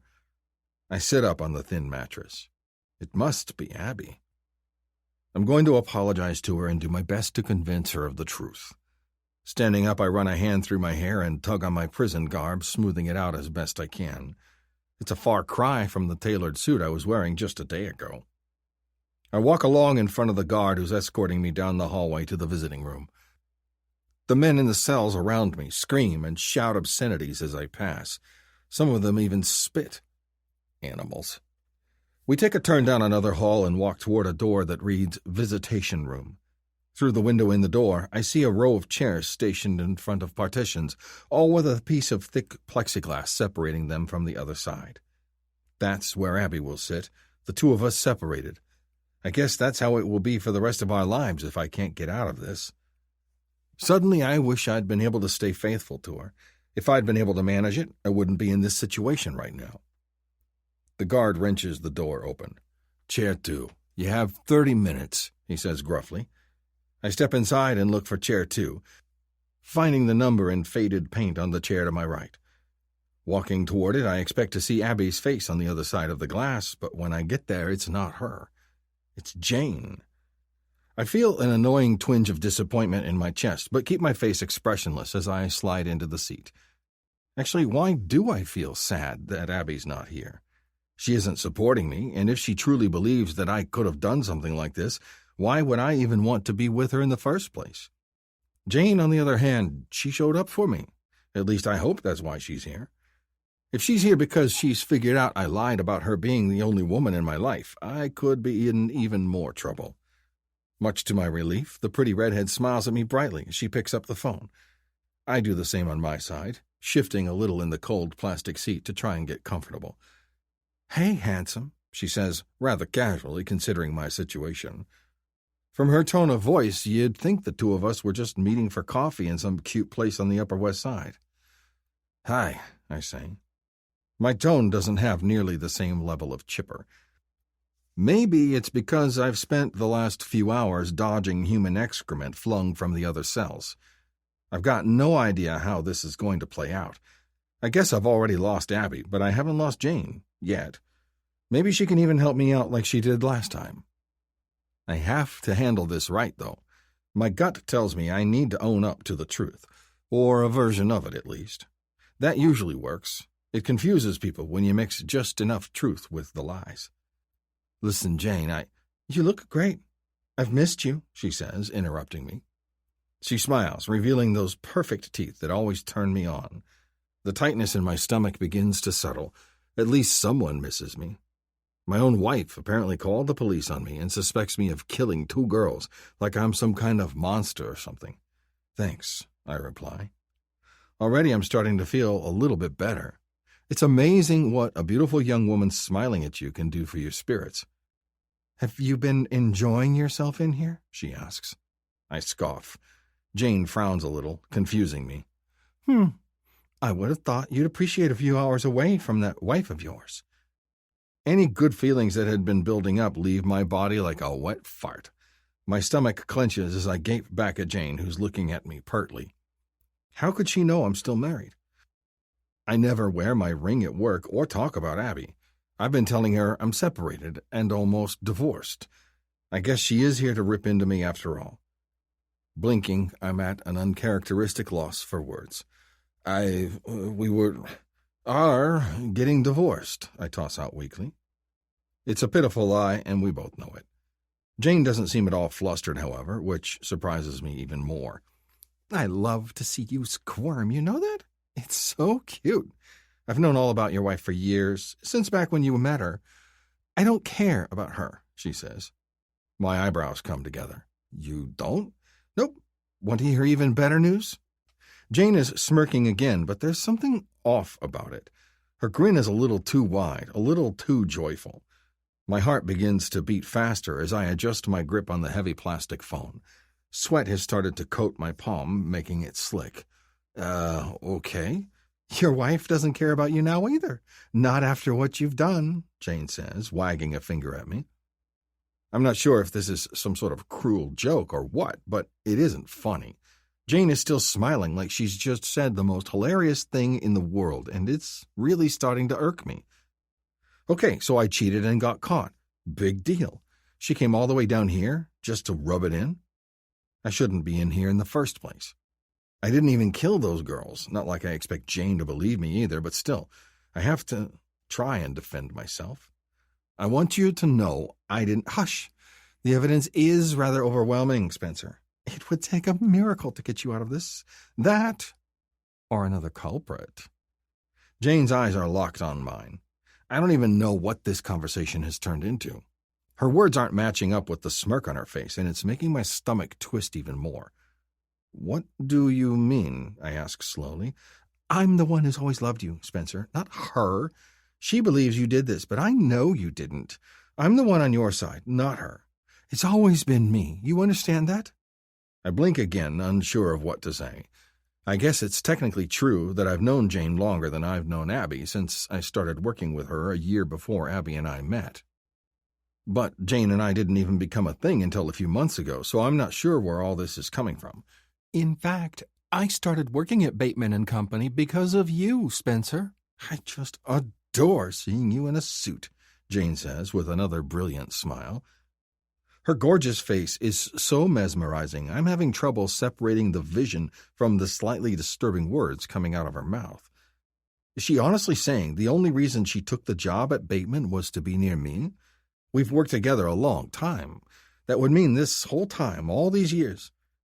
My lips open, but I can't really come up with anything to say.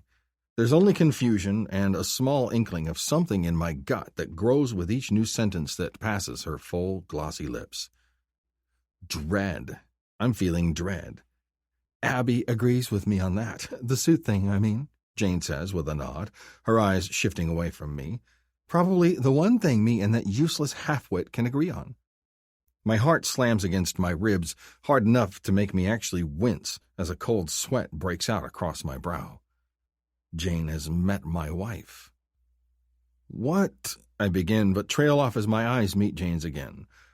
All of this is so strange and so sudden. She's acting totally differently than she does with me at work. With a start, I realize that's what is throwing me off so much about her smile. It's manic, triumphant, like she's just pulled off the world's greatest magic trick and she alone knows the secret of how it was done. What's going on, is all I can muster. Jane tilts her head coquettishly, but doesn't answer my question. I've got to run now, but I'll see you soon, okay? Love you. She says it so casually, like we'll run into each other at the supermarket or something later this week, as if I'm not being held under suspicion of double homicide. Jane, I say, gripping tight to the phone with a clammy hand. The things she said have left me feeling odd. There's something I'm missing here, something I'm not quite getting. Jane is not the person I thought she was. So who is she?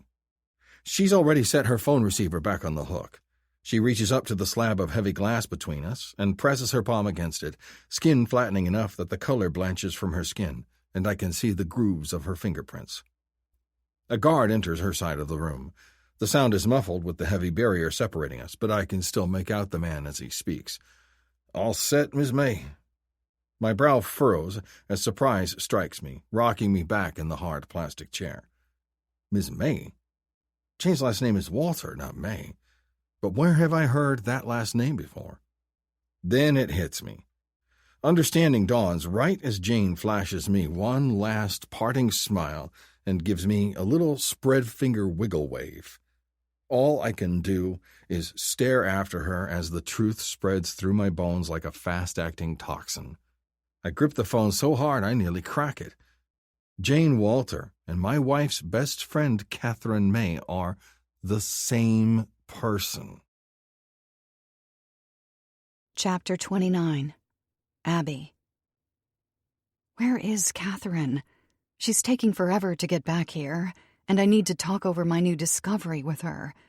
Nothing is adding up. I pull out my phone to shoot her another text, but pause as I realize I've already sent 4 in a row without an answer from her. It's obvious that I'm looking for her, and if she could, she would have already responded. Another message isn't going to help anything, except for my anxiety, and then only for a few seconds. I pace back and forth in my living room, which is still in a state of utter disarray after all the chaos of yesterday. With the time I've got until Catherine arrives, I decide to gather my thoughts as best I can and lay out the facts so I'll be able to present my case to her in a sensible way. Taking a deep breath, I settle onto one of the kitchen bar stools and lower my forehead to the marble.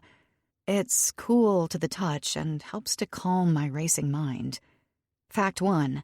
Spencer couldn't have killed Lexi Hardman because he was with Rachel at her place. Fact 2. That means that someone had to have planted Lexi's braid in our apartment. But why? It doesn't make any sense to me. If I had happened to come across it accidentally, it wouldn't have meant anything to me unless I knew that Spencer had been out the night before with a girl who bore a resemblance to Lexi Hardman.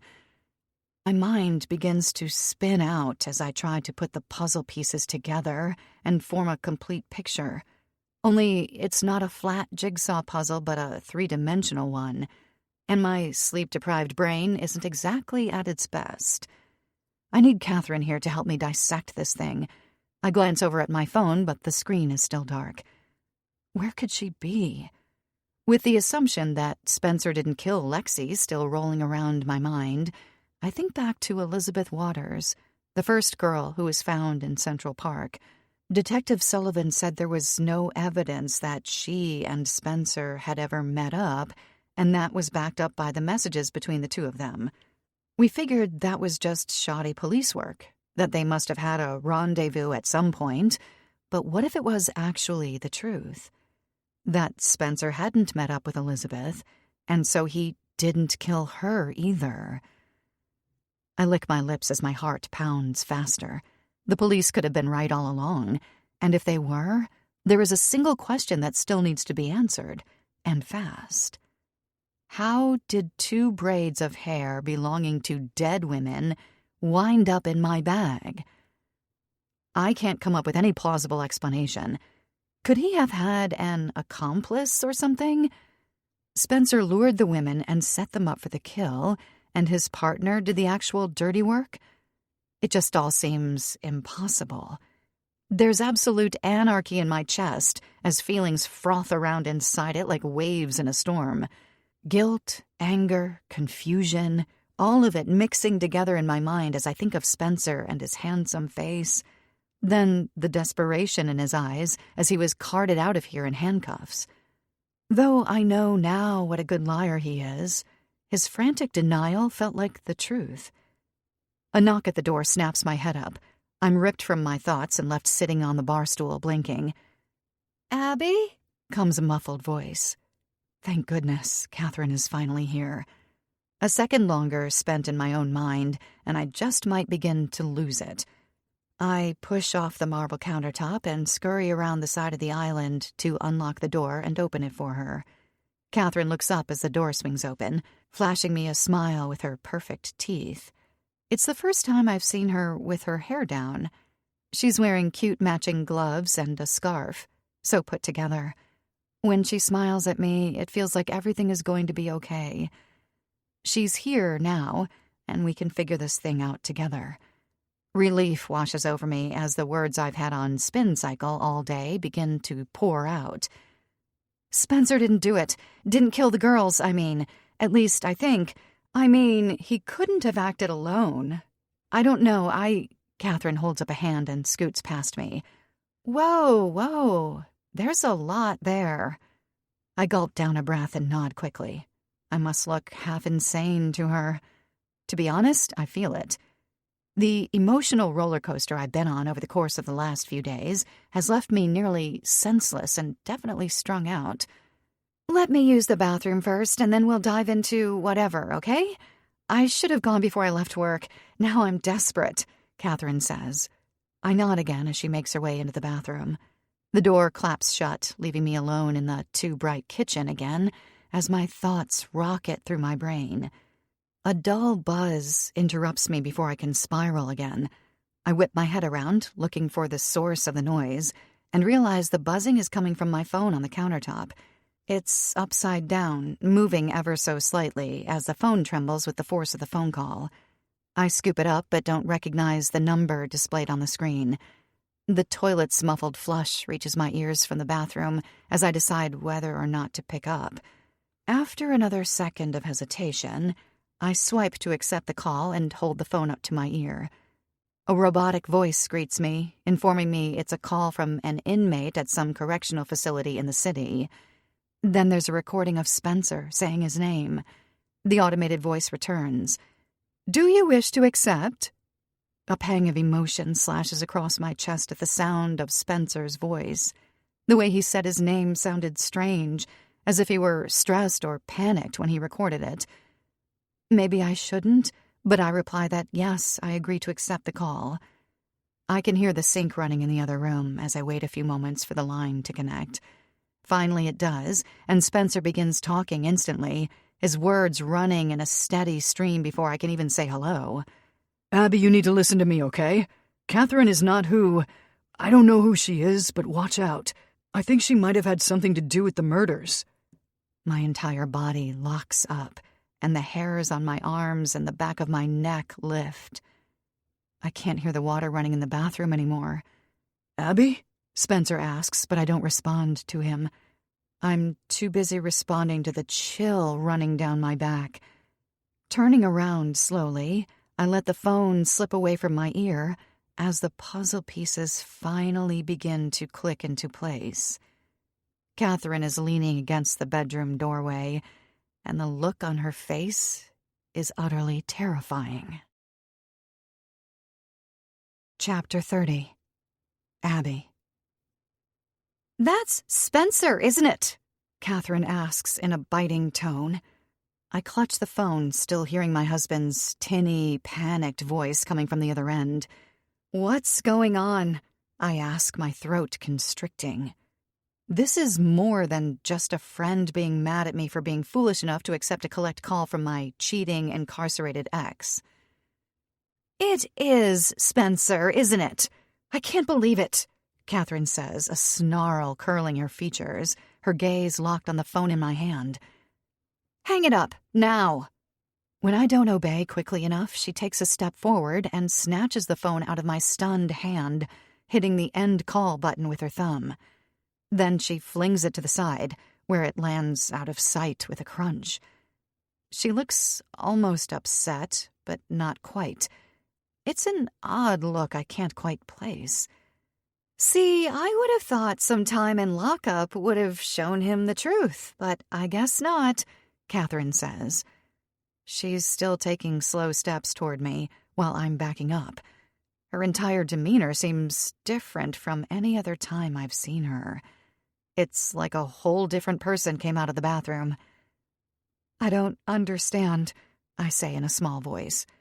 Catherine's odd tone is scaring me. Spencer's call scared me. Suddenly, I don't like that it's just me and her in my apartment. The walls have me trapped inside. Catherine tilts her head and sneers. "You think I actually enjoyed being your friend? I only tolerated you to learn more about Spencer." Her lip curls back as she jabs a thumb into her chest. "He loves me, not you. Me. He just doesn't seem to understand that, even after everything." I keep backing away, nearly tripping over my own feet to get away from her. My back comes up against the wall, my skull thudding into the drywall. I've got nowhere left to go. Catherine's words swirl around in my head, only serving to confuse me even more. She loves Spencer too? But she's never met him. In all the time I've known her and been married to Spencer, I've never once been able to get them in the same room. A jolt of electricity runs through me as realization dawns. I realize now that was on purpose. Have you been seeing Spencer behind my back?" I manage, my voice squeaking out. Catherine gives a barking laugh. "Seeing him? Baby, I've been doing a whole lot more than that. And for longer than you two have even known each other. He belongs to me, not you." My heart pounds in my chest as Catherine takes another step toward me. I don't know what's going to happen if she reaches me, but I'm scared to find out. There's a scary tension in the air, like a lit stick of dynamite. It feels like Catherine is going to explode at any minute. The only thing keeping her together is that smirk that is slipping more and more the more aggravated she gets. If only Spencer would get that through his thick skull. I couldn't believe it when he married you, of all people. Her words cut through me like a whip. Tears burn my eyes, even though I cannot afford to break down right now. Her tone is just so hateful, so full of spite. The way she ridicules me with her eyes, as if she couldn't see why Spencer would ever want to be with someone like me. Please, stop, I say as the tears begin to fall. I'm his soulmate. I'm the one who was there for him, especially after his first wife's disappearance, Catherine hisses, with another thumb jab at her chest. Where were you? Probably frolicking around with someone else. Not loving Spencer, that's for sure, she adds. That's not true, I try to shout, but the words eke out as little more than a hoarse whisper. Catherine is close enough now that I can smell the perfume she's wearing. It's sickeningly sweet and not something I've ever smelled on her before. I recoil against the wall, turning a cheek as if that will somehow shield me. Spencer never loved you. That's got to be obvious by now, even to a brainless half-wit woman like you. There must be at least a tiny spark left inside me because I come back with, he apparently doesn't love you either, since he's been sexting and sleeping with half the women in the city. Catherine lets out an offended huff but recovers herself quickly. She laughs and shrugs her shoulders in a gesture that's meant to be nonchalant but is a little too quick and jerky. He's been sowing some oats, getting it out of his system so he'll be ready to settle down once he's rid of you. And I'd say he's learned his lesson about spreading himself too thin, haven't you? She purses her lips into a little pout.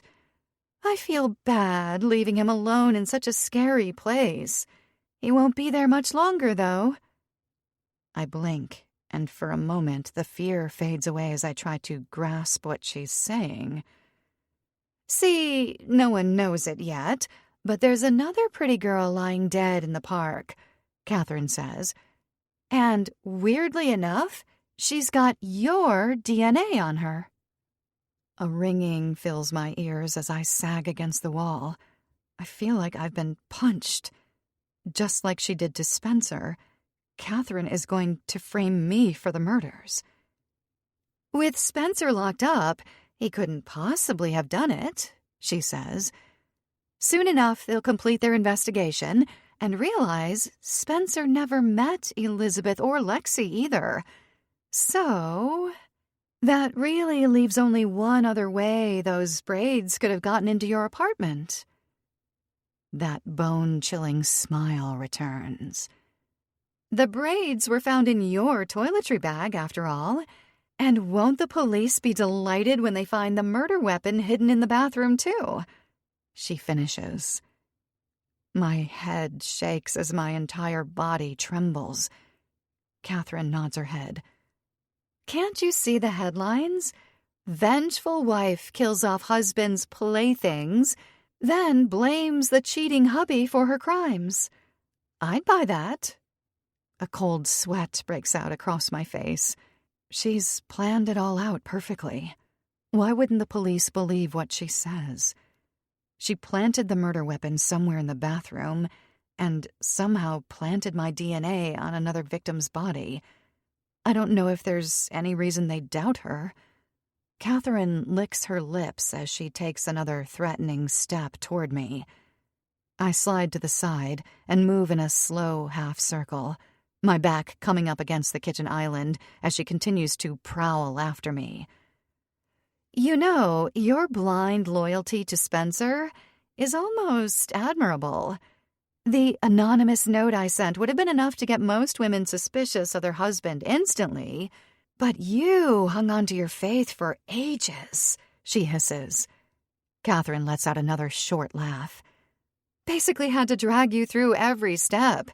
Between you and the police, I was afraid my plan wasn't going to work after all. You're insane, I shout, lunging for the couch to put some space between us. My former friend lets out a barking laugh. No, Abby, I'm in love.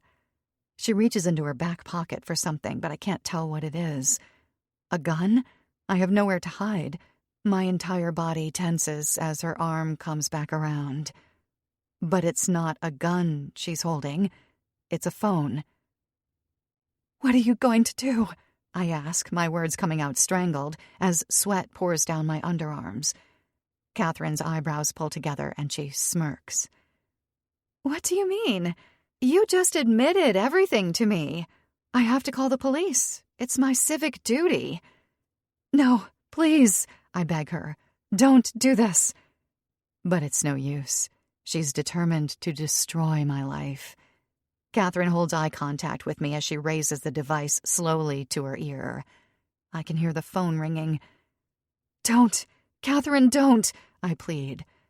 She chews her lip, seeming to debate something. Maybe you're right. Should I just kill you? Maybe that would be easier. Can't risk you somehow convincing the police of your side of the story. I swallow hard, feeling my body begin to tremble. You do have a certain innocent look to you, Catherine finishes in a snippy tone. Her head cocks to the side. I can see a strange glitter in her eyes that sends a wave of panic through me. My palms are soaked in sweat, my entire body trembling as the phone in her hand continues to ring. Catherine's thumb hovers over the end call button. Meanwhile, her other hand reaches behind her again. This time, she pulls out a switchblade. She holds the two objects out to either side of her, as if they're balancing weights on a scale. Life is full of tough choices, isn't it? She says. Tell me, Abby, as a friend, what would you do in my position? Chapter 31. Spencer. I don't know what to think anymore. Sure, it's great to be out of jail, but now the police are telling me that it was Abby who killed those girls. Apparently, she admitted everything to Catherine, or Jane, whatever her real name is, and then took off before the police could get there. At first, I refused to believe it. There's simply no way that woman is capable of anything like that. If she was, I think I would have been a lot more wary of cheating on her. No, throughout all my time having known her, I've never even seen her yell at somebody, much less hurt someone. Then again, there's allegedly some pretty conclusive DNA evidence. And I know she really does love me.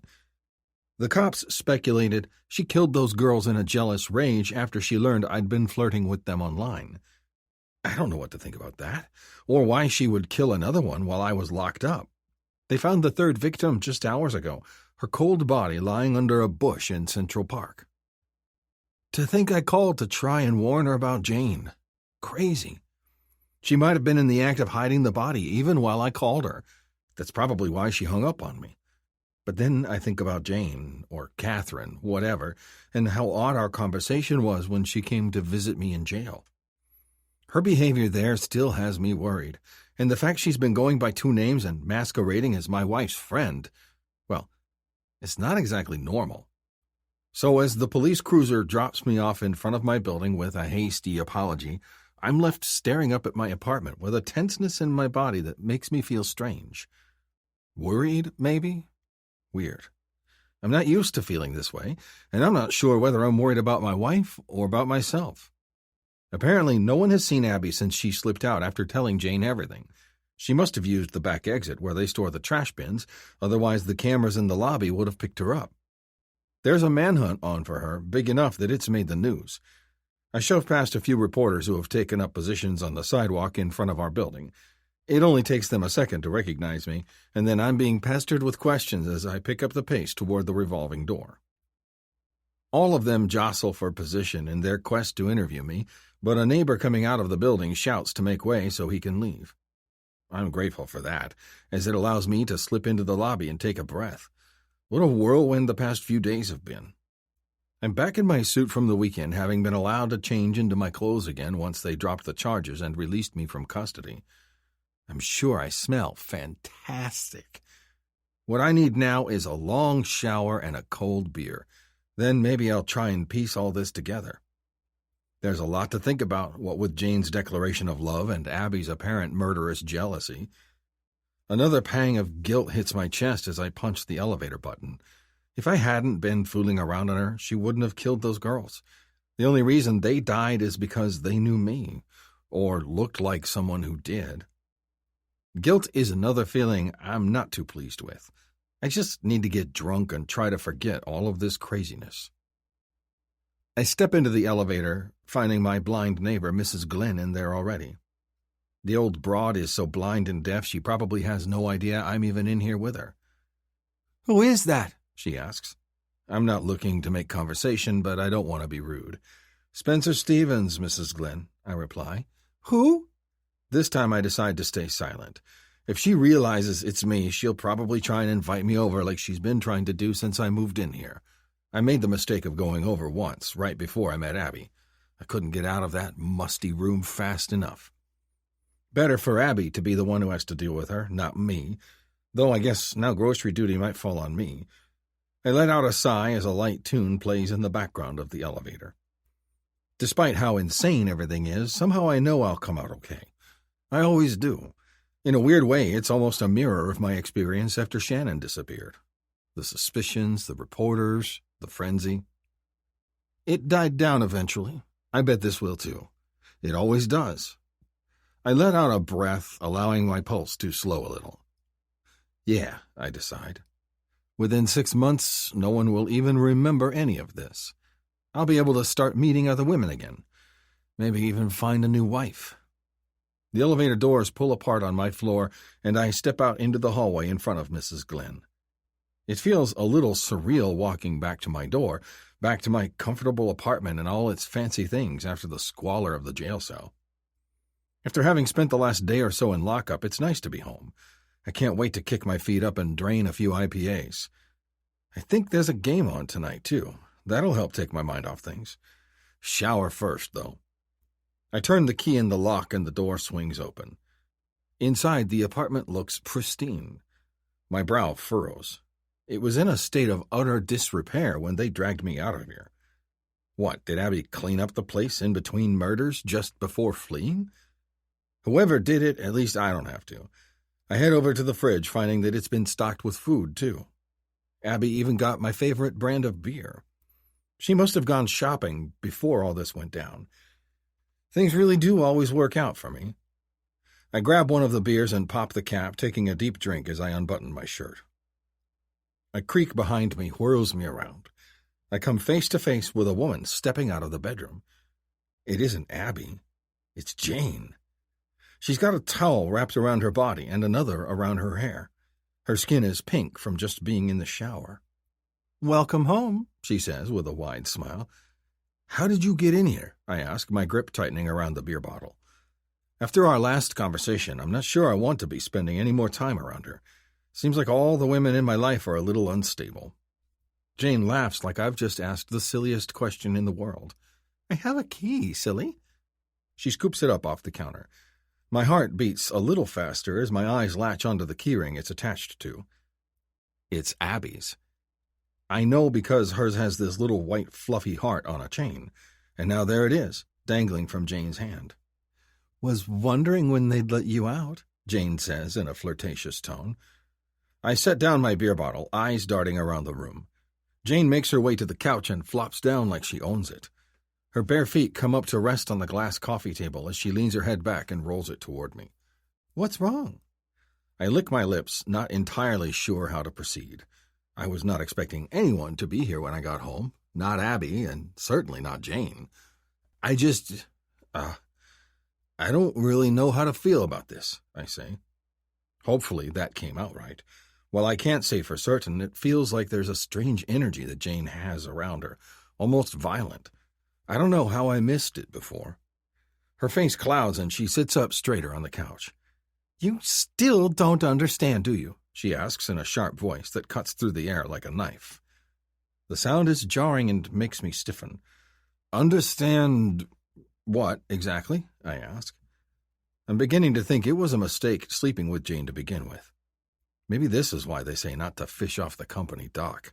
That I did all of this for you, so that we could finally be together, Jane says. Her eyes bore into me. All of this, I begin, and then it clicks. Jane leaps off the couch and takes an excited stride toward me. Her face is bright as her eyes dance across my face. Now you get it? Finally you get it! I was beginning to think I fell in love with the wrong man, she says. I like smart men. I take a step back and then another. My shirt back comes up against the cool metal of the fridge as my heart pounds. Abby didn't kill those girls. Jane did. She flashes another smile as she leans against the kitchen island. You see, Abby had to take the blame. She'd been in the way for far too long.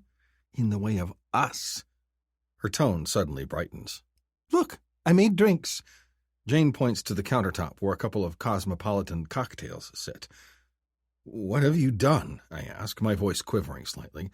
What I had to, Jane replies with a shrug. But that's the best part. Now we have a clean slate. Abby will be blamed for all the murders. We can be together now, she adds.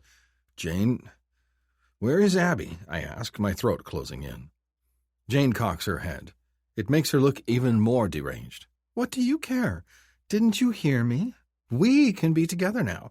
No more hiding or sneaking around or waiting for never-ending divorce proceedings. I took care of that. Another pang hits my chest. Has Jane done something to Abby? My old work fling is just standing there, looking at me with one of Abby's hair towels wrapped around her head. She's an absolutely stunning woman, but I'm beginning to understand her beauty is like a peacock's feathers. Distraction. I swallow hard, working to choose my next words very, very carefully, now that I know what she is capable of. Jane, what did you do to her? I ask slowly. She tongues a molar, looking as if she's deciding what to tell me. The seconds pass, counted off by the pounding of my pulse inside my head. Finally, she throws up her hands with a roll of her eyes. Nothing, okay? Nothing. I let her run off. Looks more convincing of her guilt if she's on the run.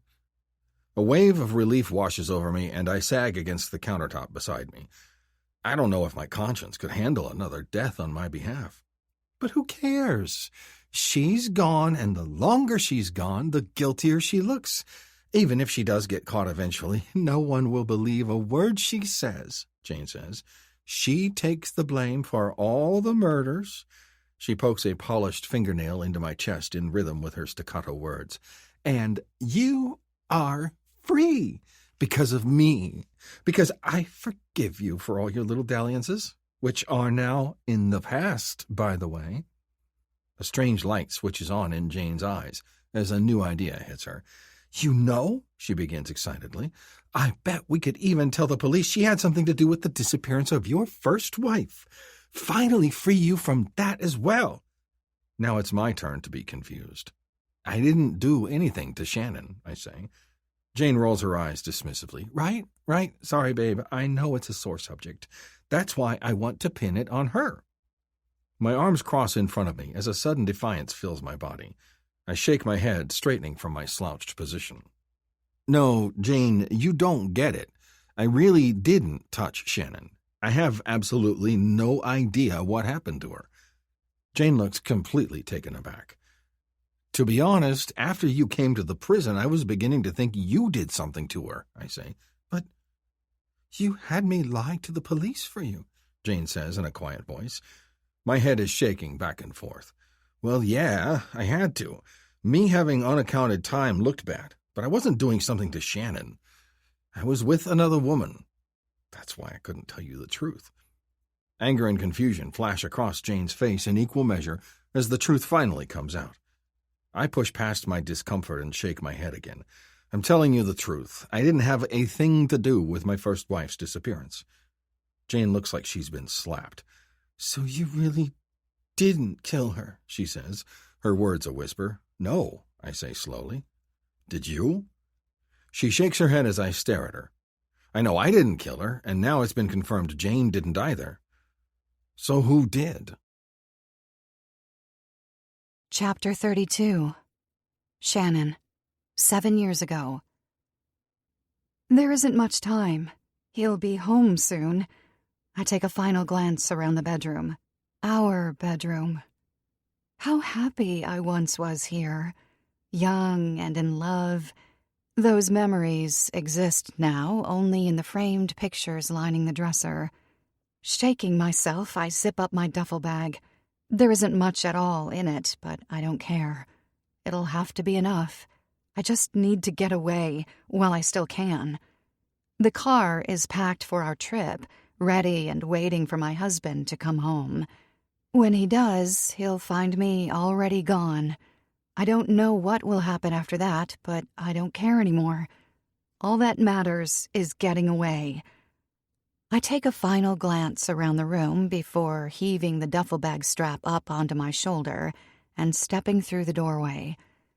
The living room is quiet, with only a couple of lamps illuminating the space. More pictures, more memories. Good riddance. The journey down to the parking garage takes longer than I want.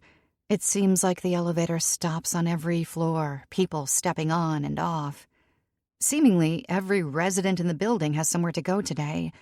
Never before have I been jealous of those living in first-floor apartments. Each time the door opens, I imagine him standing there on the other side, his chin lifting, those bright blue eyes coming up to pin me against the wall. I make it to the parking garage and look for our car. I wouldn't have even come down here, save for the fact that he packed both our passports.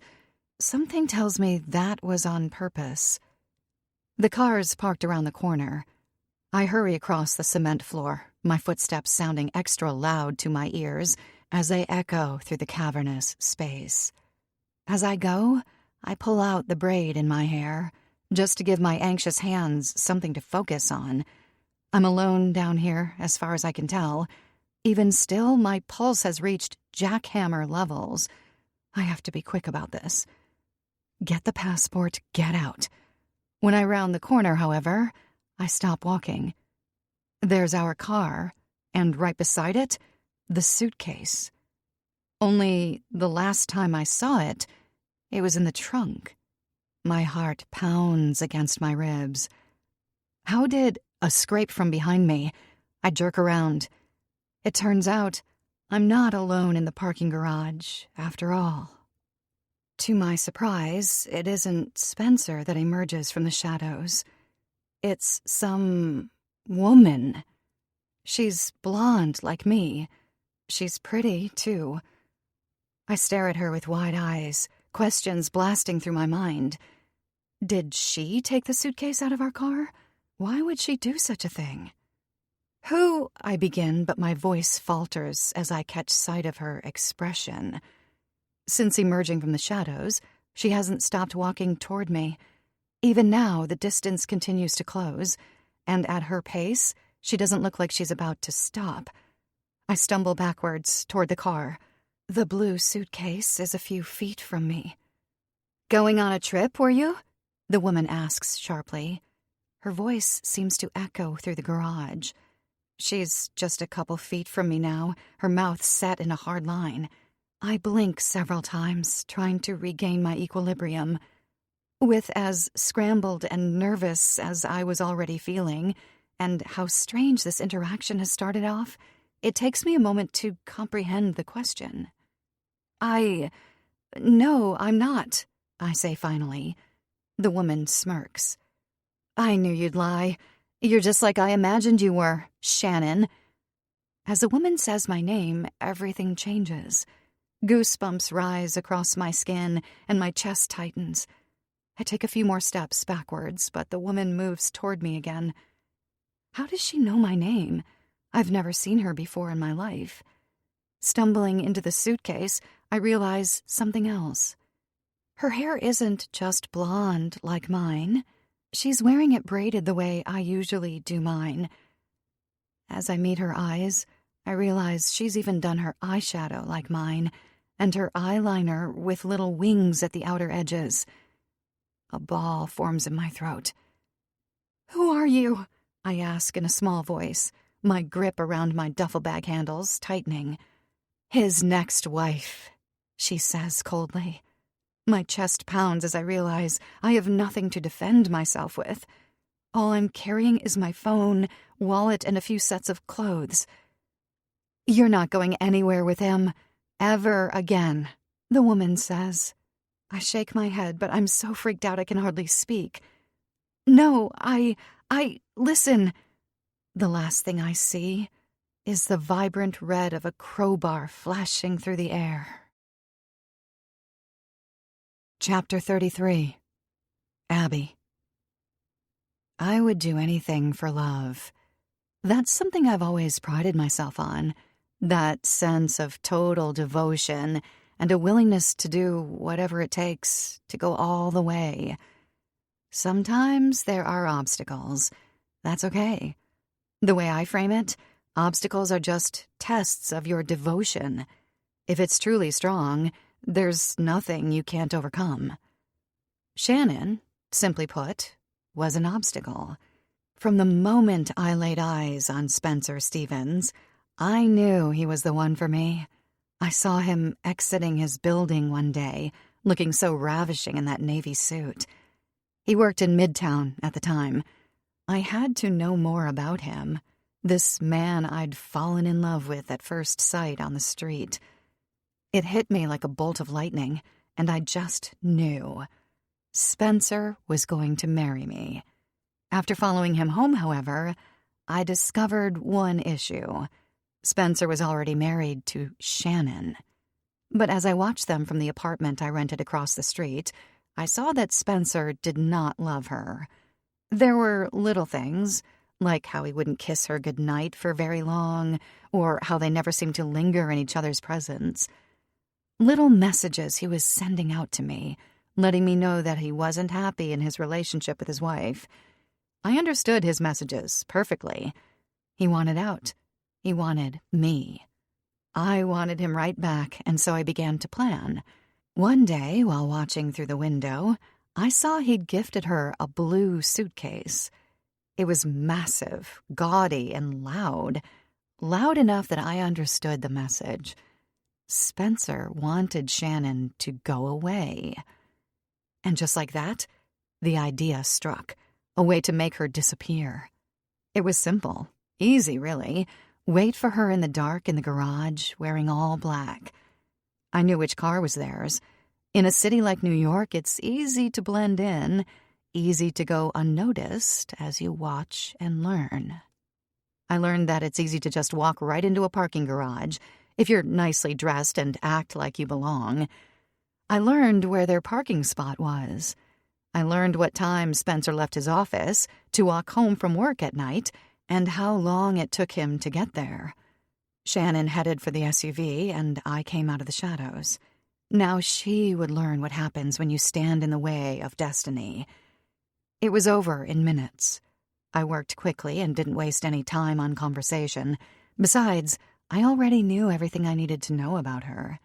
After taking her down, I emptied the suitcase Spencer had bought. Wouldn't you know it, she fit inside perfectly.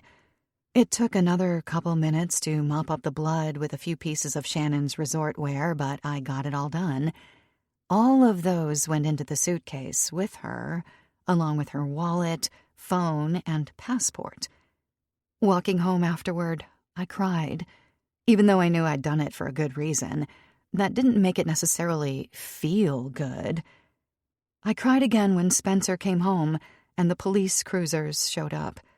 They looked over the apartment and the building as a whole as I watched from across the street, waiting anxiously for a glimpse of Spencer.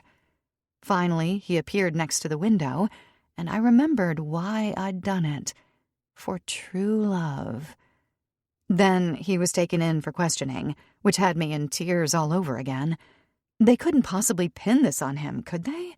He hadn't done a thing to that woman. I picked a time when I knew for sure he'd be at work. I turned off Shannon's phone and remembered to grab her passport so it would appear that she simply ran away. It took longer than I expected, but finally he was released. From there, the rest of the story played out exactly how I planned it in my head. Random run-ins at the coffee shop on the corner, flirty glances. My special laugh where I throw my head back and allow guys a look at my chest while pretending I don't notice them staring.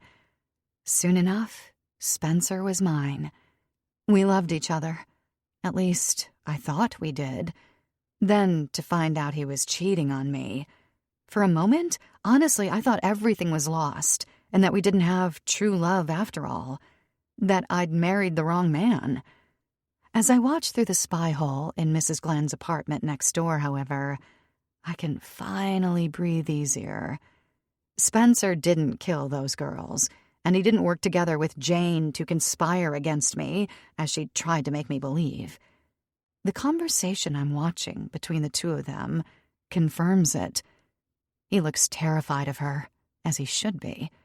She's a monster, and she needs to go.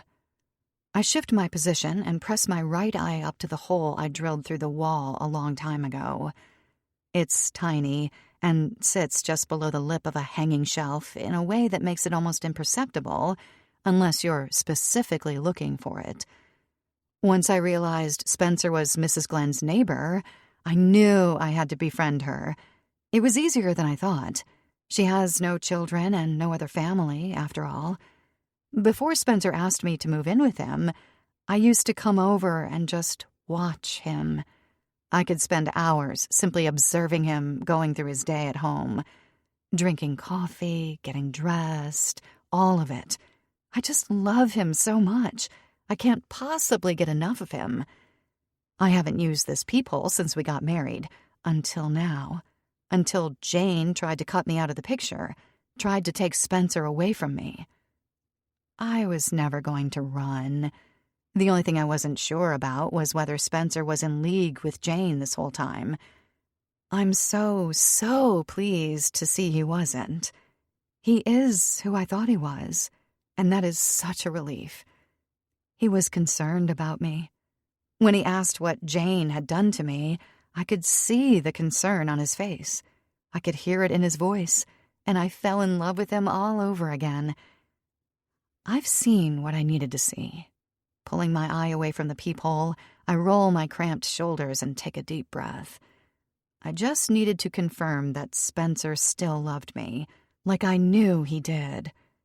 A warm feeling washes over my body as I take a step back, smiling. Beaming, really. I'm back in love again. No more of this tortuous state of not knowing. The fact that he was with other women doesn't bother me now, as I know I'm the one he truly cares about.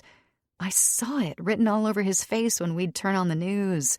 He felt nothing for those girls. They were just objects to him, not people he loved, cared for. Not like me. Mrs. Glenn's spare bedroom is pretty barren. Like I said, I don't spend too much time here anymore. Besides my sleeping bag on the floor, there isn't much else. Well, besides the reach-in refrigerator housing the blue suitcase, of course. It hums along quietly beside me as I glance over at it. Mrs. Glenn really is an angel for letting us use this room for storage. It reminds me of a different time, when Spencer and I weren't together. All of Jane's talk about the recording of me dragging the suitcase reminded me of that time, too. I just hate thinking about it. I was lonely and unloved then. My eyes drift over to the opposite wall, where the words I painted years ago still sit. I love you, Spencer. The memories of the hours I spent painting that phrase all around me, over and over and over again. It took days to wrap the entire apartment in my love. Every surface, the bathroom tile, the kitchen cabinets, the ceiling. Good thing Mrs. Glenn is blind. All of it is a testament to us, to my husband. I hear the front door click open, and then the gentle wheezing of Mrs. Glenn fills the air around me. I've been careful to stay quiet, though she is remarkably hard of hearing. Once I'm sure she's settled into her chair, I slink out of the bedroom and walk over to the kitchen to pull open a drawer. Mrs. Glenn doesn't react in the slightest. I turn back around and look over the contents of the drawer. There are so many different ways to deal with Jane inside it. My stomach tightens as I think about Spencer witnessing this part of me. It's the side I've always kept hidden, the uglier part that I didn't want him to see. Raising my head up, I realize something. Spencer loves me. All of me. That's what marriage is. Unconditional acceptance. I want him to see and accept this part of me now, to strengthen our relationship, to tighten our bond. I've always known I was meant to be with Spencer. Sure, he's imperfect, but aren't we all? I love him all the more for it. Chapter 34. Spencer. The apartment door swings open, nearly giving me a heart attack. I blink hard, thinking for a moment I'm hallucinating or something. But no, that's really Abby standing there in the doorway. "What are you doing here?" Jane snarls from behind me. Abby takes a step inside and closes the door. She looks pretty good, considering she's supposed to be on the run for murder. I wonder where she's been staying that has a shower and a change of clothes in her size. My wife holds eye contact with me, ignoring Jane altogether. "Just wanted to confirm it," she says. Jane's eyes flash. "Confirm what?" Abby, still looking only at me, beams. "That Spencer loves me, not you. Not anyone else. Just me. Now I know." My heart pounds so loudly, I wonder if the other two can hear it. Abby takes another step toward me, and I know she's expecting me to do something. Somehow I manage a smile, though not without 100 questions surging through my head. I'm also wondering what she's doing back here after Jane gave her the chance to run. The way Abby is acting, it's like she's been listening to the conversation Jane and I were having, like she's been watching us. A cold sweat starts up again at my hairline as I shift back and forth on my feet. "No, he does love me," Jane hisses. Her head whips over to me, pinning me with a glare. "Right, Spencer?" Abby stands beside me, looking directly at me. I have to do something, have to say something.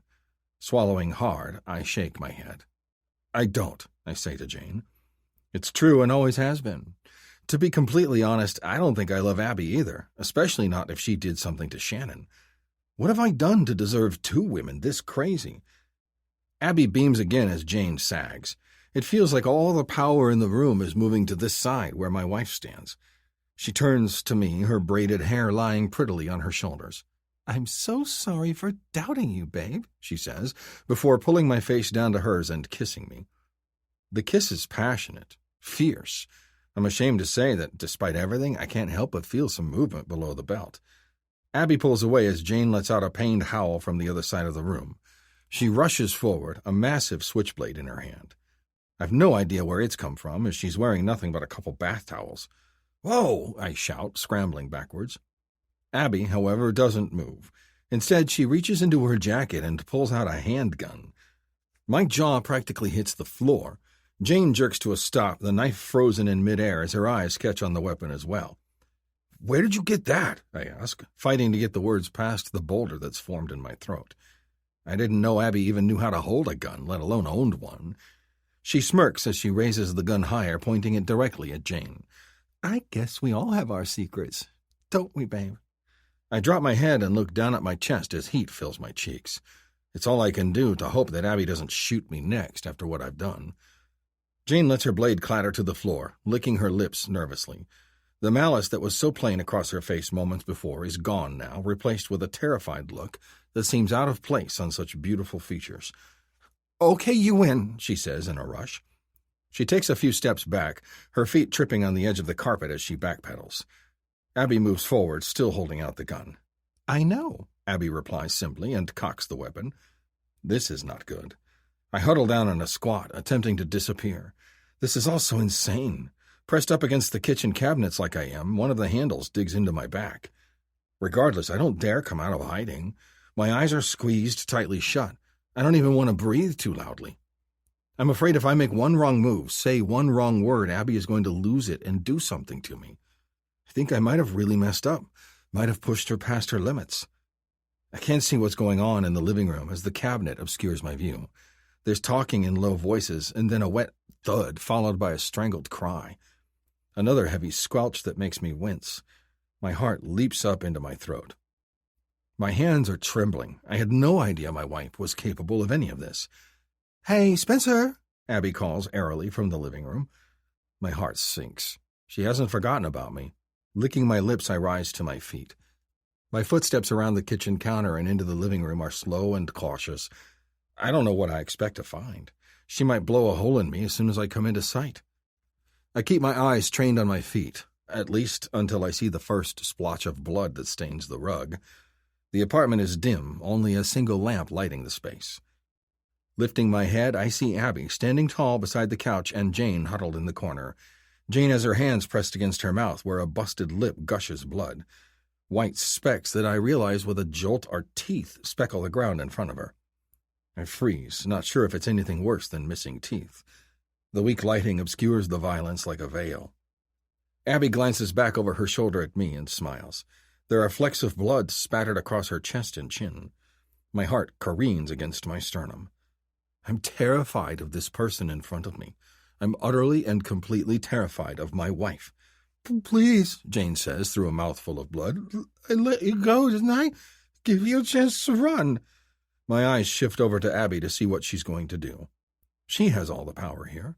With a jolt of alarm, I find that she's looking back at me again. "What do you think, babe?" she asks. My voice catches in my throat. I can't look at Jane whimpering in the corner, at the bloody mess that her face has become. There's no way I can focus on anything but Abby. Her eye contact has me absolutely pinned. I begin, but trail off. Does she seriously want me to decide whether Jane lives or dies? This can't be happening. It's all so insane I can hardly believe it's real. But it seems I'm actually standing here in my living room watching my wife hold my mistress at gunpoint. No words come. I glance back and forth between the two women, wishing with everything inside me I could be anywhere else right now. Even that rancid jail cell would be better than this. That old sensation begins to build in me at the realization I'm no longer in control. I'm starting to feel like a cornered animal. Pretty soon I might start acting like one. It's almost like Abby can sense it because she gives me a hard look. "No more tantrums, sweetheart. They're unattractive." The wild energy within me withers and dies like a hurricane dissipating over land. I won't be able to weep and thrash my way out of this one. Abby blinks, her large doe eyes impaling me. "You do love me, don't you?" Vaguely, I recognize it's the same question I posed to her just days ago. I nod hurriedly. I don't know what would happen to me if I said no, and I don't ever want to find out. "Good," Abby purrs. She turns back to Jane, who lets out another fearful whimper. "Then we need to decide what to do with her, babe. Together." Epilogue. Abby. I know everyone says it, but I truly am the luckiest girl in the world. Letting out a yawn, I roll over and breathe in the scent of Spencer's body beside me in the bed. He's still sacked out, lying completely still. It's better than him snoring, that's for sure. He never does that anymore. The sheets feel so warm, making me reluctant to get up at all. I know I have to, though. Despite everything, life still goes on. I've got work today, so that means I've got to start getting ready. I lift my head to see Spencer's face and find that he's awake after all. He's staring up at the ceiling, unblinking. "Morning," I say through a yawn.